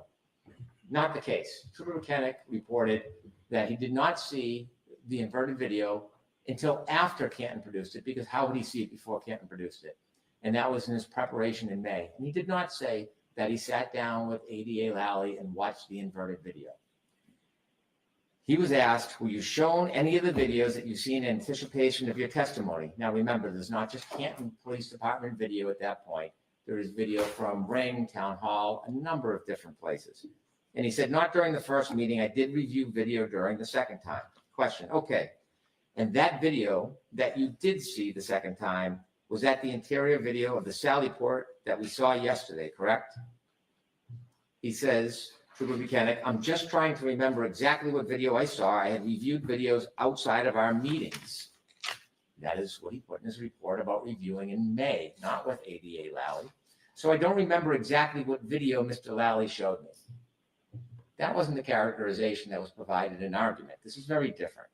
Question, but you do recall seeing the video that you saw yesterday, the sort of clear one that has the crime scene tape being put up and all that. You've seen that one before. That's the inverted video. Answer, yes. I'm on page 104. And that was with Mr. Lally, correct? Trooper Buchanan, clearly. That is not correct because I do not recall when I saw that video or what video I saw with Mr. Lally. That sworn testimony is not only in stark contrast with the characterization that was offered by the defense, but it directly contradicts the conclusion they asked you to reach that Trooper Buchanan watched this video with ADA Lally in preparation for trial. Therefore, it is a lie that the Canton Police Department provided the inverted video sometime earlier. That's sworn testimony.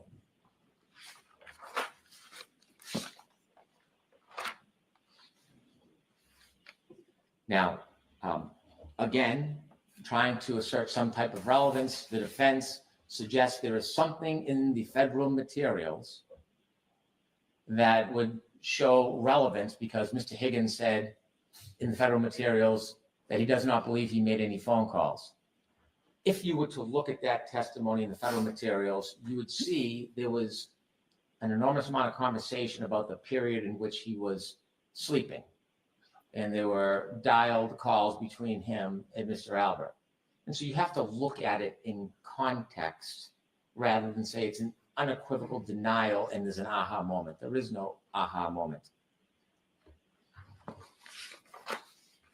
So do you have the grand jury cite? I think I might have got it from Ms. Little earlier, but the grand jury testimony of Brian Higgins, I have it. It's just easier if you have a cite to that. I have a tab, but I don't perhaps Attorney I'm sure McLaughlin Ms. does. McLaughlin can get it I'll from. provide it momentarily. All right, thank you.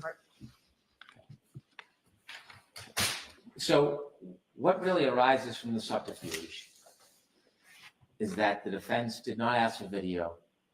There was video provided when the prosecutors learned about it. There was video that was in the hands of Trooper Proctor that should have been provided to the prosecutor that wasn't. There was nothing done to alter or taint the video. There was nothing destructive about it. There was no tactical advantage. There was no benefit to the government. And clearly from Trooper Proctor's testimony, there was no effort whatsoever to hide it. It should have been managed better, no doubt.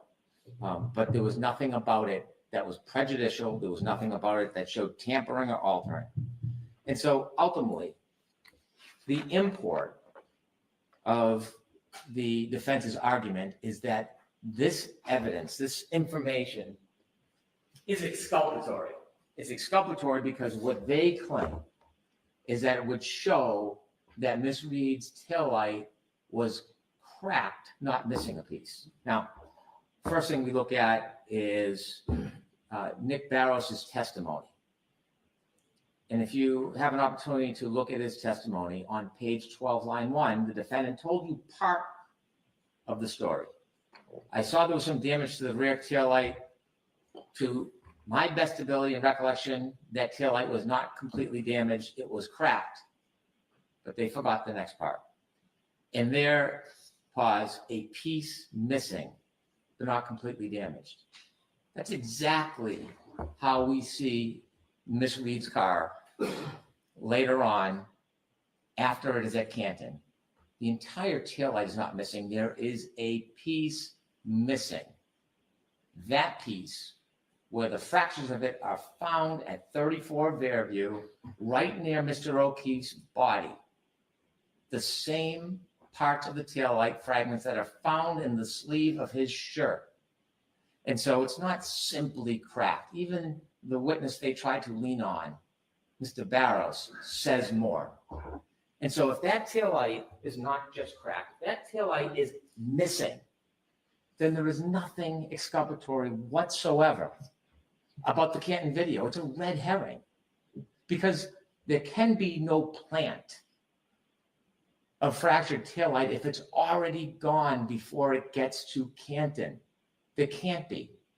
And so when looking at the evidence, it is unequivocally clear that piece of the taillight is missing well before that car ever gets to Canton.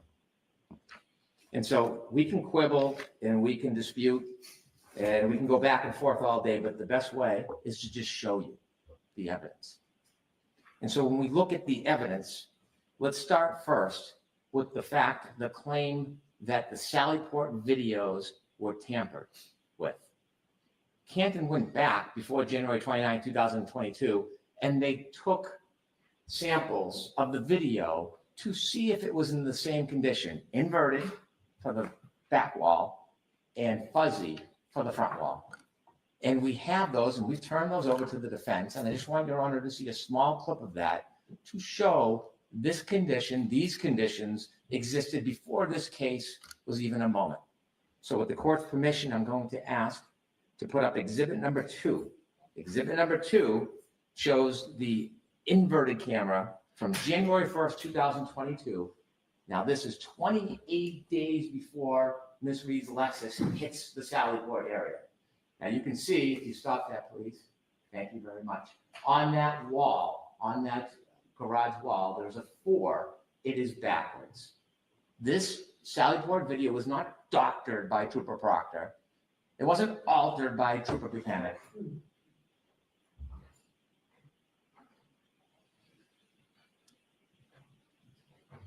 It was in existence well before Miss Reed's car showed up to that Sallyport. Similarly, front wall camera, could you please put on exhibit 3?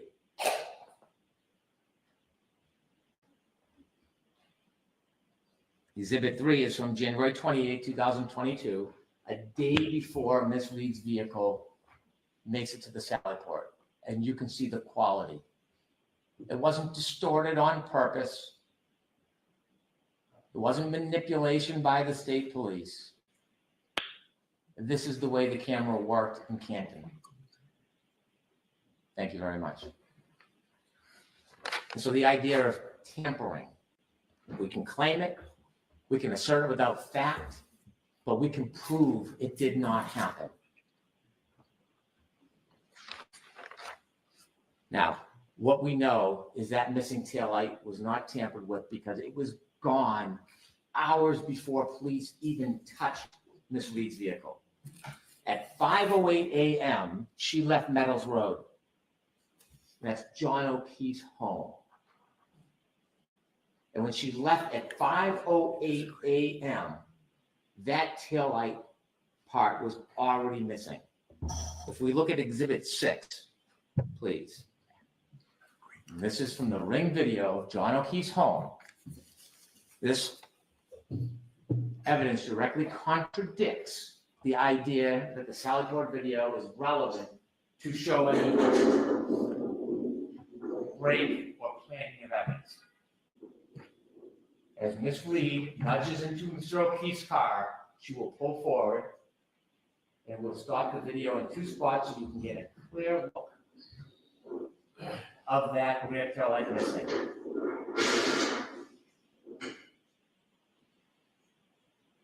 Forward, please. Thank you. And then ahead one more. You can see the white light shine. Stop.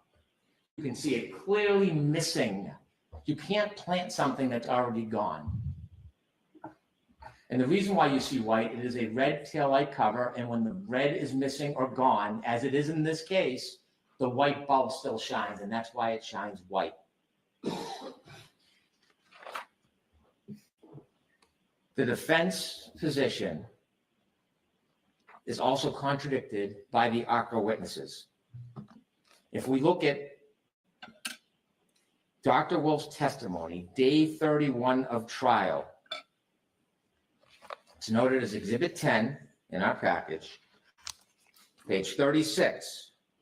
ADA Lally asks the good doctor, now doctor, in the course of your analysis or review of materials here, were you ever provided with a video of the defendant backing out a garage and making contact with Mr. O'Keefe's vehicle in his driveway at about 5:07 in the morning on January 29th?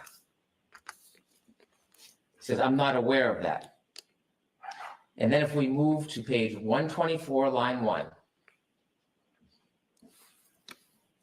Now, as far, line 2. Now, as far as you're aware from the review and your testing and everything that you did in this case, if a collision occurred at a lower speed, say 1, 2, anywhere from 0 to 5 miles an hour, would that create the damage to the taillight that you observed in this particular case? And Dr. Wolf says, at that speed, no. We provided notice of our own expert. And there's one thing, many things, but one critical thing the experts will all agree on. That nudging did not cause the damage to that taillight. The defense position is also contradicted by dash cam footage. Sadly, an officer went to the O'Keefe home to check on his niece and nephew on that tragic day. And when he did, he had a dash cam video further reinforcing that that taillight is missing well before that vehicle makes it to the Sallyport area. If we could play Exhibit 7, which is the dash cam footage showing Mr. O'Keefe's car in his driveway at 8:22 a.m. If you could close up from the court, please. If you compare the right side to the left side, although covered and impacted by snow, if you could more close up, please, you can see that taillight, just like the detective from Dighton said, just like the 508 ring video shows, is missing. Is missing. There's no plant.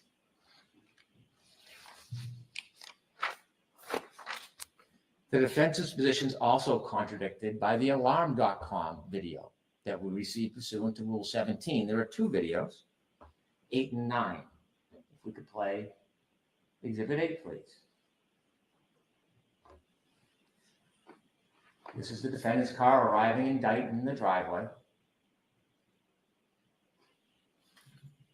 The defendant on the passenger side, and you can see them walk to the back of the car near the right taillight and stop. And if the question is, what are they stopping for? We can play video 9. And this is when the car is being put on the tow truck before it makes its canton. And just like 508 in the driveway of Meadows, John O'Keefe's home, you will see that right taillight shine white, showing the missing taillight cover on 2 occasions. If you have an opportunity to stop the video at the important points, please do so. Can you lower it? We cannot. Can you zoom in on it? Your Honor, I would encourage the parties to look at it on the computer. The clarity is much better and it's very clear. the white light in this video. I cannot see it clearly on the screen. So will you give me a flash drive of all of these exhibits? Oh, there we go. Okay. If you look at it on a small screen, see right there? I do see it. Yeah. And then you'll see it again. So the alarm.com video contradicts the defendant's position that there is anything exculpatory about these Sallyport videos. In fact, this whole idea of third party or plan doesn't come to town until 9 months after Ms. Reed is indicted. Perhaps the best evidence that contradicts the defense's position that there's any relevance to the Sallyport video, that there's any type of plant by anybody, is from the defendant herself. Ms. Reed spoke to Gretchen Voss on June 20th, 2023. And in that testimony, or in that interview, she said, when my car was seized, there was a few small pieces of taillight missing that I had picked out at John's at 5:45 before we drove over to Fairview. I'm showing Jen and Kerry, look what I just did to my light. And I'm worried that there's gonna be some kind of electric short circuit. There's like the bulb is showing and some of the red plastic is missing. So I picked pieces out of the light housing that kind of collapsed within the light and dropped them in John's driveway. And so I say to the court, the production should have been sooner. It should have been cleaner. This should have been a log or an entry. The failure to provide was inadvertent. It was unfortunate. It shouldn't happen, but it's not Brady. It's not exculpatory. It's not intentional. It's not tampered with. It was inadvertent and inconsequential because the evidence is overwhelming that that light is missing before the car makes it to the foot of the Sallyport, so there can be no plan. That is my argument regarding the Rule 14 issue. I would like to have time to speak about the claim of jury tampering. I understand the temperament of the court. I'm not tone deaf, but it is a claim that was lodged that has collateral consequence. And I think it's important for me to be able to address it. May I? Yes. The claim of jury tampering is probably one of the most serious claims that one can make because it's not simply an attack on a case. It questions the fabric of our entire judicial system. If a good juror comes to court and believes there is no integrity in the court or in the judicial system, it is impossible for a fair-minded juror to even consider evidence because they do not trust the system to begin with. And if a government actor or a trooper or a police officer tampered with a jury, that would be one of the biggest, most abhorrent transgressions that could happen because of the collateral consequence of tampering with the jury. It would take away the community's belief in our system. On the other hand, if there is a claim of jury tampering and it's baseless and there is no evidence, it is not only a direct attack on the judicial system, it would seem to be an effort to try to undermine the authority of the system in court before a trial to impede the ability to have a fair trial. It is an extraordinary claim. And it's notable, the defense motion to dismiss, it's not just a motion to dismiss, it's a motion to dismiss for extraordinary government misconduct. So when you make an extraordinary claim about jury tampering, there should be extraordinary evidence. There isn't even ordinary evidence. There is no evidence of jury tampering in this case. Now, I don't want to belabor this, but it's important because of the consequence of what happens when a claim like this is lodged. There is damage. And why I'd rather sit down, as I said before, a lie unchecked becomes the truth. And so how does one propagate a claim of jury tampering when there's no evidence? Well, first you need to plant the seed of corruption. And all you have to do is whisper it and hope the poison goes out there and is resonating in the potential community. And so what happens in this case? The defense finds a willing partner who covets an opportunity to meet with the defendant. They find a time, like after the Super Bowl, so there's this national exposure, and they just seep the information. They just seep it into the public and let it resonate. There can be no retort. The government can't respond. No facts, no evidence. Just saturate the public. Now, it's important to see or hear or read what is said, because this really is the acorn that is being planted that cannot be rebutted. And it's not insignificant that this same information before this interview is being disseminated by Mr. Kearney. This idea that there was tampering by Lieutenant Fanning. Not a coincidence. And so during this interview that the defendant and the attorney have, the question's asked, I don't know why it's asked, but it's asked. There have been sort of these unsubstantiated claims in the atmosphere that there might have been some funny business with the jurors who were dismissed. Really? And Mr. Jackson says, right. The question, is this a real concern that you have? Is this something that you are looking at, or have you just dismissed it as a rumor? Answer, I never just dismissed that as rumor.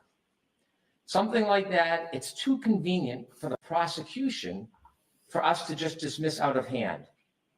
Do I have any evidence, specific evidence that there was jury tampering? I don't have any specific evidence of it. And yet we have a motion filed 2 weeks later. Do I think there are questions that should be asked? Do I think that there are questions that have been raised about the way the jurors were dismissed and who was dismissed very specifically? And then it continues on page 13 of the transcript.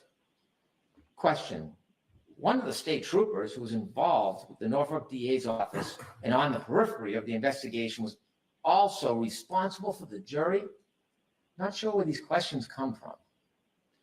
Answer, right. He wasn't that far on the periphery of the investigation. He was involved in the investigation. He was direct supervisor over the individuals that were testifying and over and about whom we had leveled some very, very serious claims and ended up proving those claims during the course of direct and cross-examination in the presentation of our case. That person, that supervisor, we found out well into trial. As a matter of fact, at the end of the trial, we found out is the very person who was governing the jurors. That's a question that should be raised. That is an issue that should be teased out. Should never, ever happen. That is the very definition of a conflict of interest. Question, is that standard in Massachusetts for just the DA's office to assign whoever they want to be sort of, supervisor of the jury? Yeah. Is it standard in Massachusetts? I hope not. Never seen that in my life. But if I had a nickel for every time I said I've never seen this type in my life as it pertains to the Massachusetts justice system, the criminal justice system, I'd have a lot of nickels.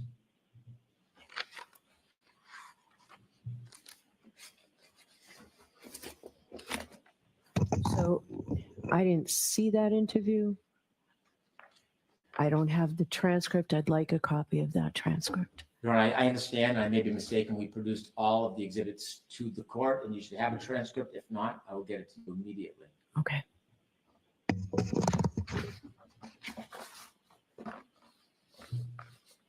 Okay. So after step one, finding a vehicle to plant the seed, and they did that very effectively. The next step is they have to identify our target. Who are they going to blame? Who's going to be the villain? In this case, a villain goes from anybody that gets in the way. It could be a soccer mom. It could be a police officer. It could be a good Samaritan. Anybody that crosses the path is a target. And now they decided they were going to identify Lieutenant Fanning. Lieutenant Fanning is one of the most conscientious, dedicated, admired state police officers in Massachusetts.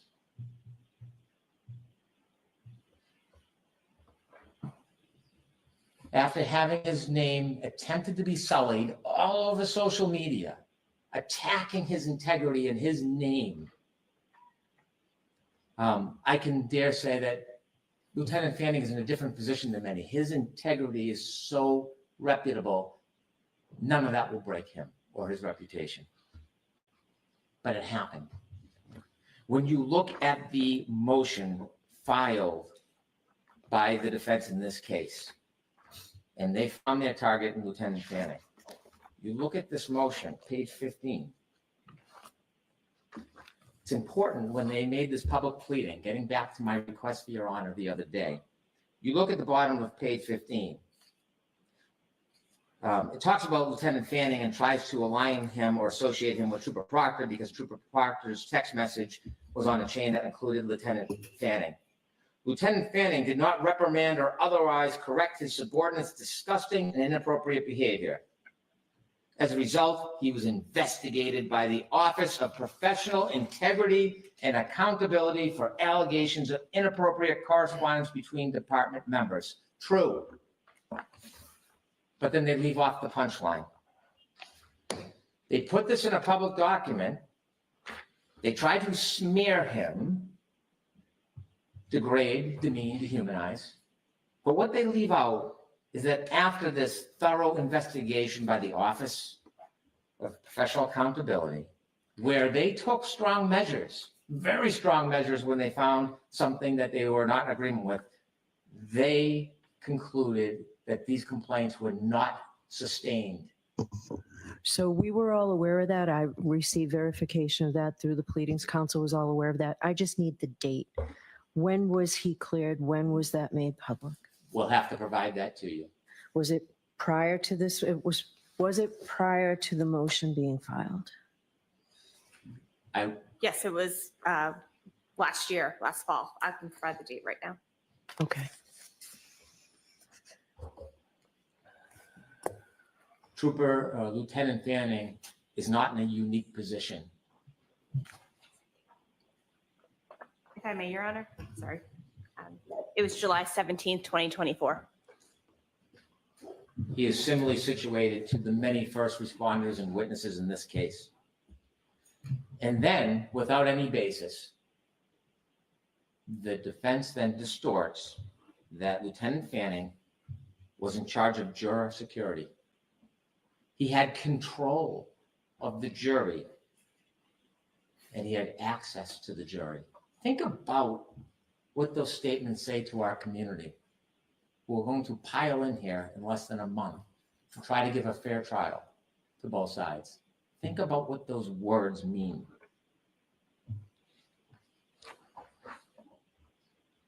After selecting their target and trying to dehumanize him and degrade him, they then try to create an illusion of this grandiose havoc that is running amok.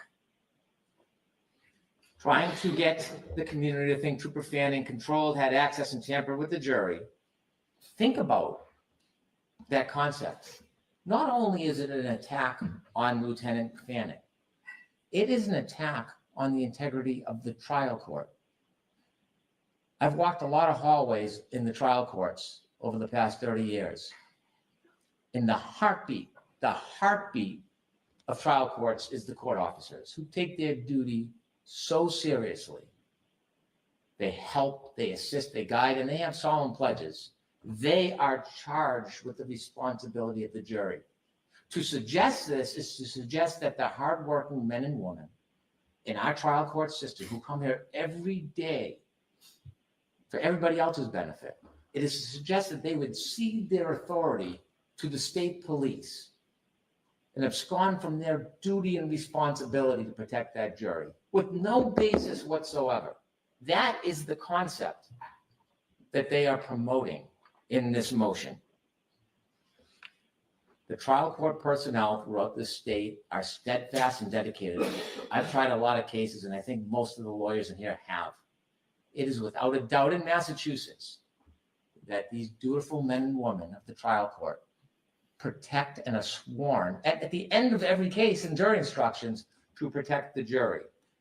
And these trial court employees, especially here in Dedham, some of the finest, would never abscond that duty. And yet it is now in the public domain, this suggestion.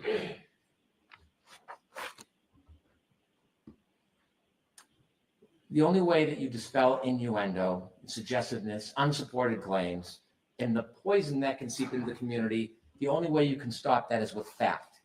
So I'm going to list a few facts for the record. Fact: Lieutenant Fanning was not in charge of juror security. Fact: Lieutenant Fanning did not have control of the jury. Fact: Lieutenant Fanning did not access the jury. Fact: Lieutenant Fanning was part of a multi-agency cooperative effort to ensure the safety of the public and court participants, which required numerous local police officers and state police because of the bedlam that was created outside. Fact: Lieutenant Fanning never, ever, ever met with or interacted with any juror. Fact: at all times, Lieutenant Fanning worked from a remote location, jointly managing operations for the safety of the public. Never setting foot on this property when the jury was here. Never meeting a juror, never looking at a juror, never being seen by a juror.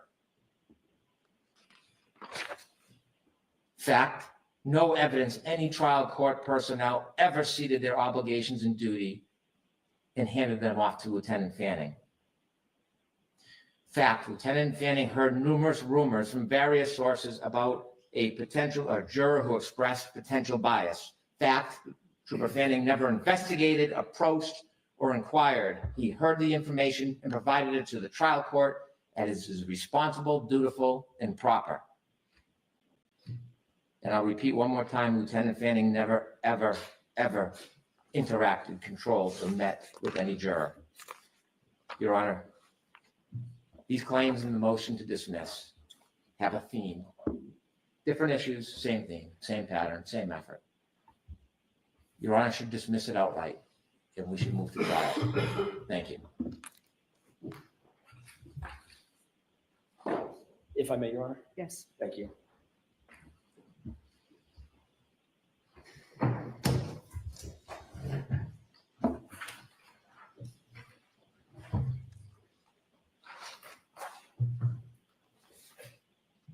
We're going to address in reverse order some of the statements made by Mr. Brennan.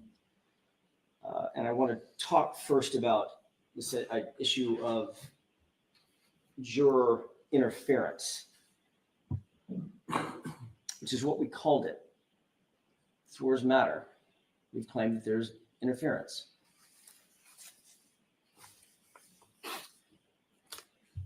He indicates that that would be an abhorrent transgression if there were interference with a juror or a jury.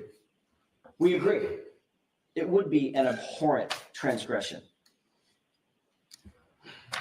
The information that we have in front of us is not the information that Mr. Brennan just recited, which is interesting.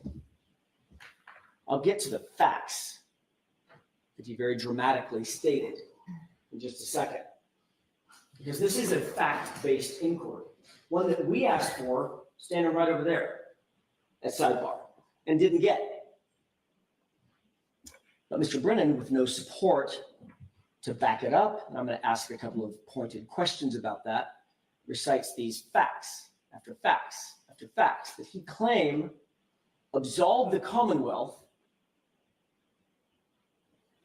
of any transgression as it pertains to the jurors. And when I say Commonwealth, I'm talking about the Massachusetts State Police.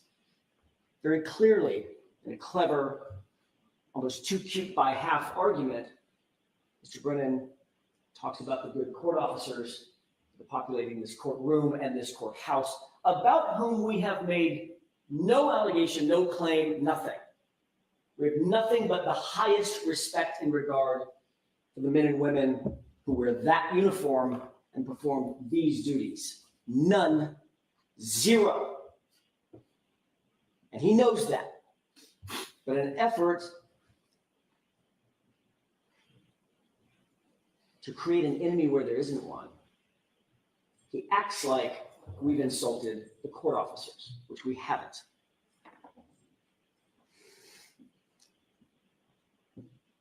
He also said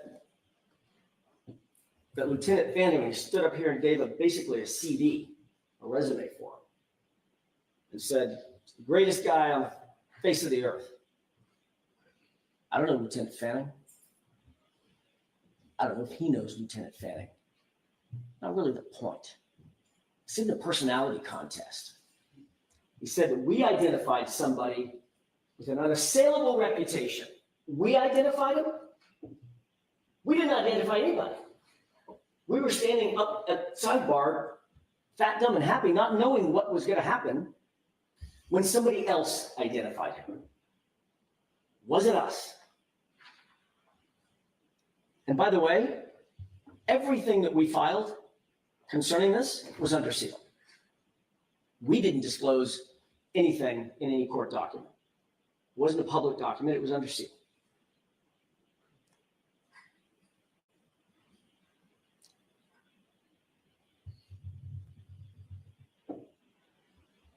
Mr. Brennan then states that he was also a subject, this person with this unassailed career, was the subject of an IA investigation for his conduct on this case.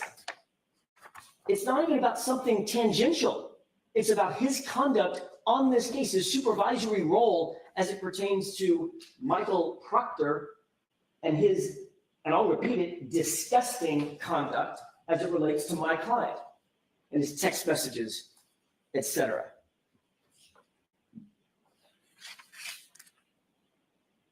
When he was asked about those text messages, his claim was, I was on vacation and I didn't read them.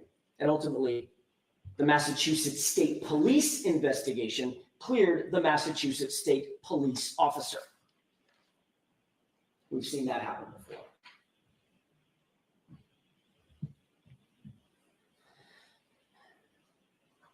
The question, or questions, that surround this inquiry, and the reason that we included it in our motion to dismiss,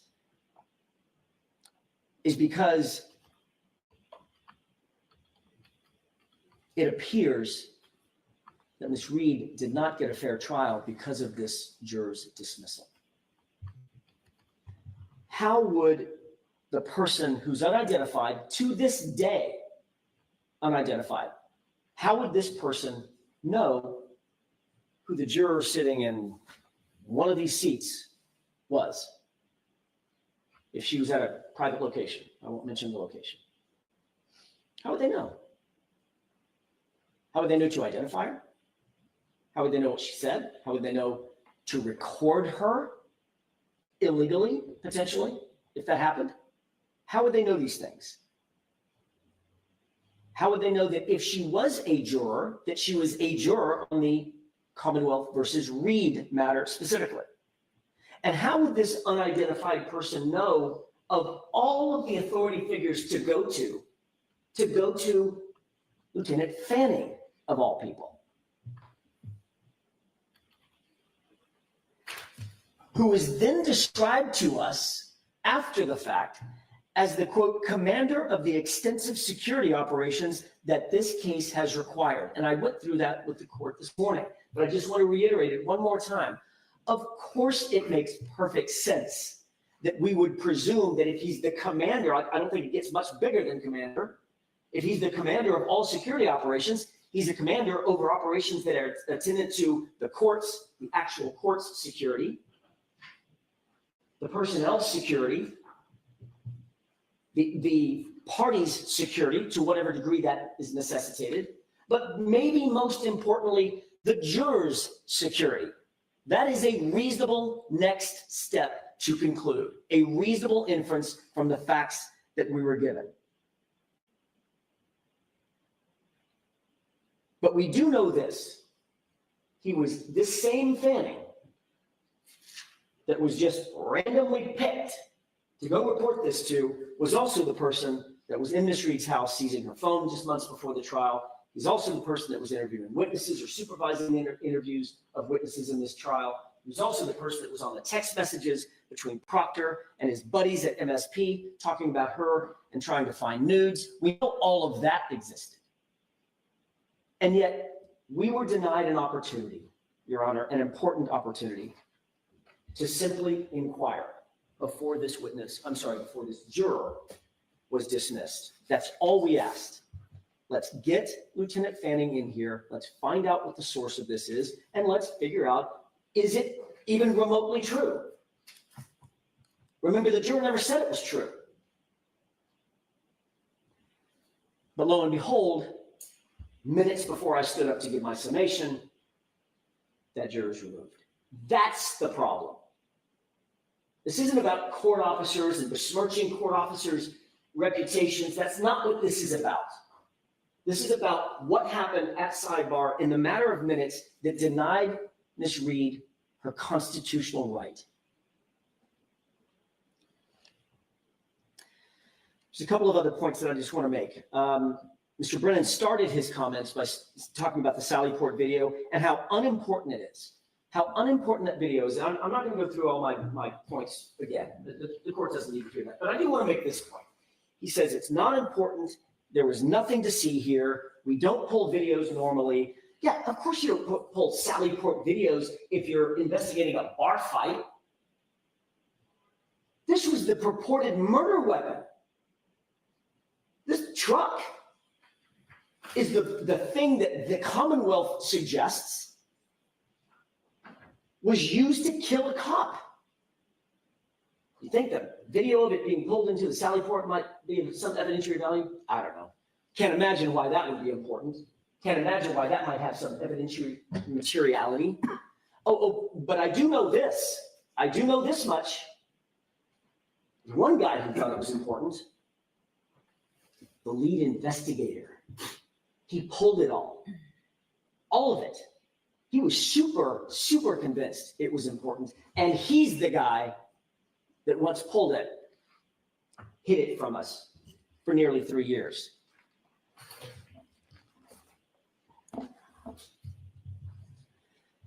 Mr. Brennan spent some time talking about the difference between cracked and missing. Interesting point.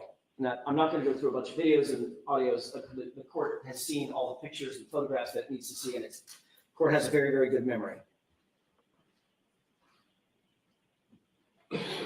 We've never, ever disputed that the light was cracked at 5:07 or so a.m. That's how it got cracked, is the point. It got cracked on that traverse. And a piece was missing. A piece was missing. Not according to me, according to another agency's sergeant, Barros, who said a piece was missing, but it wasn't completely damaged. Recall that when that light was completely reconstructed with the 46, 47 pieces that were purportedly found, well, they were found at or near 34 Fairview, and then they were reconstructed. Does the court recall what that reconstruction looked like? That taillight was put together almost in its entirety. Almost, except a piece was still missing. There was a piece unaccounted for. There's a big difference between a crack and the condition of that taillight, which we've now seen, where literally the entire lens material is basically gone. There's a few shards left on some edges, but the entire lens is basically gone. So yeah, it's relevant and it's exculpatory. The condition of that light when it pulled into the Sallyport driveway. And with regard to the inverted video, again, Mr. Brennan says there's nothing to see here. We've got inverted videos dating back days earlier. Then why, if that's such common knowledge, then why did Mr. Lally and Sergeant Buchnick in front of a jury present that video as a true and correct presentation of what that car looked like and where that car was? Mr. Lally actually asked the question. I don't have a page in sight now. I remember it because I was sitting there. He asked the question, did you see Mr. Proctor? It was something, I'm paraphrasing, something along the lines of, did either you or Trooper Proctor approach that right passenger taillight? And the answer was no. Because on the video that was being played, it looked like the right passenger taillight was the one closest to the jury. And of course, Cooper Proctor walked right around that and went over to the other taillight. Except when you reverse it, you realize that's the right taillight. Is there a copy of the reverse, the one that you played? Is that in the exhibits for today's motion? No. The one that's been corrected? Yes. I'd like a copy of that. I don't think I have. Sure. We can get that for the court immediately. Also, he played a video of the grainy video showing, hey, look, some of these cameras are just grainy in other particulars as well at other times and places. Maybe, or maybe not. What's interesting is the grainy video that we saw, if my memory serves me, and it's my memory and it's being taxed at this point, but my memory is the chyron on that video, in other words, the running numbers, was at the bottom. Yet the video he just played is at the top. That's the exact same video. If it's apples and apples, oranges and oranges. Why is that different? That's interesting. And with regard to Ms. Reed's actual statements in that interview that was played, or I'm sorry, it wasn't played, it was recited. She said, some of the red plastic is missing. Some of the red plastic is missing. In other words, a piece is missing. It's completely consistent with the condition of that taillight before it was at the Sallyport. With regard to the facts that were recited by Mr. Brennan at the very end, every one of those is unsubstantiated. How does he know all that information? Who has he been talking to? And why don't we know about it? If in furtherance of this motion, there was an interview done of Lieutenant Fanning that laid out all of this information about not having contact with jurors and not doing this and not doing that, but yes, doing this and that and the other thing, why is the first time I'm hearing about this when he stands up and tells us? That has been the pattern of this Commonwealth's presentation to this court and in front of the jury consistently. That is the punctuation mark at the end of the sentence. Why am I just now getting that? Why wasn't that appended to his motion? Was there a conversation Mr. Brennan had with Lieutenant Fanning that we need to know about? This is exactly why, Your Honor, exactly why. If this court is not inclined to dismiss this case, and it should, the maladies of the Brady concerning the Brady violations and the discovery violations are so manifold in this case. They cannot, it's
All right.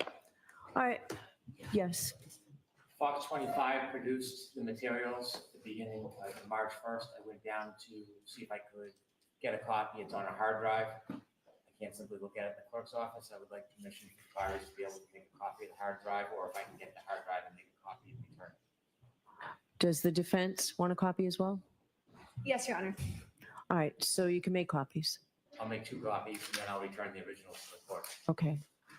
All right. Just before you leave the bench, Judge, do not want the court to decide that motion for sanctions until I just supplement the record. I could do it in 3 minutes, and if Go you ahead. don't, you can cut me off. Go ahead. Thank you. Go ahead.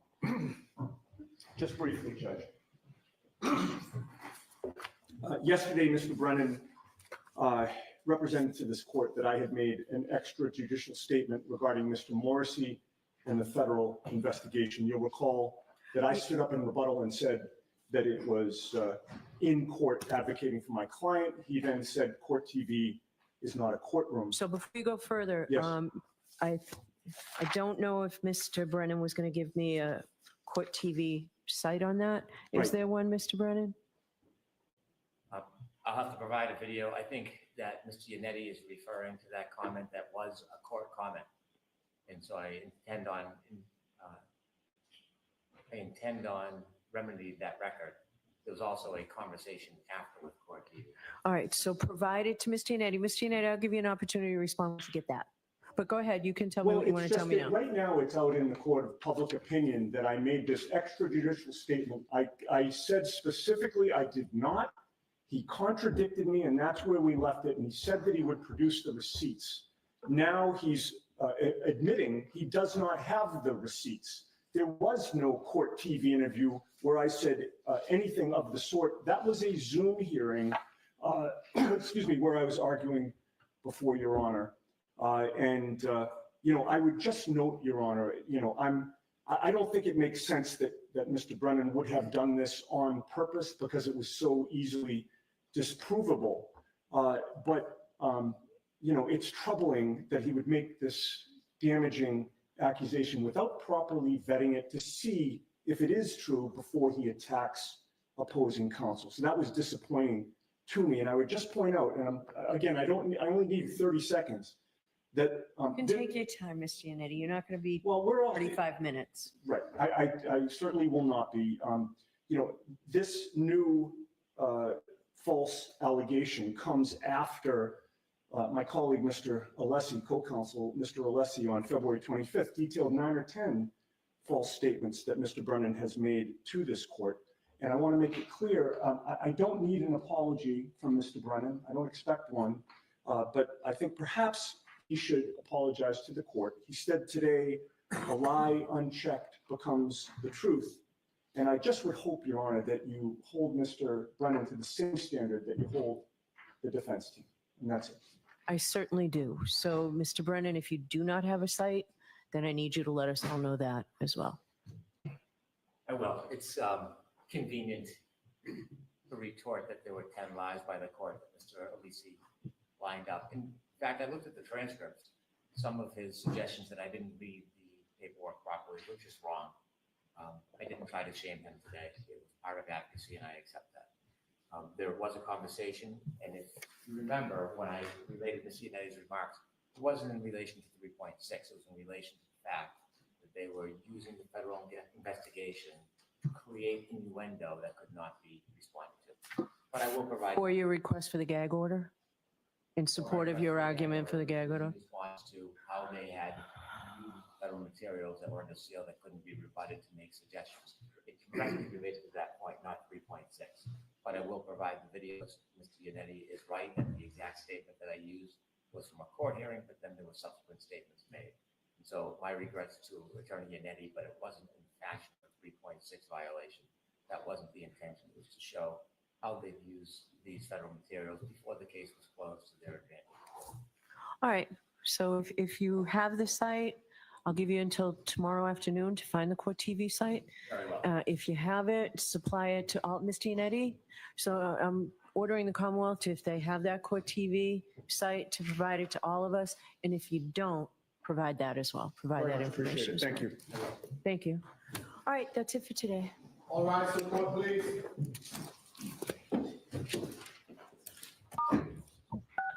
You are muted.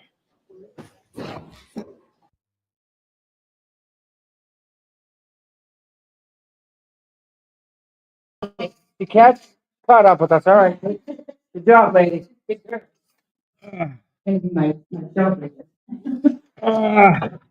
Hello, Tommy. Yeah. Coming up from the registry of deeds with Yeah. Oh my God, it was so cold. If he needs the video, I played it this morning. I can share it with him to go ahead and get the judge. Hey, kids. Hi. Hi. Hi. So that was wild. First of all, Manning has integrity. What? Where? Hold on one second. Should we call Mr. Clapp and find out about the integrity he has? Pick it out over here. Thank you, Cindy. It's been a little stressful. I'm not gonna lie. Are we talking about? Yep. Kelly, Oh, you're yeah. doing great. Don't let people I don't hate even on know what you. my You're hair looks fine. like right now. I think I probably Yeah. ripped it all out. Don't be rude. Oh, don't be mean to Christina Rabbit. I yelled. Hey, I already have my There hair. you are. There you are. Hi, Mary. That's I mean, that was AJ was fired up. I mean, he got up with the quickness when Hank sat down. I'm gonna watch the whole thing again. Yeah, today. me too. I'm so like out of Me it. too. Yeah, watch David. it. Yeah. Watch it on Big Brother. Brother Counsel. I'll watch it on Dragos. I'll watch it on Turtle Boy. I'll watch it with you guys. Yeah. If you do it. Okay, thanks, Hills Bills. Nobody's saying anything. Are you muted? No. Oh. I'm pretty sure I did show Aiden. I'm You pretty sure did. that did happen. You So did. what's up with that comment? I don't know. Were they not here? Did they not see it? And then telling me to be quiet. Like it's court's over. Aiden's done. We showed Yeah, all of make- Aiden, went back to court. Make them go away. That court officer at the top of the stairs, he's in it. Oh yeah. They all are. They all went to the Moakley house. I don't know what that means. Moakley house is federal Oh, courthouse. Moakley House. Yeah. Yeah. They all got called up there.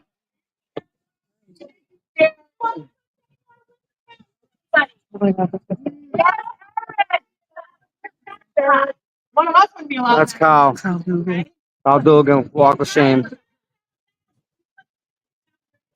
He walks pretty good. Somebody out in disability. Got a bum knee, supposedly. He's got a pretty good walk in my book.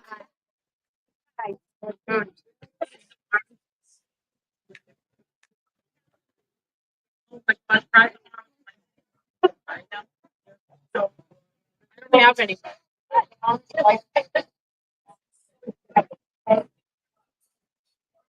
No. Not even lifesaving.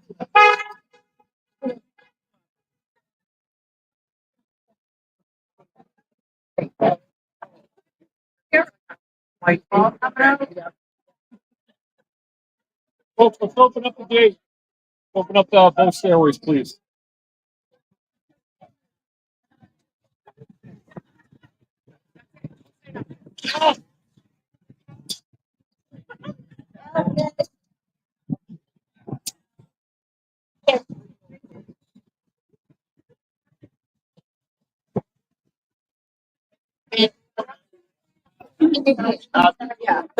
I don't know. Coming soon, though.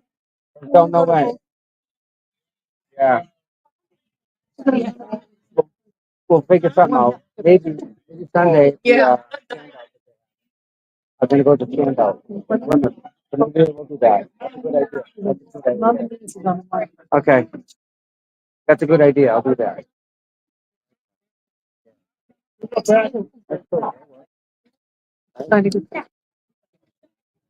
What?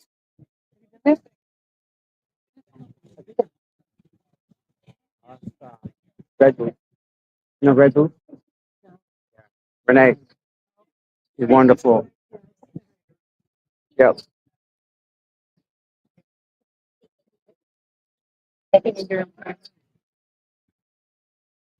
Excellent. Very good. Thank you.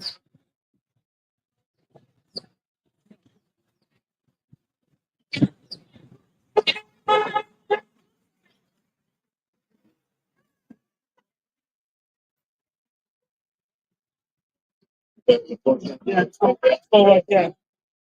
Yeah.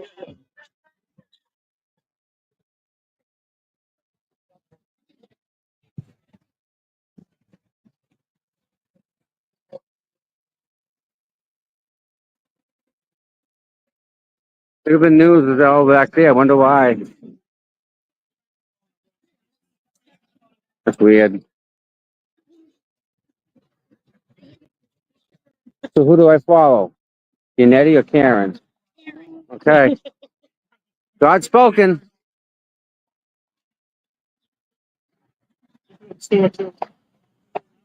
Yeah.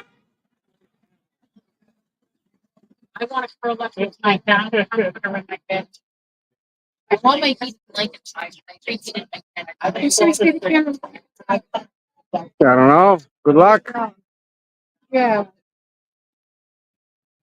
Think of one word that describes. Tell her to stay strong. Strong. Tell her to stay strong. Yeah, that's usually what I say.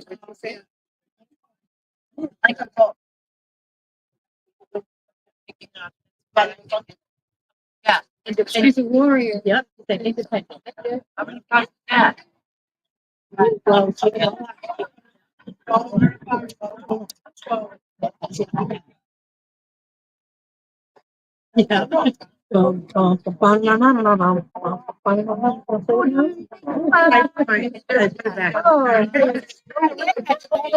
Here comes. Here he comes. Okay. I was trying to get out of your way. I let you go. Yeah. Tell Glenn Lake we say hi. Glenn Lake. Say hi to Glenn. Say hi to Glenn Lake. See? He's got fans.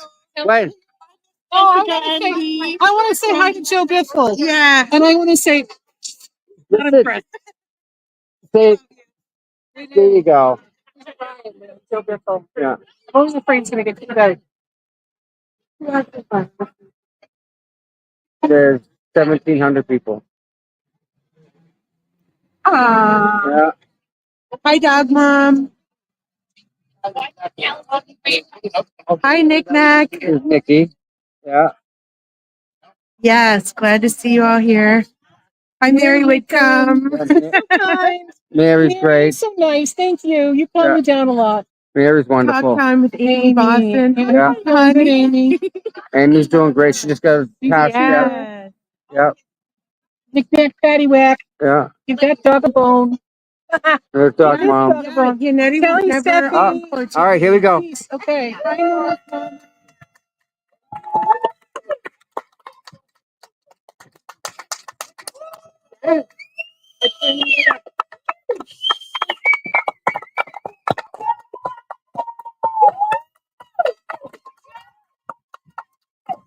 Superstars! Nice job! Nice job! Going. We're gonna follow that.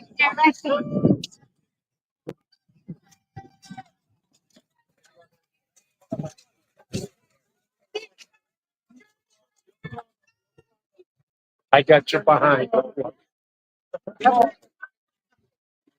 on, man. Keep it moving. Let's go. Jack, we're here today for you. Come on, man. Me again. I'm reporting you. Karen, were you upset over the judge's demeanor? Oh, you're okay. Go right ahead. It's not intentional. It's not intentional. Your smart lawyer staying in the back. Yeah. I'm gonna go in federal court today. All right. Somebody's here. Don, listen, I played rugby, and the last thing I wanted to, I really did that. Last thing I wanted, when do you expect to go? You don't need to go. Not ready to. Yes. No idea. No idea. You've not been here. Sorry. Were you surprised that little lamp? I put another lamp. I haven't been down here. What's going on? Do you think first trial date is still very possible? We're planning on April 1st. There's some things that could affect that, but we're planning on April 1st. Hey, Mark, can you press the button? Got it. Ready? Go. Well, and I think it's on a timer anyway. Next, AJ.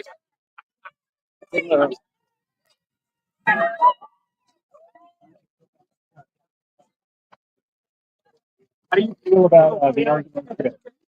We don't have any. Oh, no, okay, I didn't know. Independent. I didn't know. Yeah, guys. I used to work for that. Got it.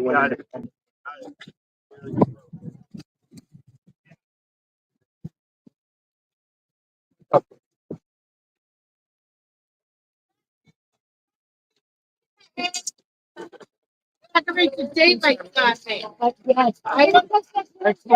It's a Leslie, not a Lisi. Excuse me, guys, excuse me. Bob, I have a confession.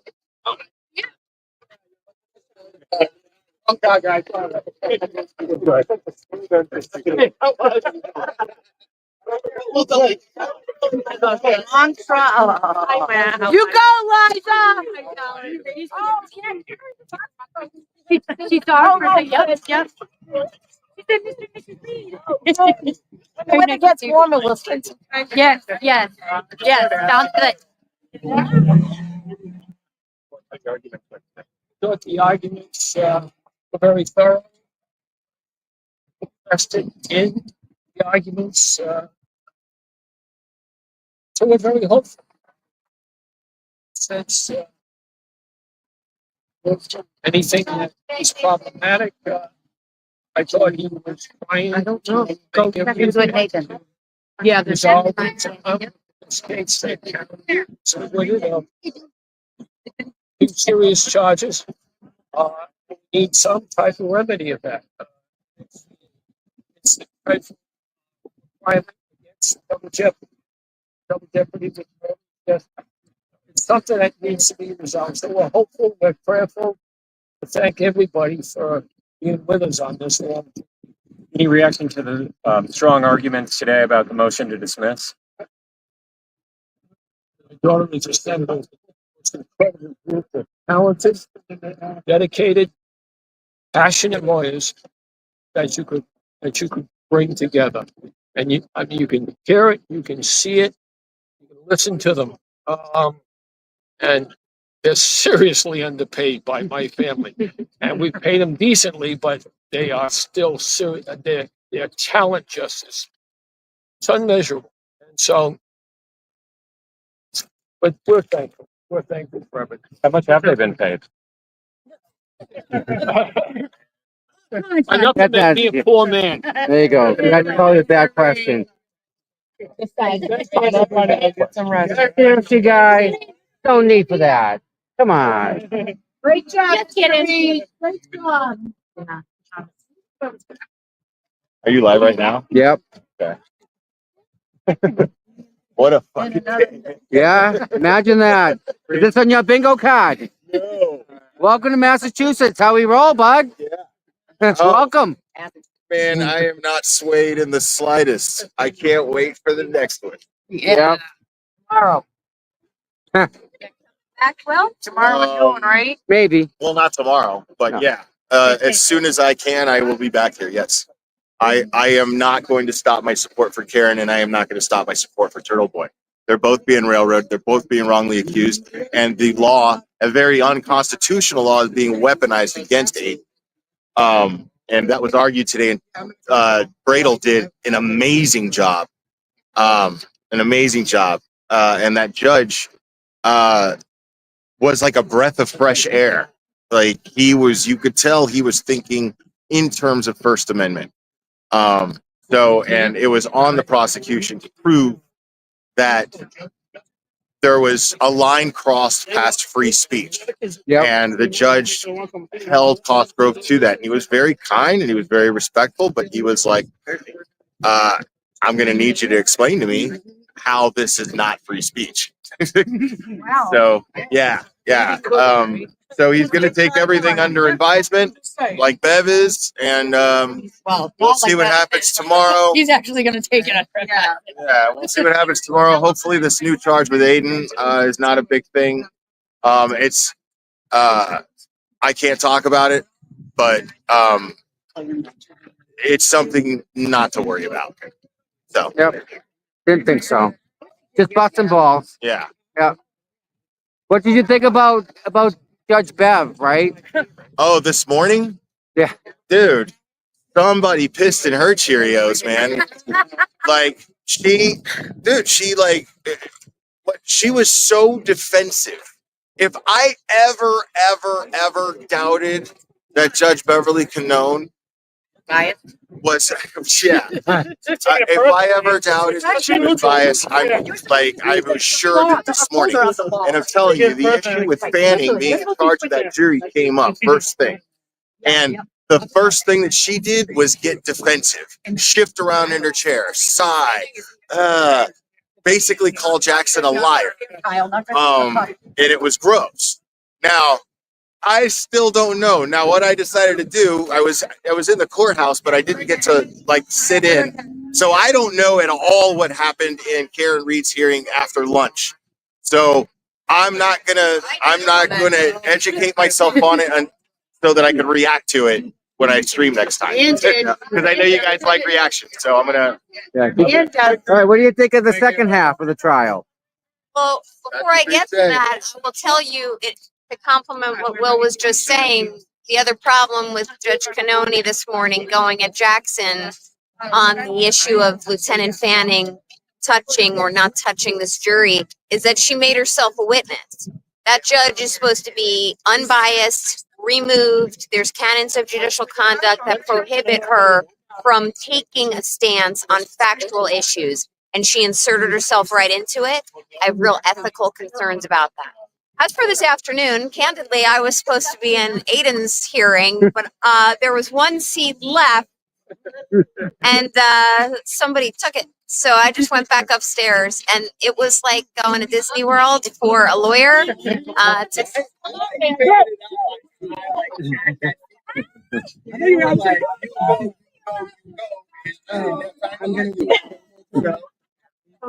met Aiden for the first time yesterday, so you've known him. You were gonna have to. But anyway, this afternoon was really just interesting arguments. There is 100% animosity between Brennan and Jackson. You can slice it with a knife.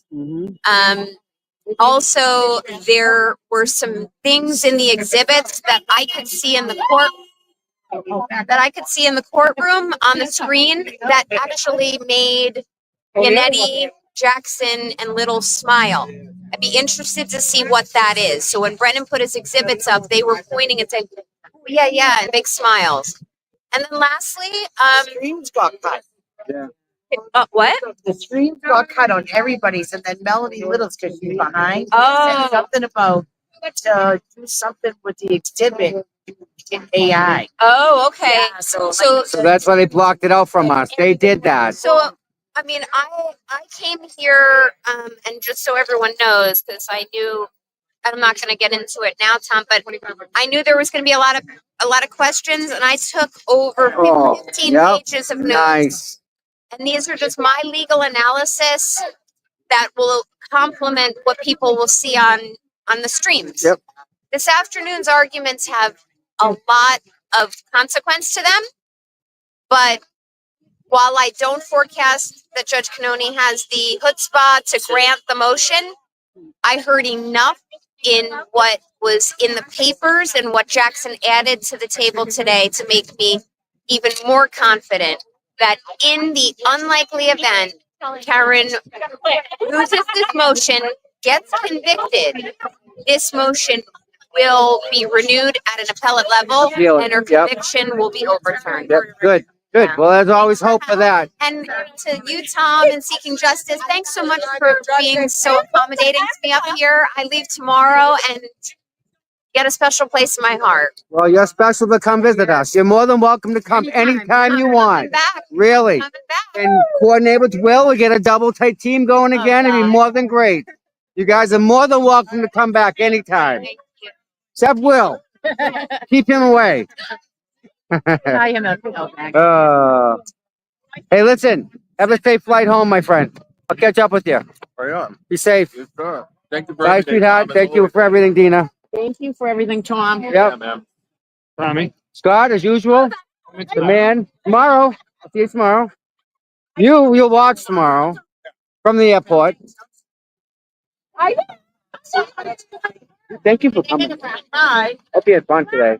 Yes, You do it. yeah, I'm glad I came down. It's not the same on this. No, it's not. You have to be here amongst the I know. people. I'm glad I made it. Nevaeh, it was nice seeing you, my dear. And Karen remembered her name. Of course Karen remembers Nevaeh. It's heaven backwards. This Come Reed on. said she was asking about her, and There you I said she go. did get to see her for a minute, and she said when it gets warmer, they'll spend some time. See, there you go. Yeah. I said, you're I don't special. You doubt can't that. not- Yeah, you can't not No. remember this one. Your number's coming up later. You get ready for that too. So Very nice to see you. yeah. So tomorrow there's another hearing? Tomorrow's another hearing. We'll see you tomorrow. No, you can't skip school. No. That's a hard no. I got a doctor's appointment, she says. Yeah. Good luck. Your hands are full of this one. Where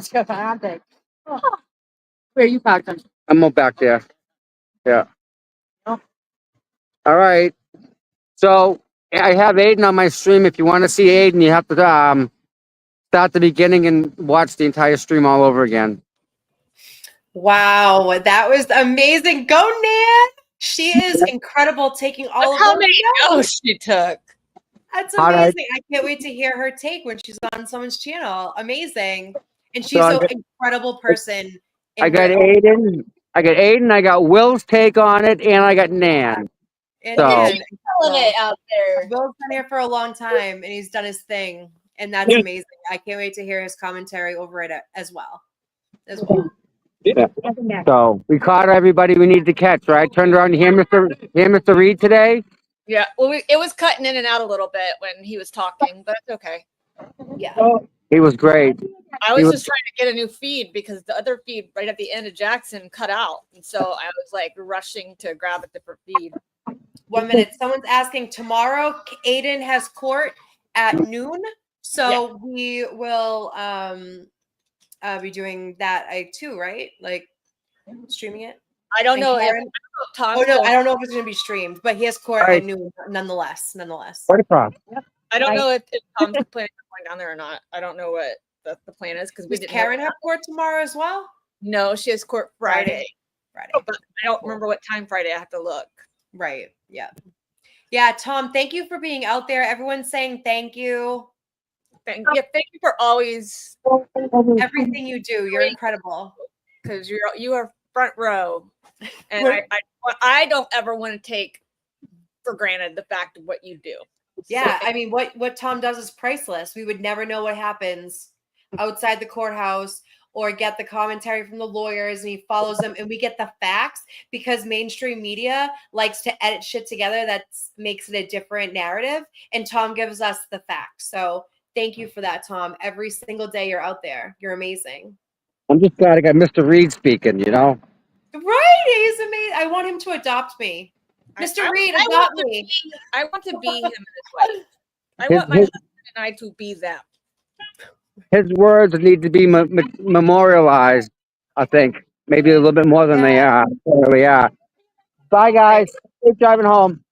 Right. So today has been fun. We don't know exactly what's going on with the TB thing, you guys, with Turtle Boy and the charge. We don't. Will said it shouldn't be anything to worry about. So no, I know what happened. Yeah. Oh, you do? Okay. Yeah. Okay. Yeah. Not a big deal. Aiden didn't even know about it till court. I know. Imagine that. It's not a big deal. I mean, they didn't arrest him, so there wasn't an arrest warrant out. It was an ambush. Yeah.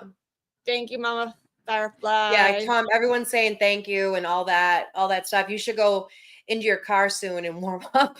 Actually, it's not that bad out. It's like 50. And he was at the registry of deeds and downstairs too. So I think that was right, pretty good. Yeah. I'm glad they let you guys in there. Yeah. They're always really, really good about letting all of the supporters go in there, and that amazing, you know, people helping people. That's what I like. Kindness is free, people. More people should have it. Yes.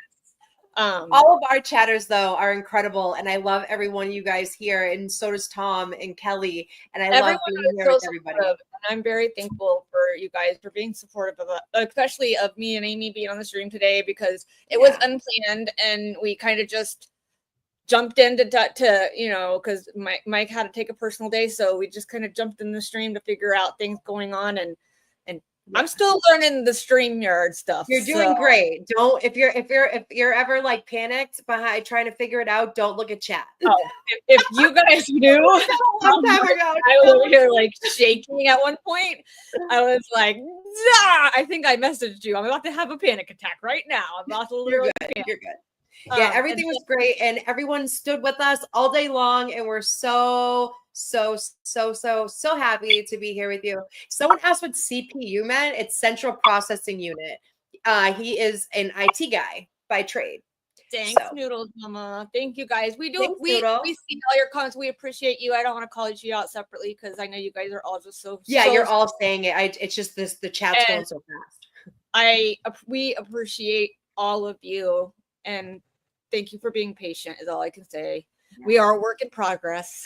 Yeah, and hopefully, Friday will come and we'll see what happens. And if I'm asked to jump on, I will. I don't know. We do. Yeah. You know, when someone has to go do something, we jump in and help the other one out. So that's what we do. It's teamwork. Right. That's what friends do, Kelly. Mm-hmm. That's what friends do. And especially when they don't answer the phones. You just yell at them. I don't know who I'm talking about. But it's me. I'm the problem. It's me. Hi. I'm the problem. Yeah. Jay wants a ranch tramp stamp. I cannot. Oh my God. Yeah. Jay do it. So funny. If you do it, I want a picture. Or it didn't happen. Okay, so I'm gonna jump off though because my son and everything. But I hope everyone had a great time. Go fucking Turtle Boy and free Karen Reed, and I'll see you guys later. Bye. Jackson, did you see Jackson smile? Dude, don't. I have a spare minute to talk about Mr. Jackson, bro. Mr. Jackson coming down the stairs just now was like, his smile and like just like he's so brilliant, and I could listen to him talk like all day. Like we literally listened to him talk all day, and his brilliance and he's easy on the eyes. So was anybody else like this? So young and like I was like this when Hank talked, and then when Jackson came back, I was like, okay, back to this.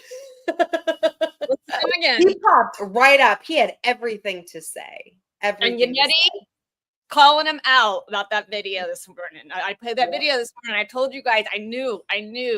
And then what did Hank do? Oh, sorry. But I'm sorry. I was gonna say something. I didn't mean to disrespect. Well, just 2 weeks in a row you got caught in lies. No, he does it. He does it on purpose. Like you do it and then ask for forgiveness later. Like F off, Frank. Oh, I called him Frank. Hank. Frank. I called him Frank earlier today too. You don't even spell Brennan right. Jackson is hubba hubba. Yeah, his wife is the lucky lady. But I like looking at him and I like listening to him talk, and I'll do it every single time because he is trying to get an innocent woman off of a murder charge because the Commonwealth of Massachusetts is a corrupt state. And they everything about what happened in this case is pure. And you know, too, wait, one more thing. When Claire was talking about how she was getting so defensive when they brought up Fanning, she got defensive because she knows it's wrong. Even the appearance of impropriety will dismiss a case. Well, and this has the PayPal or the Venmo account to Bev and Julie Nagel, and she was like, "That's not how you spell my name." Your husband's name is Frank. You're Bev. Your husband's name is Frank. They told us you had a cottage. Like that's where Auntie Bev came from. Yeah. Aiden. It seemed like according to the tweets for Jessica Machado today, it said because they did not play people thing. It seems like the judge was on the side of the First Amendment. However, he was telling them to tell them how it was not the First Amendment. It's very promising. He was like, "How is this not, sir?" And he was fumbling over his words. Apparently, the first thing he said was, "He's a journalist. Tell me where this line is drawn." And Bradel said, "Not even near." Like, I can't wait to see the video coverage of it. Do you think it was recorded and it'll come out later, like all of his other ones? I don't really know. hope I know. so. I can't wait for Troll Chat. I know. I feel that in my soul. Like I feel like he needs to do a special episode tonight. Yeah, I think he's on tonight because he postponed last night. Oh yeah, so he might be on tonight. Yeah, and that would be great. Oh wait, Gail says Auntie Bev came from Sean McCabe. Oh, maybe I got it wrong. Sean McCabe is the one that said they were going to My bury memory is exhausting. Hold under Hold on 1 second. Her cottage. So, but yeah, so it seems like the judge said he was going to take it under advisement, but from my understanding and what I heard and from what we saw with Turtle Boy and the lawyers on earlier when he left, that there is a live tonight. Yes. Yeah, there is a live. Yeah, because he postponed last night. Yeah, Mama Fly. Firefly. So, sorry. With all the court cases this week, I don't even know what day it is right now. So for me, I personally think it's a good sign, but I also don't know what happened with last night. I can't say it was anything bad because he was with Nan. It wasn't bad at all. No, yeah. They're making a mountain out of a molehill from, Listen, if they have, the people that hate Aiden, if they have any footage of him, they're going to use it and claim witness intimidation. Any footage, think of that now. Agreed. Absolutely. Well, and that's why I hope that this case gets dismissed. His case gets dismissed because then this charge is going to look stupid. All he did was go out to dinner. Right. And like the judge that he has seems to be on the right side of justice. So in order to get there, you have to walk by a certain establishment. I feel like Nan was meant to be here this week. To see this stuff firsthand. She is the sweetest woman. And then she was there again with Aiden. And so he literally had an attorney with him. But other than that, I'm going to get going. Tommy, if you want to take it out. I have to go. I will see all you guys soon. Thanks for hanging with us. Bye, Tommy. Thanks for being there. You take it out. Thank you, lady. Bye. See ya. Bye.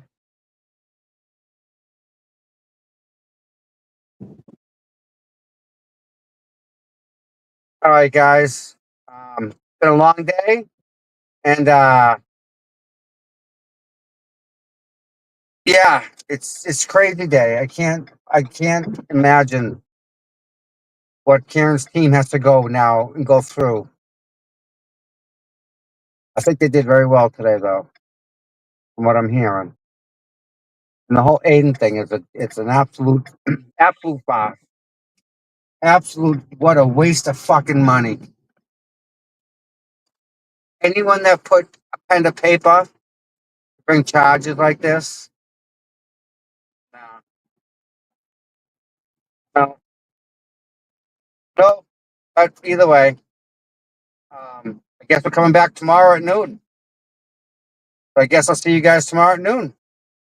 You all have a good day and stay healthy. Thank you all for being here, and thank my mods for doing what they do. Again, can't be done without them. Proven today, they work hard. They do a good job. I mean, you can't ask for anything better, honestly. So, that said, thank you, the mods. Thank you to everybody. And catch you tomorrow. Everyone have a good night.